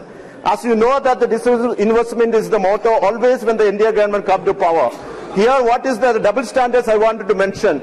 In my constituency, the Hindustan newsprint, which is making a profit throughout till now, that the public sector has been taken up in the list of disinvestment. And the similar one in Orissa or in Nagaland, I have nothing against the state of Orissa or Nagaland, but that has been, and Assam, that has been protected. That which is making loss also. Here, my request to the government is, it comes under the HPC. If the HPC, this Hindustan newsprint is delinked from HPC, this newsprint. Thank you. धन्यवाद अध्यक्ष जी। मैं सदन में प्रस्तुत अनुदानों की पूरक मांगे जो सन 2017-18 की प्रस्तुत की गई है, मैं उनका समर्थन करता हूं और मैं माननीय प्रधानमंत्री जी को और वित्त मंत्री जी को बधाई देना चाहता हूं कि उन्होंने अपने देश को एक आर्थिक महाशक्ति बनाने में अपनी महती भूमिका का निर्वाह कर रहे हैं और उसके लिए विभिन्न योजनाएं ला रहे हैं। मैं उनके लिए बहुत बहुत उनको बधाई देता हूं। और उन्होंने साहसिक निर्णय लिए हैं, चाहे नोटबंदी का मामला रहा हो या प्रयास करके जीएसटी को लागू करने का मामला हो, उन्होंने इसके लिए सार्थक प्रयास किए हैं। मैं इसके लिए उनको बहुत बहुत बधाई देता हूं। माननीय अध्यक्ष जी, आज जो ये अनुदानों की पूरक मांगे प्रस्तुत की गई हैं, उसमें दालों की खरीद के लिए जो 500 करोड़ रुपए का अतिरिक्त मांगा गया है, निश्चित तौर से वो सराहनीय प्रयास है, क्योंकि दालों की कीमतें और विशेषकर जो अरहर है वो उसकी कीमतें बहुत गिर गई हैं, तो उसके सपोर्ट के लिए उन्होंने जो धन रखा है उसके लिए मैं उनको बधाई देता हूं। आज भीम ऐप के जरिए भुगतान को प्रोत्साहन के लिए 50 करोड़ रुपया, प्रधानमंत्री ग्रामीण जीविका साक्षरता मिशन के लिए 50 करोड़ रुपया और जीएसटी के जागरूकता के लिए 250 करोड़ रुपया का प्रावधान किया गया है, जिससे जीएसटी के विषय में लोगों को अच्छी तरह से जानकारी हो सकेगी। मानव खाद्य प्रसंस्करण गोदामों के निर्माण के लिए भी इसमें विशेष प्रावधान किए गए हैं। मैं मांग करना चाहता हूं कि इसमें जो बुंदेलखंड क्षेत्र है मेरा, वहां अभी भी गोदामों की बहुत कमी है। आज भी इसमें चर्चा हो रही थी सदन में। मैं कहता हूं इसमें और धन बढ़ाया जाना चाहिए और इसके लिए विशेष तौर से मेरे बुंदेलखंड में जो ये भंडारण है, इसके लिए विशेष व्यवस्था करने के लिए गोदामों का निर्माण होना चाहिए। प्रधानमंत्री स्वास्थ्य बीमा योजना के लिए और राज्य सरकारों के अस्पतालों को प्रोत्साहन देने के लिए लगभग 532 करोड़ और से ज्यादा का प्रावधान किया गया है। मानो मैं बुंदेलखंड से आता हूं, मेरे यहाँ एम्स है नहीं, एम्स की मांग बहुत दिन से चल रही है, लेकिन मेरे यहाँ के जो जिला अस्पताल हैं चित्रकूट का और बांदा का, उसके उन्नयन की जरूरत है। मैं समझता हूं कि उसके लिए भी विशेष तौर से चिंता करने का काम होगा। इसमें कृषि एवं किसान कल्याण मंत्रालय के लिए भी इसमें विशेष तौर से चिंता की गई है और उसके लिए अनुदान की पूरक मांगों की व्यवस्था की गई है। मैं माननीय अध्यक्ष जी कहना चाहता हूं, बुंदेलखंड क्षेत्र में जो अन्ना जादव की बहुत बड़ी समस्या है, मैं समझता हूं कि इसमें सदन में पहले भी थोड़ा सा चिंता व्यक्त की जा चुकी है। उसमें अन्य गांव और मेरे यहाँ क्षेत्र में ही नहीं, अन्य अगल बगल के क्षेत्रों में भी बहुत बड़ी जरूरत है। मैं समझता हूं इसके लिए गौशाला निर्माण और अन्य व्यवस्थाएं इसमें करने का, और आगे जो बजट आएगा उसमें व्यवस्था करने का, या जो दूसरी पूरक मांगे आएंगी। George thank you madam speaker for letting me to speak. Now, yes, okay. Thank you, Madam Speaker, for letting me to participate the discussion on the supplementary demands for 2017 and 18. Madam, I will not speak on any of the matter which has been dealt with. Thank you. Okay. Yes. Madam, I will not deliberate any on the issues which has been taken care of here, Madam. I will only confine to 2-3 points, Madam. One is that, Madam. आप बैठिए, आपका हो गया कब से? Madam, we are all concerned about the welfare of the farmers, and we are all for promoting the welfare of the agrarian community also, Madam. At the same time, Madam, we are all concerned about our, healthy living also. For that, we are promoting the organic farming in our nation.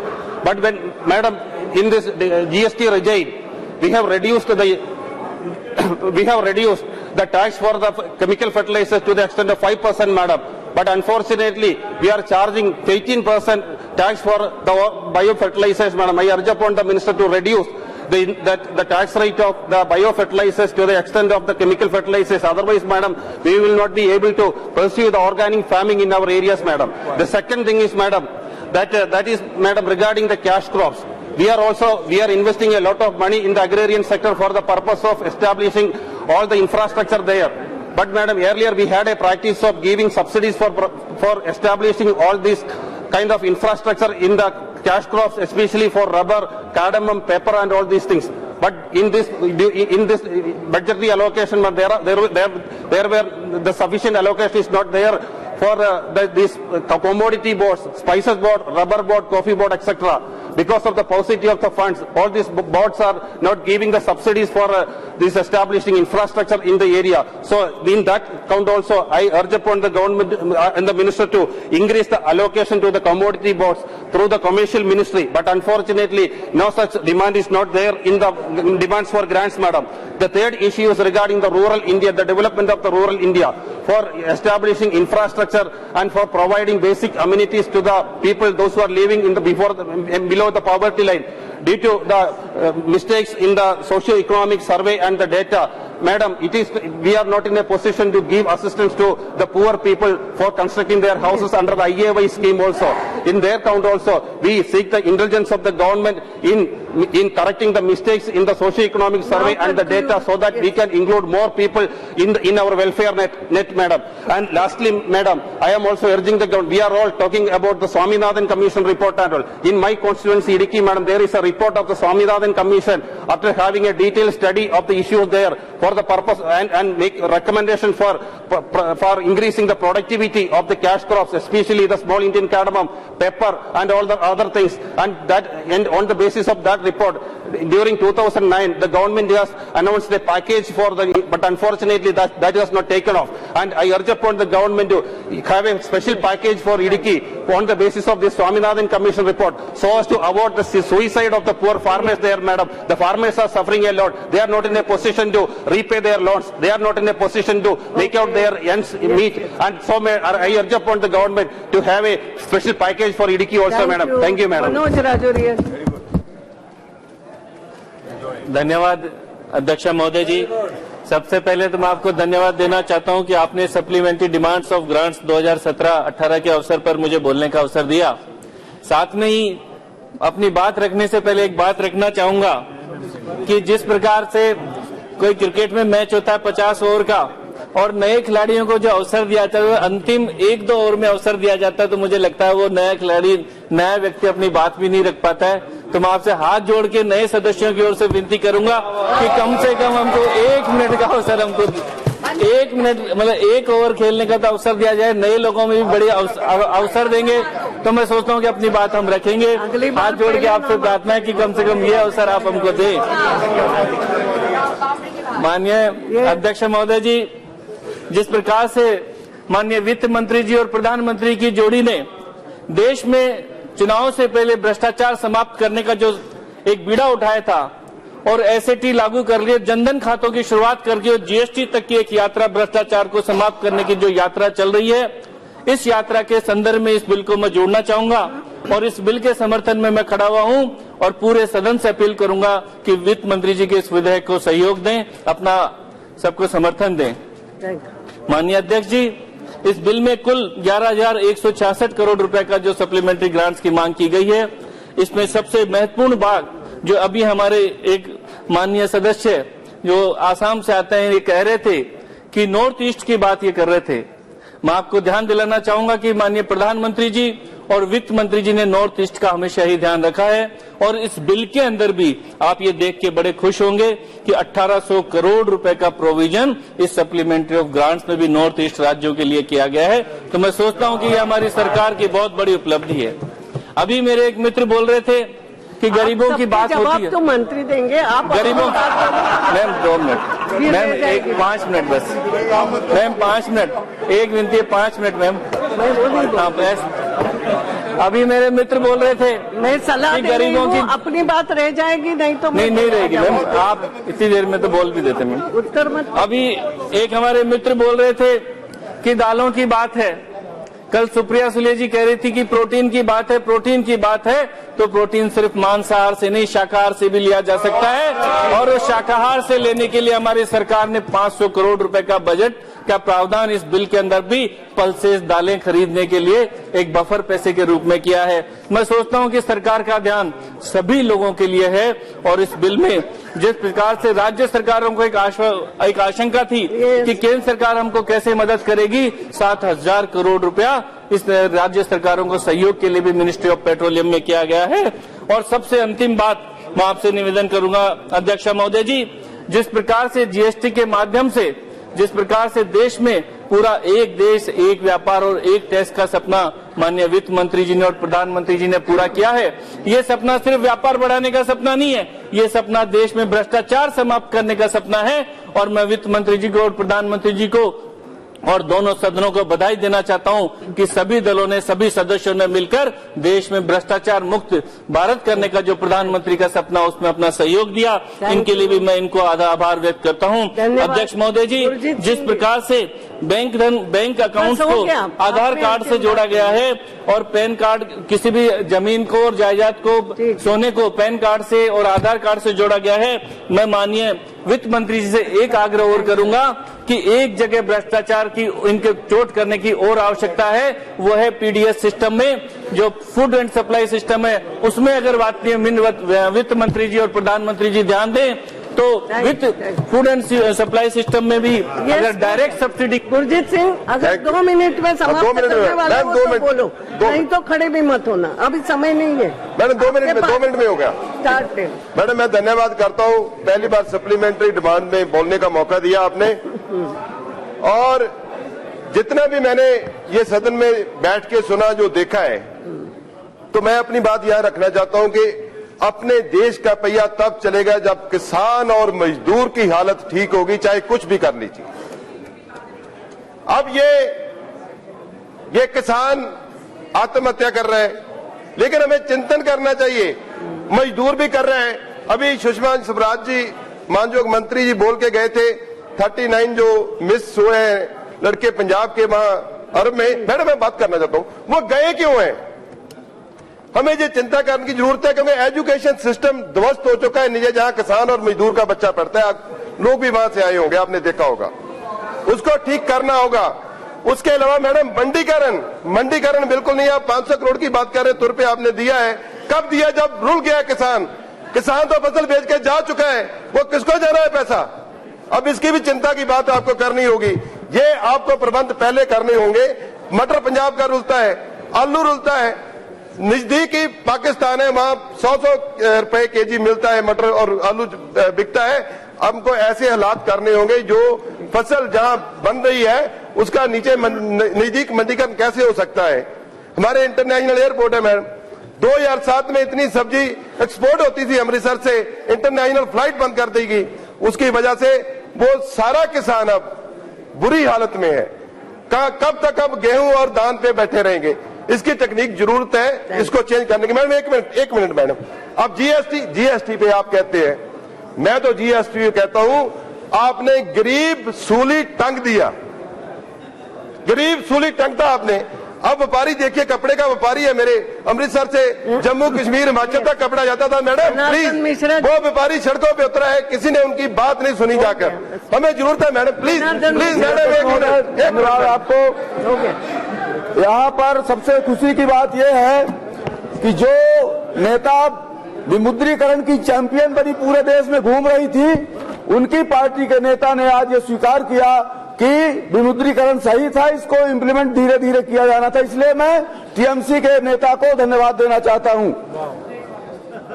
महोदय, ये प्रचारित किया गया अखबारों में उस समय कि कहीं भी ये विमुद्रीकरण सफल नहीं हुआ, विमुद्रीकरण वापस लिया गया देश में, या कि वो उसके नेता को बदल दिया गया। लेकिन ये दुष्प्रचार काम नहीं आया, विमुद्रीकरण सफल रहा और नेता हमारा चैंपियन की तरह पूरे दुनिया में घूम रहा है। अध्यक्ष महोदय, ये जो लोग कहते हैं कि विमुद्रीकरण का क्या रिजल्ट आया, ये बुरके वाले आज डकैती डाल रहे हैं कश्मीर में। ये पत्थरबाज आज शांत हो गए, बुरके के रूप में डकैती आज डाल रही है। इसका मतलब है जो फेक करेंसी पाकिस्तान से आती थी वो बंद हो गई। इसका परिणाम ये हुआ है महोदय। कौन सी ताकतें आज है कि जो ये कह रही कि नोट बदलने के लिए अभी अवसर दीजिए? वो नोट कहाँ है? वो नोट काला धन है जिसको ये कह रहे हैं कि वो वसूली नहीं हुई। इसलिए महोदय, आज ये बैंकों में छप रहा है, अखबारों में छप रहा है कि नोट बदलने के लिए अभी और तारीख दी जानी चाहिए। महोदय, रियल एस्टेट के बारे में कहा जा रहा है कि बेरोजगारी है। मेरे अकेले रीवा जिले में 40,000 मकान प्रधानमंत्री आवास योजना के बन रहे हैं। रीवा शहर में अकेले 2,500 मकान बन रहे हैं। ये कौन सा रियल एस्टेट केवल शहरों में नहीं होता श्रीमान जी, ये आपके गांव में जाकर के आइए, देखिए मेरे गांव में 60 मकान 2 मंजिला 2 कमरे के लैट्रिन बाथरूम सहित किचन सहित बन चुके। महोदय, डिजिटल ट्रांजैक्शन की बात जहां तक आती है, विमुद्रीकरण के साथ साथ निश्चित रूप से पारदर्शी व्यवस्था कायम होगी। डिजिटल ट्रांजैक्शन के आर्थिक विद्वानों का हवाला दिया जा रहा है कि ये अमेरिका के विद्वान ने ये कहा और अंतर्राष्ट्रीय मुद्रा कोष के विद्वान ने ये कहा, अरे हाथ कंगन को आरसी क्या, भारत में प्रधानमंत्री नरेंद्र मोदी ने विमुद्रीकरण लागू किया तो आज डिजिटल का ट्रांजैक्शन 200% से ज्यादा बढ़ा है। इसलिए ये अर्थशास्त्र के केवल सिद्धांत की बात नहीं है, प्रयोग करके भारत के प्रधानमंत्री और वित्त मंत्री ने दिखाया। भी रुक जाइएगा थोड़ा, आप कंप्लीट करो। जीएसटी हो गया महोदय, हो गया बहुत महोदय, हमारे यहाँ पशुपालन डेयरी, पशु संगणना, पशु संरक्षण और सुपर खेलो इंडिया किसी ने नहीं इसका उल्लेख किया, मैं कर रहा हूँ। खेलो इंडिया योजना, वरिष्ठ नागरिक कल्याण योजना का उल्लेख करके इसका अंदाज जो दिया गया है वो इसका प्रमाण है कि सारे तबकों को छू रहा है। मेरे सुपर स्पेशलिटी हॉस्पिटल मेरे रीवा जिले में भी खोला गया है। मैं अनुरोध करूंगा कि उसमें कैंसर और मनोविज्ञान की यूनिटें खोली जाए श्रीमान जी। इसके साथ ही मैं इस विधेयक का समर्थन करते हुए अभी और थोड़ा अगर बोलने का समय तो बोल दूं, नहीं तो समाप्त करूं। समाप्त ठीक है, समाप्त करता हूं। धन्यवाद, जय हिंद।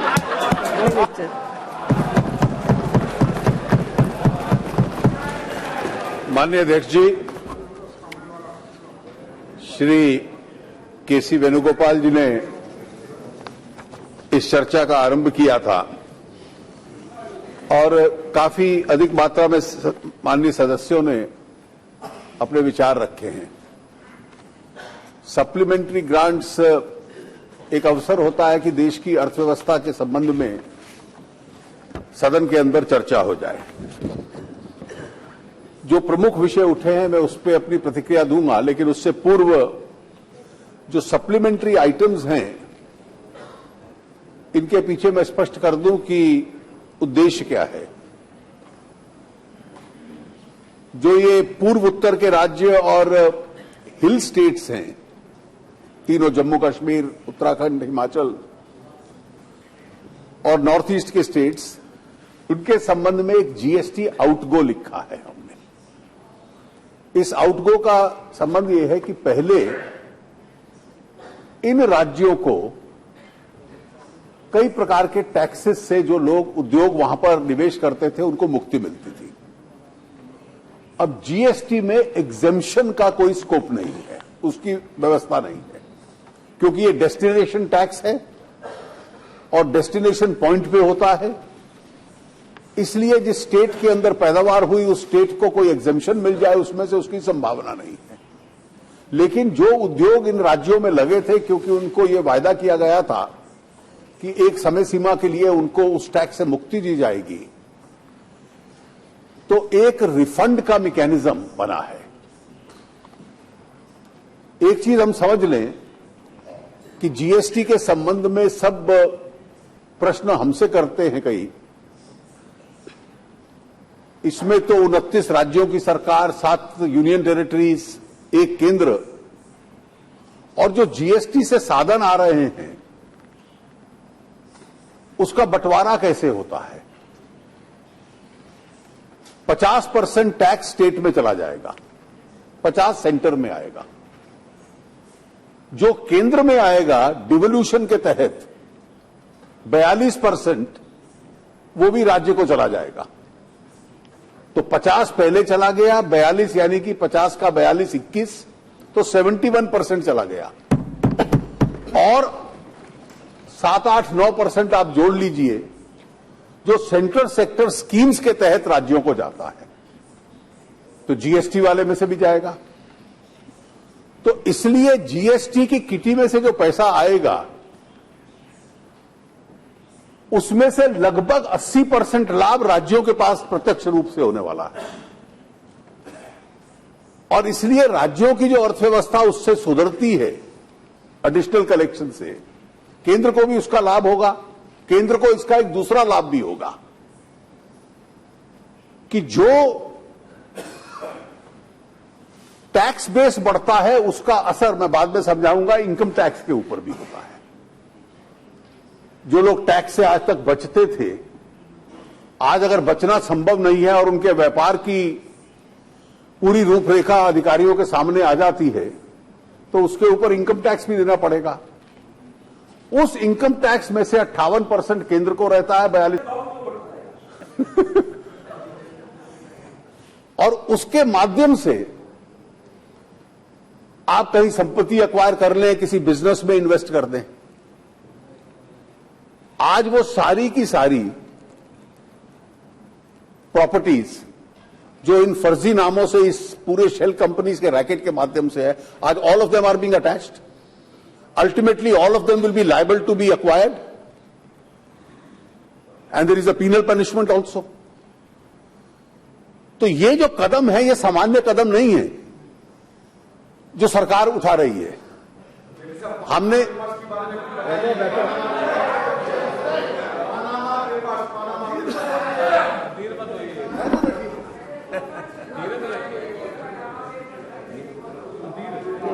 मैडम जितने केसेस, नहीं अच्छा प्रश्न है, मैं मतलब उत्तर दूंगा। हमें 4 सोर्सेस से जो विदेशों में पैसा था उसकी जानकारी मिली है अभी तक। पहला सोर्स था जो एचएसबीसी के डिटेल्स आए, दूसरा था जो लिंचनस्टाइन अकाउंट्स के आए, तीसरा पनामा डिटेल्स में आए, एक वो इंटरनेशनल कंसोर्टियम ऑफ जर्नलिस्ट था उन्होंने किया, और 5वां सोर्स ये है कि कई बार जो इंटरनेशनल कोऑपरेशन बनी है उसके माध्यम से कंट्री स्पेसिफिक इंफॉर्मेशन आती है। हम इंसिस्ट कर रहे थे कि स्विट्जरलैंड 2017 से दे, और उसके पीछे एक व्यवस्था है, जो देश कोऑपरेट नहीं कर रहे, जो टैक्स हेवंस थे, उनको विश्व भर के अंदर नॉन कंप्लायंट स्टेट्स डिक्लेयर कर दिया जाता है। और इसलिए वहां के जो सरकारें हैं वो हमारे पास आती हैं कि जब इंटरनेशनल हियरिंग होगी तो आप हमारी सहायता करिए, आप कम से कम शिकायत मत कीजिए कि हम नॉन कंप्लायंट हैं। और इसलिए ये उसका दबाव डाल के भी उनके साथ हमने अब ट्रीटी कर ली, जैसे स्विट्जरलैंड के साथ की। हम चाहते थे 2017 से मिले, वो 2018 से 19 से देंगे, और केवल ये नहीं देंगे जो उस वक्त वहां है, पुराने भी कई आ जाएंगी।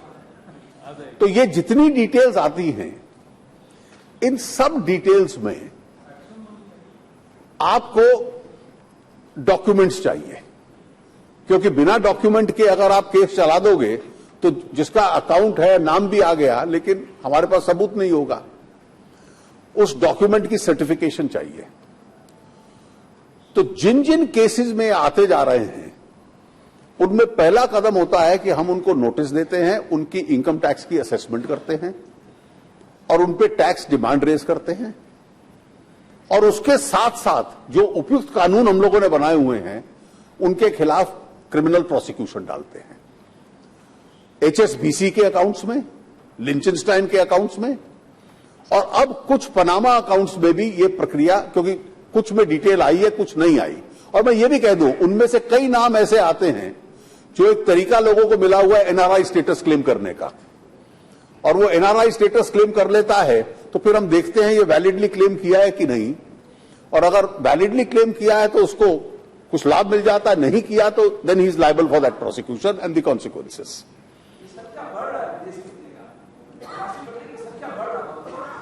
जानकारियां बढ़ रही हैं, लेकिन there is a great disincentive now it's become a very risky business.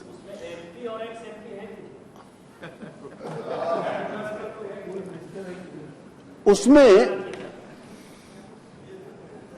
आपकी डिजिटाइजेशन का प्रोसेस, लेस कैश का प्रोसेस, विदेशों में बाहर पैसा रखना, उसका खतरा। और मैं आपको एक चीज बता दूं कि जीएसटी का जो GSTN का नेटवर्क है, उस नेटवर्क के बाद किसी बिजनेस में से कैश जनरेशन करना जिन्होंने बनाया है, ये बहुत कठिन है। और आज भी लोग प्रयास कर सकते हैं उस सिस्टम को बीट करने का, और इसकी व्यवस्था बड़ी सिंपल है। उस सिस्टम में यह क्षमता है कि जहां से वो प्रोडक्ट मैन्युफैक्चर हुआ, वो हर महीने अपनी रिटर्न फाइल करेगा, और मैंने किस किस डिस्ट्रीब्यूटर को बेचा उसका GSTN नंबर देगा, और किसको कितने का बेचा उसके वाउचर्स देगा। डिस्ट्रीब्यूटर अपने सब डिस्ट्रीब्यूटर्स की रिटर्न फाइल करेगा, उनके नंबर देगा। सब डिस्ट्रीब्यूटर अपने रिटेलर्स की देगा, और रिटेलर अपना देगा मैंने कितनी सेल की। और अगर एक मैन्युफैक्चरिंग रॉ मटेरियल परचेज से लेकर कंज्यूमर तक पहुंचने तक 7-8 कदम हैं, तो हर महीने की 10 तारीख से पहले हर रजिस्टर्ड डीलर को अपनी डिटेल डालनी पड़ेगी। और उस सॉफ्टवेयर में कैपेसिटी है कि 320 करोड़ वाउचर हर महीने मैच करेगा, और जहां मैचिंग नहीं होगी वहां प्रश्न उठेंगे, और जहां मैचिंग होगी तो आपके 12 महीने का अगर मैच हो गया तो आप ईमानदार व्यक्ति हैं, आपके लिए इतनी सरलता है कि आपका जो असेसमेंट ऑर्डर है सॉफ्टवेयर के ऊपर आपको मिल जाएगा। आप पूरे जीवन भर नहीं देखोगे कि मेरा असेसिंग ऑफिसर और टैक्सेशन ऑफिसर कौन है। और अगर मैचिंग नहीं होगी तो इसका मतलब कहीं ना कहीं कोई प्रश्न उठेगा, तो फिर उसको सामने जाना पड़ेगा। तो जीएसटी के बाद, और जो आपने प्रश्न उठाया कि एक बार हम लोग समझ लें कि कई बार जो लोग, कुछ इंडस्ट्रीज टैक्सेशन स्ट्रक्चर के बाहर थी, जीएसटी में पहला लाभ आपको हुआ कि सारी ऑक्ट्रॉय पोस्ट हट गई। अब एक कोने से दूसरे कोने तक ट्रक सीधा सामान लेकर जा सकता है, कोई 1 दिन बचाएगा, कोई 2 दिन बचाएगा। समय बचता है, फ्यूल बचता है, जो इन्वेस्टमेंट उस सामान के अंदर हुई है उस 2 दिन लाभ होता है। आप बीसीओ अलग अलग अधिकारियों के सामने अपनी रिटर्न फाइल करते थे, आज आपकी एक रिटर्न होगी सिर्फ। Your interface is only with 1 person, not even with 1 person, with 1 software. बिल्कुल इंटरफेस व्यक्ति के साथ समाप्त करने से भ्रष्टाचार भी कम खत्म होता है, हैरेसमेंट भी कम होती है। आप ईमानदारी से फाइल करेंगे, आप शायद पूरे जीवन अधिकारी का शक्ल नहीं देखेंगे।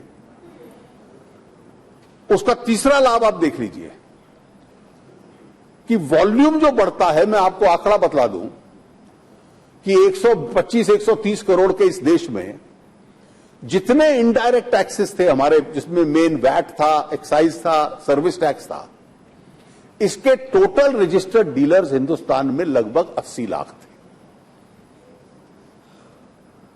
Only 80 lakh registered dealers were there. अब एक शिकायत हमें आने सुनने लगी, अरे इस देश में लोगों को सॉफ्टवेयर चलाना नहीं आता, वो कैसे करेंगे, तो इसलिए जीएसटी मत करो। तो एक तरफ तो आप क्लेम करते हो कि Hindustan is the software power of the world, और आप डील किससे कर रहे हो? 130 करोड़ में से जो इकोनॉमिकली एफ्लुएंट सबसे बड़े 80 लाख लोग हैं, the top 1%, less than that. और आज 1 महीना पूरा हुआ है, इस 80 लाख में से कई लोग ऐसे थे जिनकी 2 बार या 3 बार भी थी रजिस्ट्रेशन। वो वैट में भी रजिस्टर्ड था, एक्साइज में भी था, सर्विस टैक्स में भी था। तो स्वाभाविक है संख्या कम होती। आज लगभग 72 लाख पुराने वाले माइग्रेट कर चुके हैं, 13 लाख नए वाले आ चुके हैं, और धीरे धीरे इस साल के अंत तक हम देखेंगे कि जो बेस है टैक्सेशन का वो अपने आप बढ़ता चला जा रहा है। अब इसमें दूसरा एक और गुण समझ लीजिए, जो सामान्य गणित होता है वो जीएसटी पे कई बार लागू नहीं होता। वो लागू इसलिए नहीं होता क्योंकि जीएसटी में इनपुट का क्रेडिट मिलता है।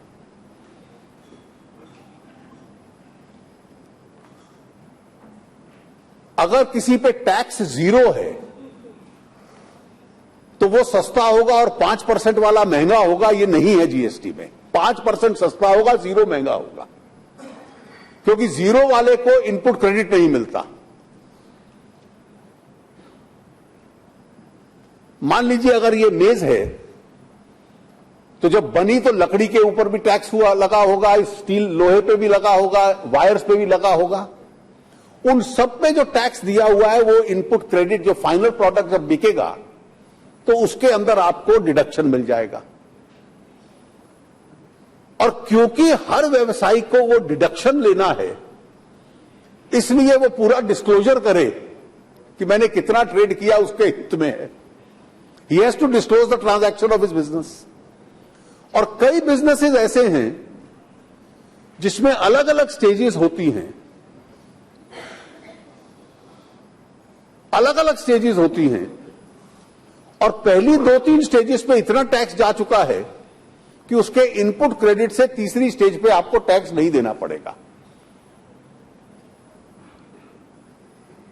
कॉटन टेक्सटाइल, आपने फाइबर पे भी 5% दे दिया, यान पे भी 5% दे दिया, तो जब कपड़ा बनेगा तो उसका 5% आपको नहीं देने की जरूरत होगी, वो उसमें सब्स्यूम हो जाएगा। लेकिन शिकायत क्या है? शिकायत यह है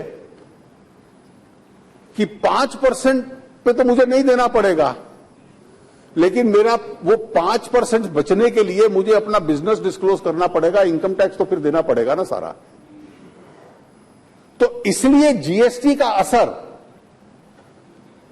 केवल इनडायरेक्ट टैक्सेशन पे नहीं है, इसका असर एक डायरेक्ट टैक्सेशन पे भी है।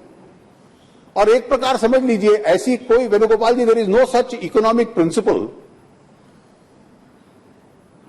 which has been framed where you can say, let us spend more, but let us exempt A, B and C all commodities and let us collect less.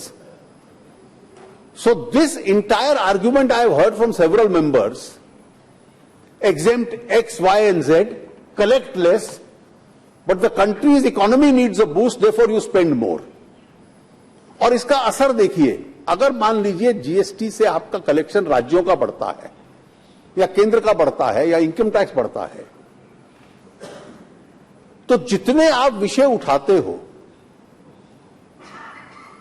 जो आज तक हम टैक्स नॉन कंप्लायंट सोसाइटी रहे, cash में transaction कर लिया, विदेश में रख लिया, कौन पूछने वाला है, इस व्यवस्था को जो तोड़ा जा रहा है आज उसका असर आप देखिए। जिस दिन डिफेंस पे चर्चा होती है तो हम लोग कहते हैं why is there inadequate equipment, buy more for the army.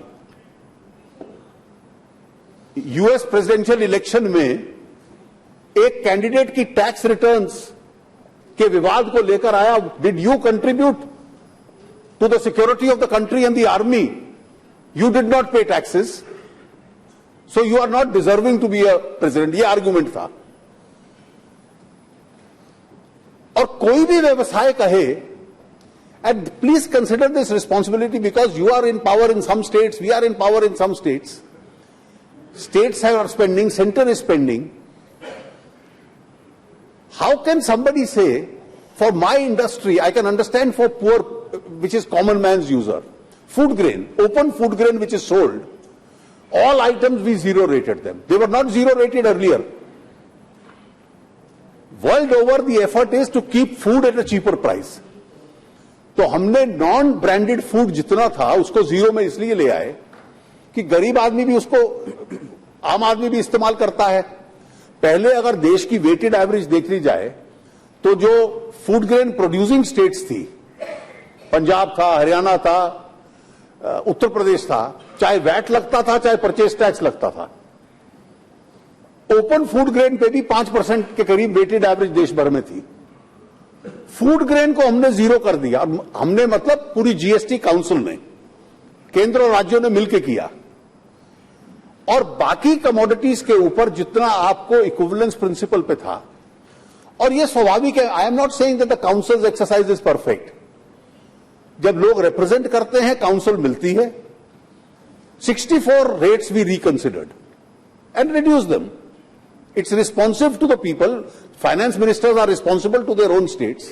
We are again meeting on the 5th. So once a month now we will meet every month so that we'll know where the shoe pinches. But at the end of the day, a larger revenue for your states, for the center means more money for development, more monies for rural India, more monies for infrastructure, more monies for your healthcare and educational schemes. और इसलिए उस दिशा के अंदर उसको लेकर जाना है.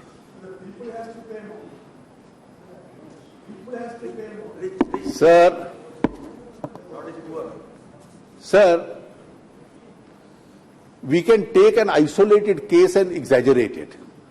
But I can tell you, after input credits, the weighted average of the present rate of taxes is less than what it was on the 30th of June. You are also have been in power in, you have been in power in some states, still are. Tripura, Kerala, and therefore the weighted average, in fact, your state has taken a stand, Kerala, that on some commodities, please tax more. Your state has taken a stand, and the reason is, your state has been saying, and with a responsible reason, why are you reducing it so much that less than the previous rate, otherwise the states may run into losses. My own view is it may not happen. If it happens, we'll compensate those states. But at the end of the day, and therefore when you say, today you gave an example, 28% on your restaurants. Houseboats. Let me just tell you. All hotels below 1,000 rupees, what is the tax? जहां गरीब आदमी रहता है, 1,000 रुपए से कम जिसका rate है, कि आम आदमी रहता है, उसका कितना टैक्स है? 0. 1,000 से 2,500 तक कितना है? 2,500 से लेकर 7,500 तक कितना है? 18. और जो 28 है वो उन सुपर 5 स्टार होटल्स का है अब आपने अपनी पूरी आर्ग्यूमेंट सिर्फ सुपर 5 स्टार होटल्स के पक्ष में दे दी।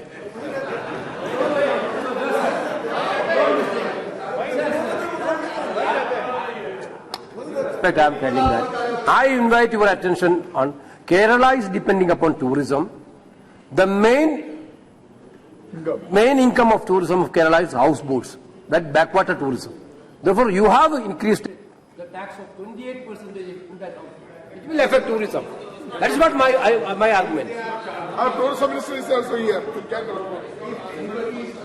And the consumer is capable of paying 10,000 rupees a day, then he can surely pay a higher rate of tax also.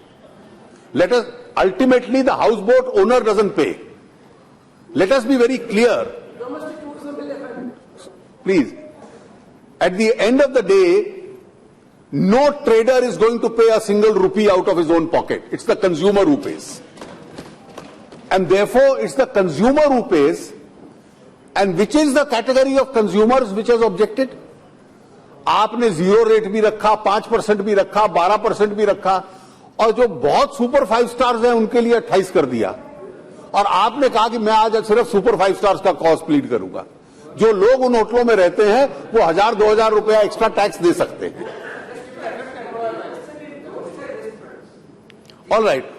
Now let us come to ordinary people. Salim Saab, you have raised a very valid point. Up to 20 lakhs turnover, there is no tax. So whenever we give an exaggerated example to say tea vendor, so if your turnover is up to 20 lakhs, 20 lakh तक आपकी turnover है, कोई tax नहीं है। आपकी अगर turnover 75 lakh रुपए तक है, 75 लाख तक है, और आप ट्रेडर हैं, if you are a trader,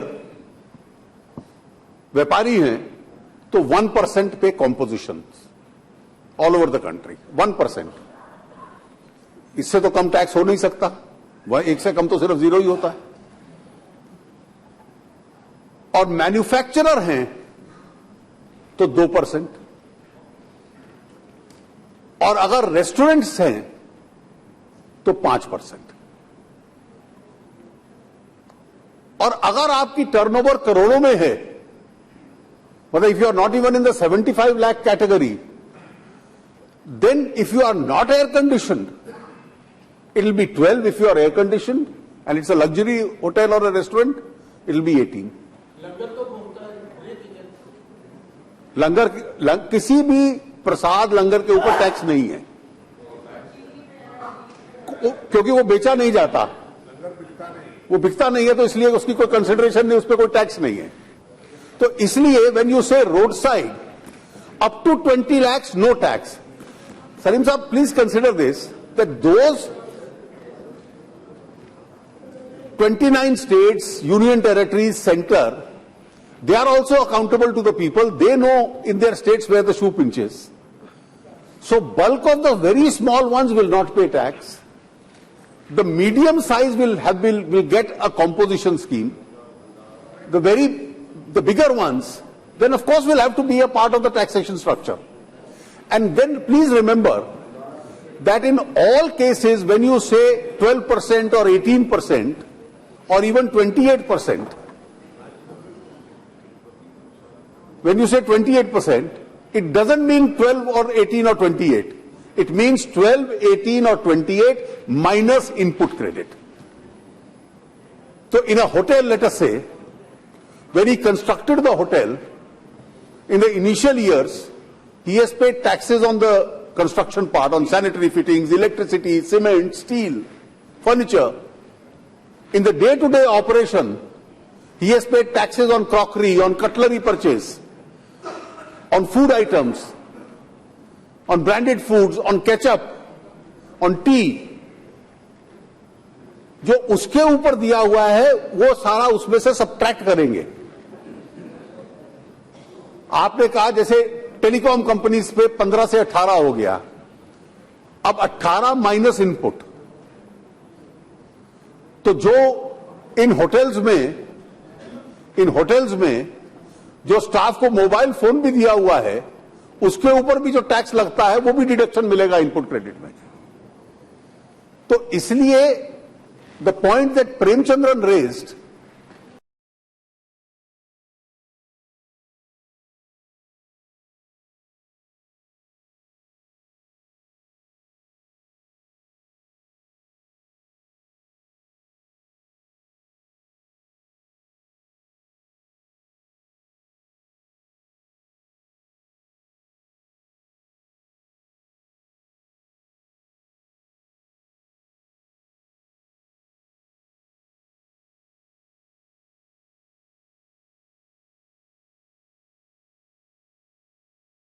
as in automobiles, competition is the best check.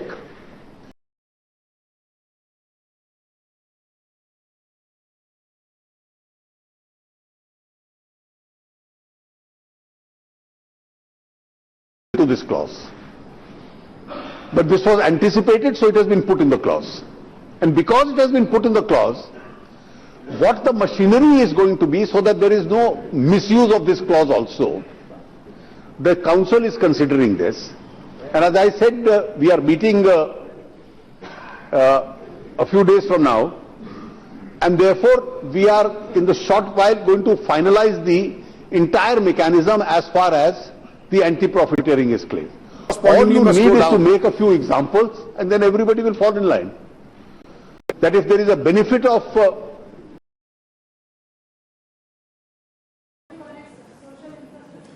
Madam, that's an issue which Telangana government has raised with us. That's an issue which is on the table. The council will consider it. That's an issue. It's been flagged as an issue, and it's an important issue.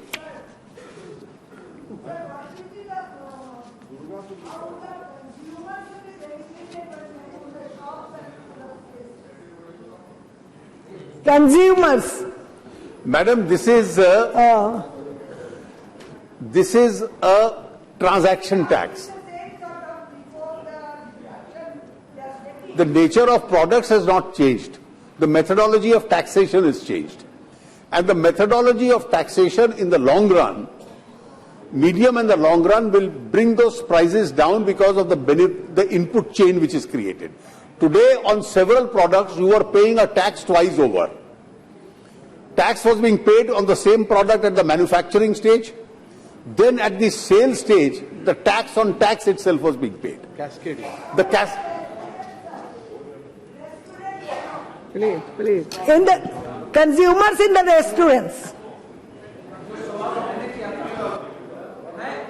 में south Indian मील खाया, वहां लिखा है CGST 8.9%, GST 9%, 18%. मैं जब bill payment किया वो MP में जानते हैं, मैं सीधा बोल रहा हूं, वो कहे कि आपके अरुण जेटली जी खा गए 18% का खाना, तो ये आपका बदनामी हो रहा है, इसलिए कहा जा रहा है वो इनपुट टैक्स क्रेडिट के लिए मुझे पता नहीं है, मैं तो पे किया। देखिए, जैसे वो ट्रेडर पकड़े जाते हैं ना, आप भी पकड़े गए। आजकल ट्रेडर भी इस तरह के एग्जाम्पल कई देते हैं। 9% प्लस 9% सिर्फ एयर कंडीशन में होता है, ढाबे पे नहीं होता। ढाबे पे 6% प्लस 6% होता है। इसी जो रेट आपने बताया वो एयर कंडीशन क्वालिटी रेस्टोरेंट का है, तो इसलिए I know you are a Marxist, you may not admit that you went to a top restaurant, but your 9+9 gave it away. मैं आपको उदाहरण दे सकता हूं, बहुत स्टेट, हर स्टेट में अलग रेट था।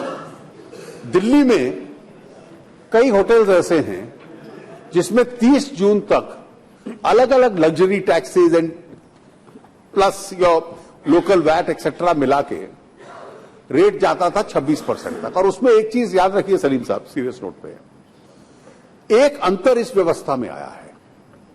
पहले जब बिल मिलता था तो सिर्फ वैट लिखा होता था, एक्साइज अलग से नहीं लिखा होता था।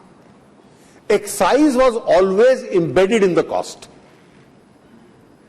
Excise being a manufacturing tax was never separately mentioned. So आप कपड़ा खरीदने जाते थे तो दुकानदार कहता था कपड़े की कीमत इतनी है और वैट इतना है, आपको ये नहीं बतलाता था कि कपड़े में एक्साइज कितना है।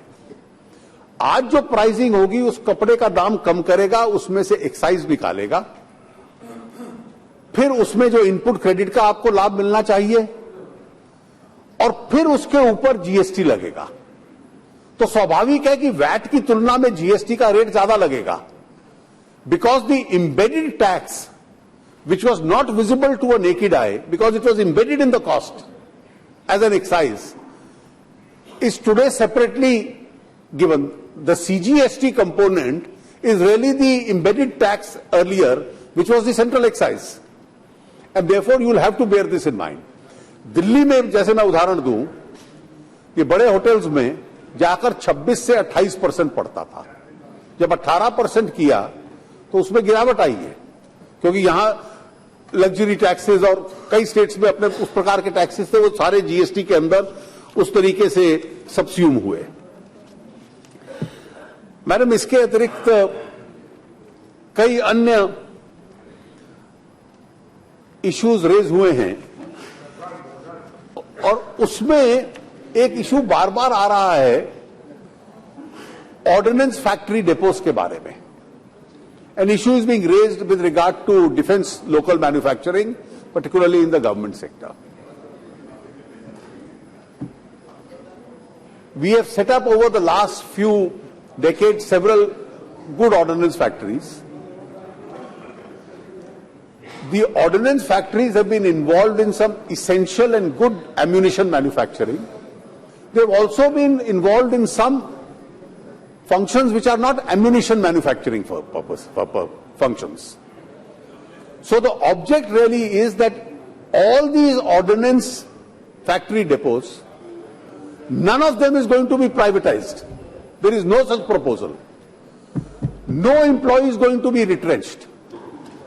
But instead of concentrating on non-essential functions, the ordnance factories must concentrate on manufacturing ammunition and weapons. So do we need ordnance factories which are doing tailoring jobs? General VSC is laughing at this.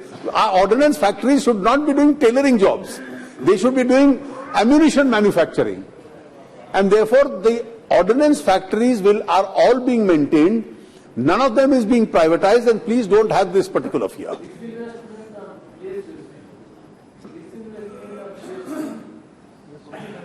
BHEL.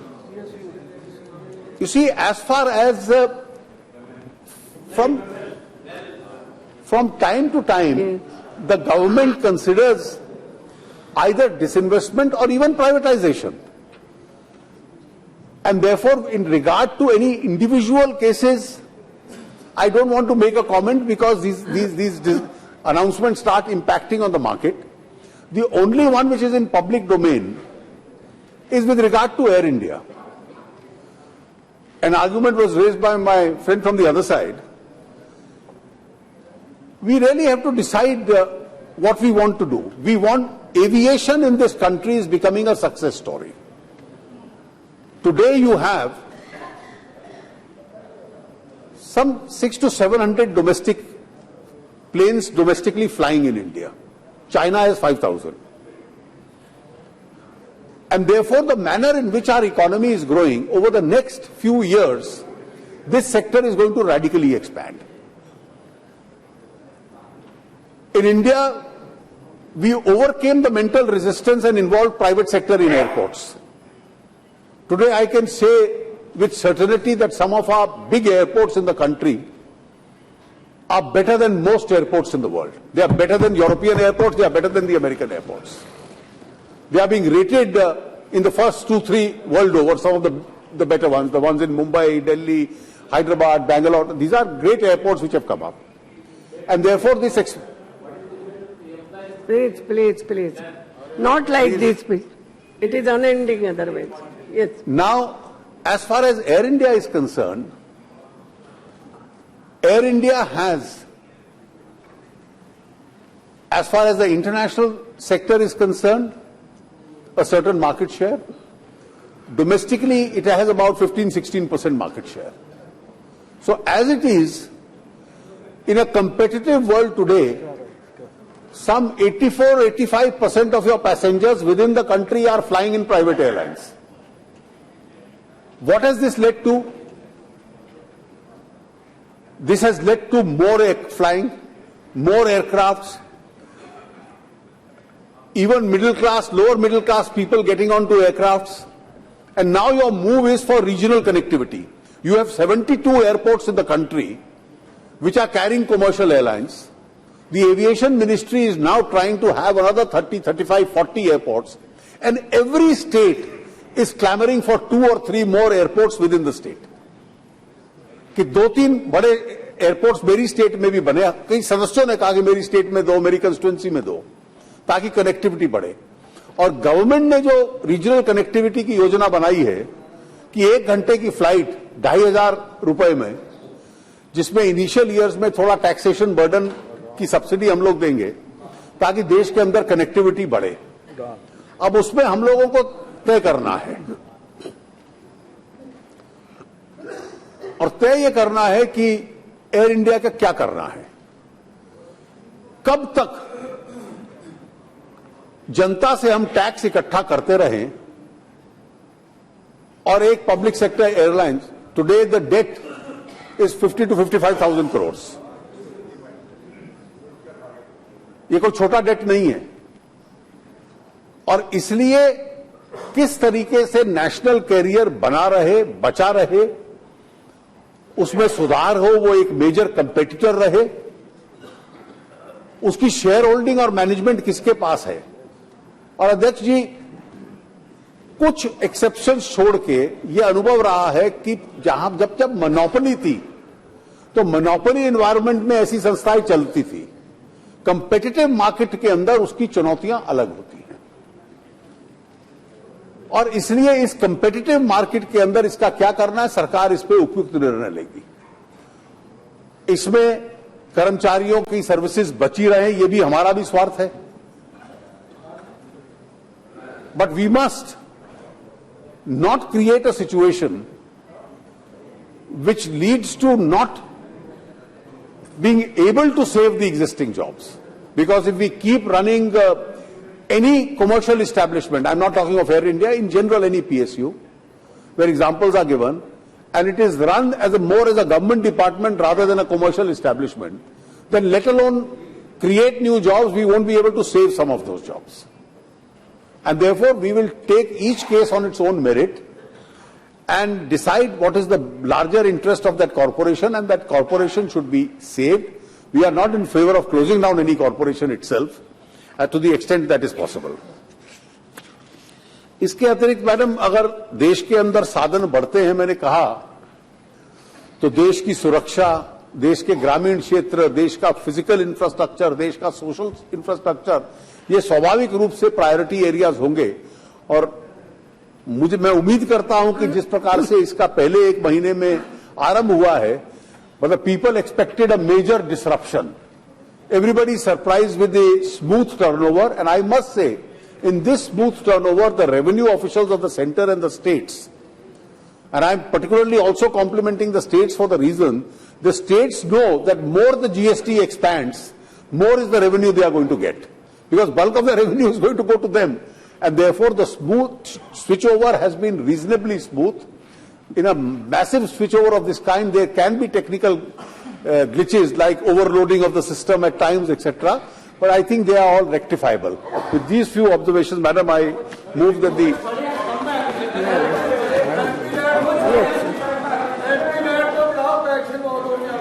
Madam,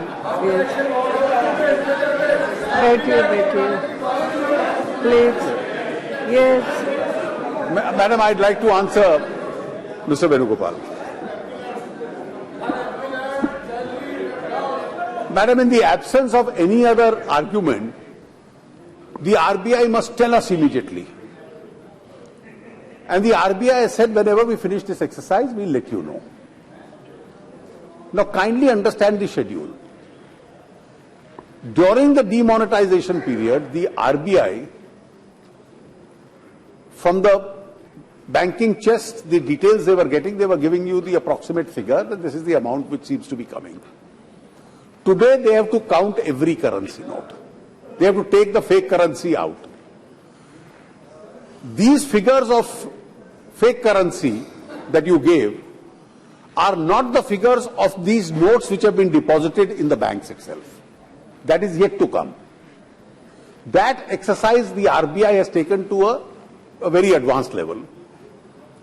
And please remember, since March I am hearing, tell us the figure, as though the counting of these millions and billions of notes can take place overnight. After the deposits were closed in December, there was a time period for the NRIs. That closed. The last tranche has come in the month of July. The cooperative banks which had collected in the first 4 or 5 days. So that tranche has come, and from March I am hearing this argument, tell us the currency, tell us the currency. Please study this subject closely. And therefore, as soon as they complete this exercise, this figure will be placed by them before the country, along with the figure of the fake currency they have detected in this whole process. This is a figure which will be known only to the Reserve Bank. Yes. And this will be known to the Reserve Bank, and the Reserve Bank will make a public declaration of this. Thank you. I shall now put the supplementary demand for grants first batch for 2017-2018 to the vote of the House. The question is that the respective supplementary sums not exceeding the amounts and on revenue account and capital account shown in the third column of the order paper be granted to the President of India out of the Consolidated Fund of India to defray the charges that will come in course of payment during the year ending 31st day of March 2018 in respect of the heads of demands entered in the second column thereof against demands number 1 to 3, 5 to 7, 9, 11, 12, 15 to 20, 23, 26, 27, 29, 30, 33 to 35, 40 to 42, 46 to 49, 51, 52, 55, 57 to 60, 64, 66, 70, 72, 73, 77, 80 to 82, 84 to 87, 89, 90 to 92 and 94 to 100. Those in favor may say aye. Those against may say no. I think the ayes have it, ayes have it. The supplementary demands for grants first batch for 2017-18 are passed. I shall now put the demands for excess grants relating to civil ministries and Ministry of Railways for the year 2014-15 to the vote of the House. The question is that the respective excess sums not exceeding the amount shown in the third column and fourth column of the order paper to be granted to the President of India out of the Consolidated Fund of India to make good the excess on the respective grants during the year ended on the 31st day of March 2015 in respect of the heads of demands entered in the second column thereof against demands number 13, 21 and 77 relating to civil ministries and demand number 2, 14 and 16 relating to Ministry of Railways. Those in favor may say aye. Those against may say no. I think the ayes have it, the ayes have it. The demands for excess grants relating to civil ministries and Ministry of Railways for the year 2014-15 are passed. Item number 18, Honorable Minister. Madam Speaker, I rise to move for leave to introduce a bill to authorize the payment and appropriation of certain further sums from and out of the Consolidated Fund of India for the services for the financial year 2017-18. The question is that leave be granted to introduce the bill. Those in favor may say aye. Those against may say no. I think the ayes have it, ayes have it. Leave is granted. Minister may now introduce. Madam, I introduce the bill. Item number 19. Madam Speaker, I rise to move the bill for the authorize the payment and appropriation of certain further sums from and out of the Consolidated Fund of India for the services of the financial year 2017-18 be taken into consideration.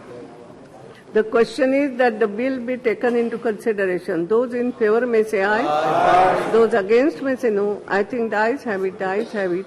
The motion for consideration of the bill is adopted. The House will now take up clause by clause consideration of the bill. The question is that clauses 2 and 3 do stand part of the bill.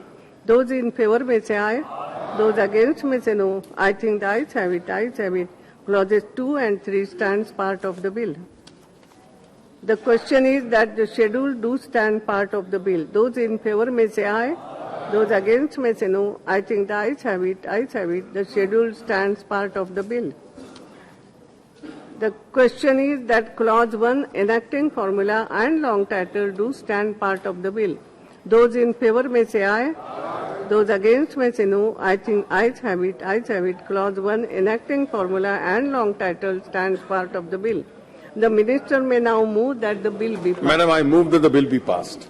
The question is that the bill be passed. Those in favor may say aye. Aye. Those against may say no. I think the ayes have it. Ayes have it. The motion is adopted and the bill is passed. Now item number 20. Madam Speaker, I move that for leave to introduce a bill to provide for authorization of appropriation of monies out of the Consolidated Fund of India to meet the amount spent on certain services during the financial year ending 31st March 2015 in excess of the amounts granted for those services and for that year. The question is that leave be granted to introduce the bill. Those in favor may say aye. Those against may say no. I think the ayes have it. The leave is granted. The minister may now introduce the bill. I introduce the bill. Item number 21. Madam Speaker, I move that the bill to provide for authorization and appropriation of monies out of the Consolidated Fund of India to meet the amount spent on certain services during the financial year ending 31st day of March 2015 in excess of the amounts granted for those services and for that year be taken into consideration. Question is that the bill be taken into consideration. Those in favor may say aye.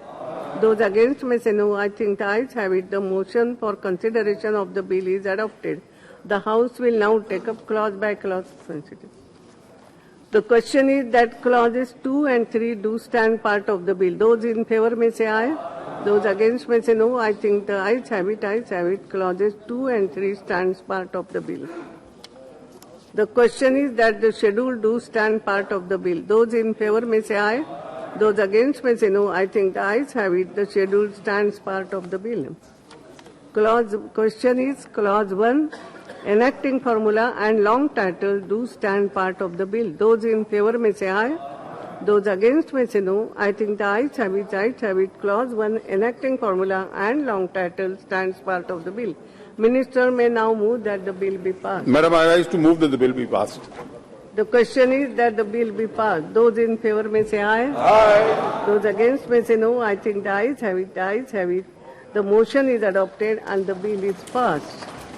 Now the House stands adjourned to meet on Wednesday, the 2nd August 2017 at 11 a.m.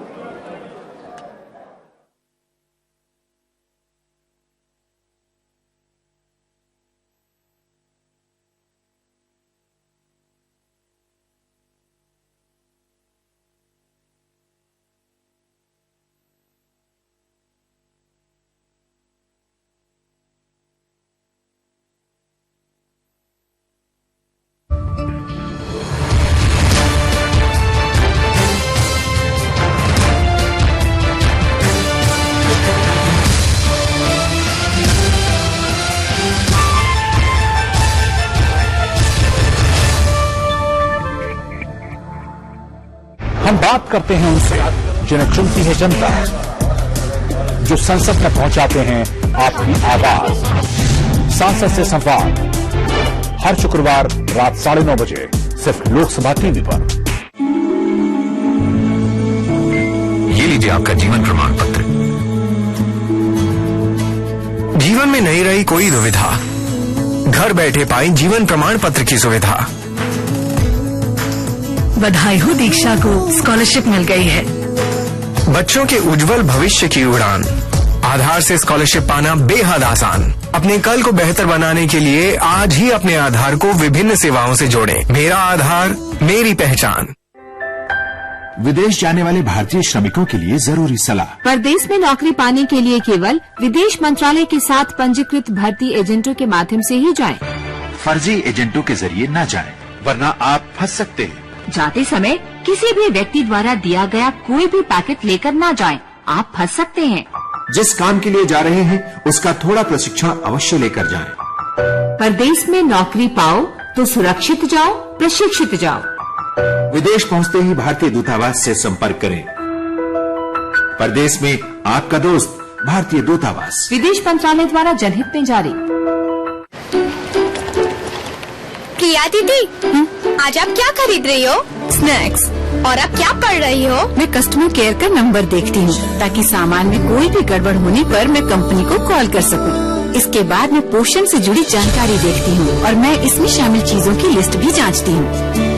और अब तुम अपने दोस्तों को भी इस सारी जानकारी के बारे में बता सकती हो।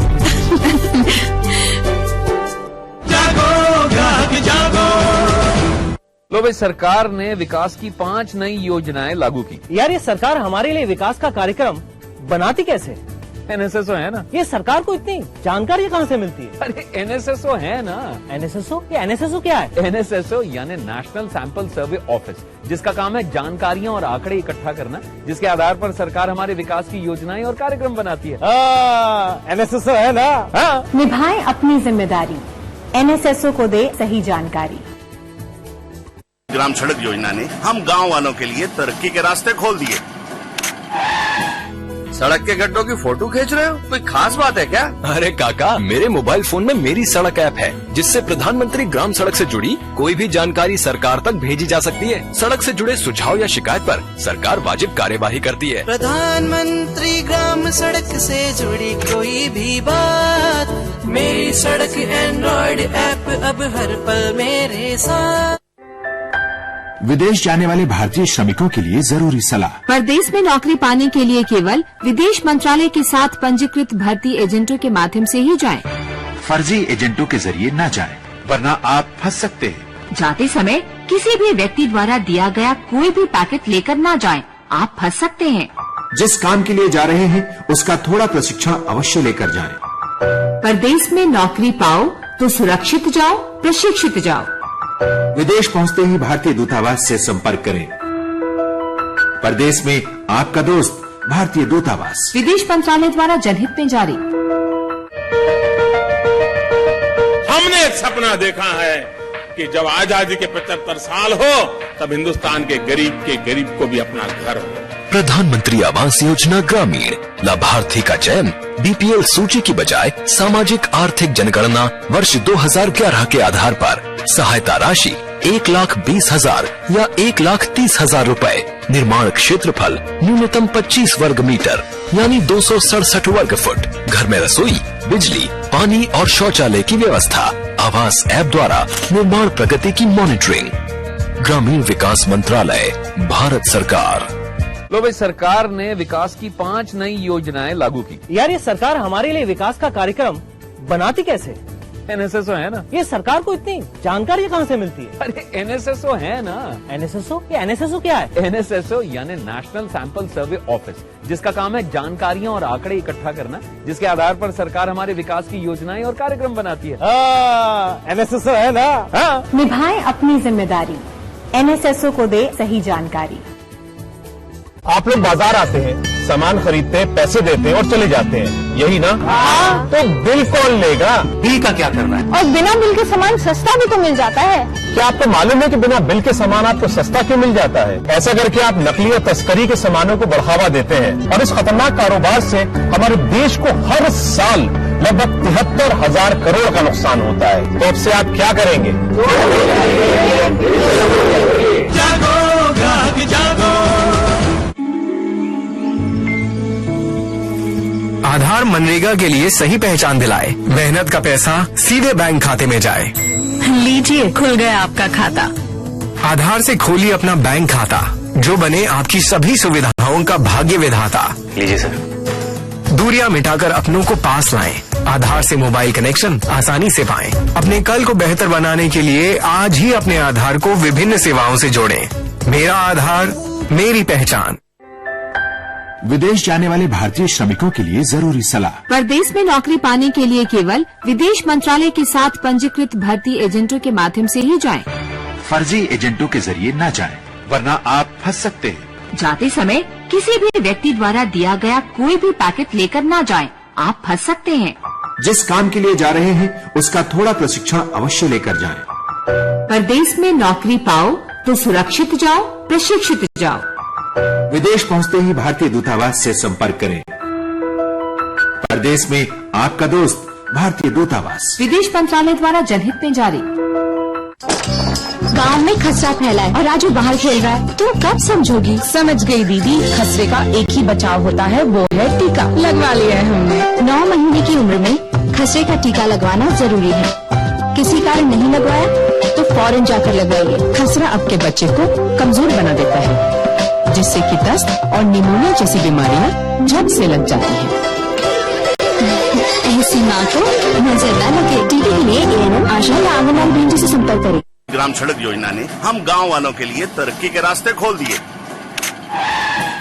सड़क के गड्ढों की फोटो खींच रहे हो, कोई खास बात है क्या? अरे काका, मेरे मोबाइल फोन में मेरी सड़क ऐप है, जिससे प्रधानमंत्री ग्राम सड़क से जुड़ी कोई भी जानकारी सरकार तक भेजी जा सकती है। सड़क से जुड़े सुझाव या शिकायत पर सरकार वाजिब कार्यवाही करती है। प्रधानमंत्री ग्राम सड़क से जुड़ी कोई भी बात, मेरी सड़क एंड्रॉइड ऐप अब हर पल में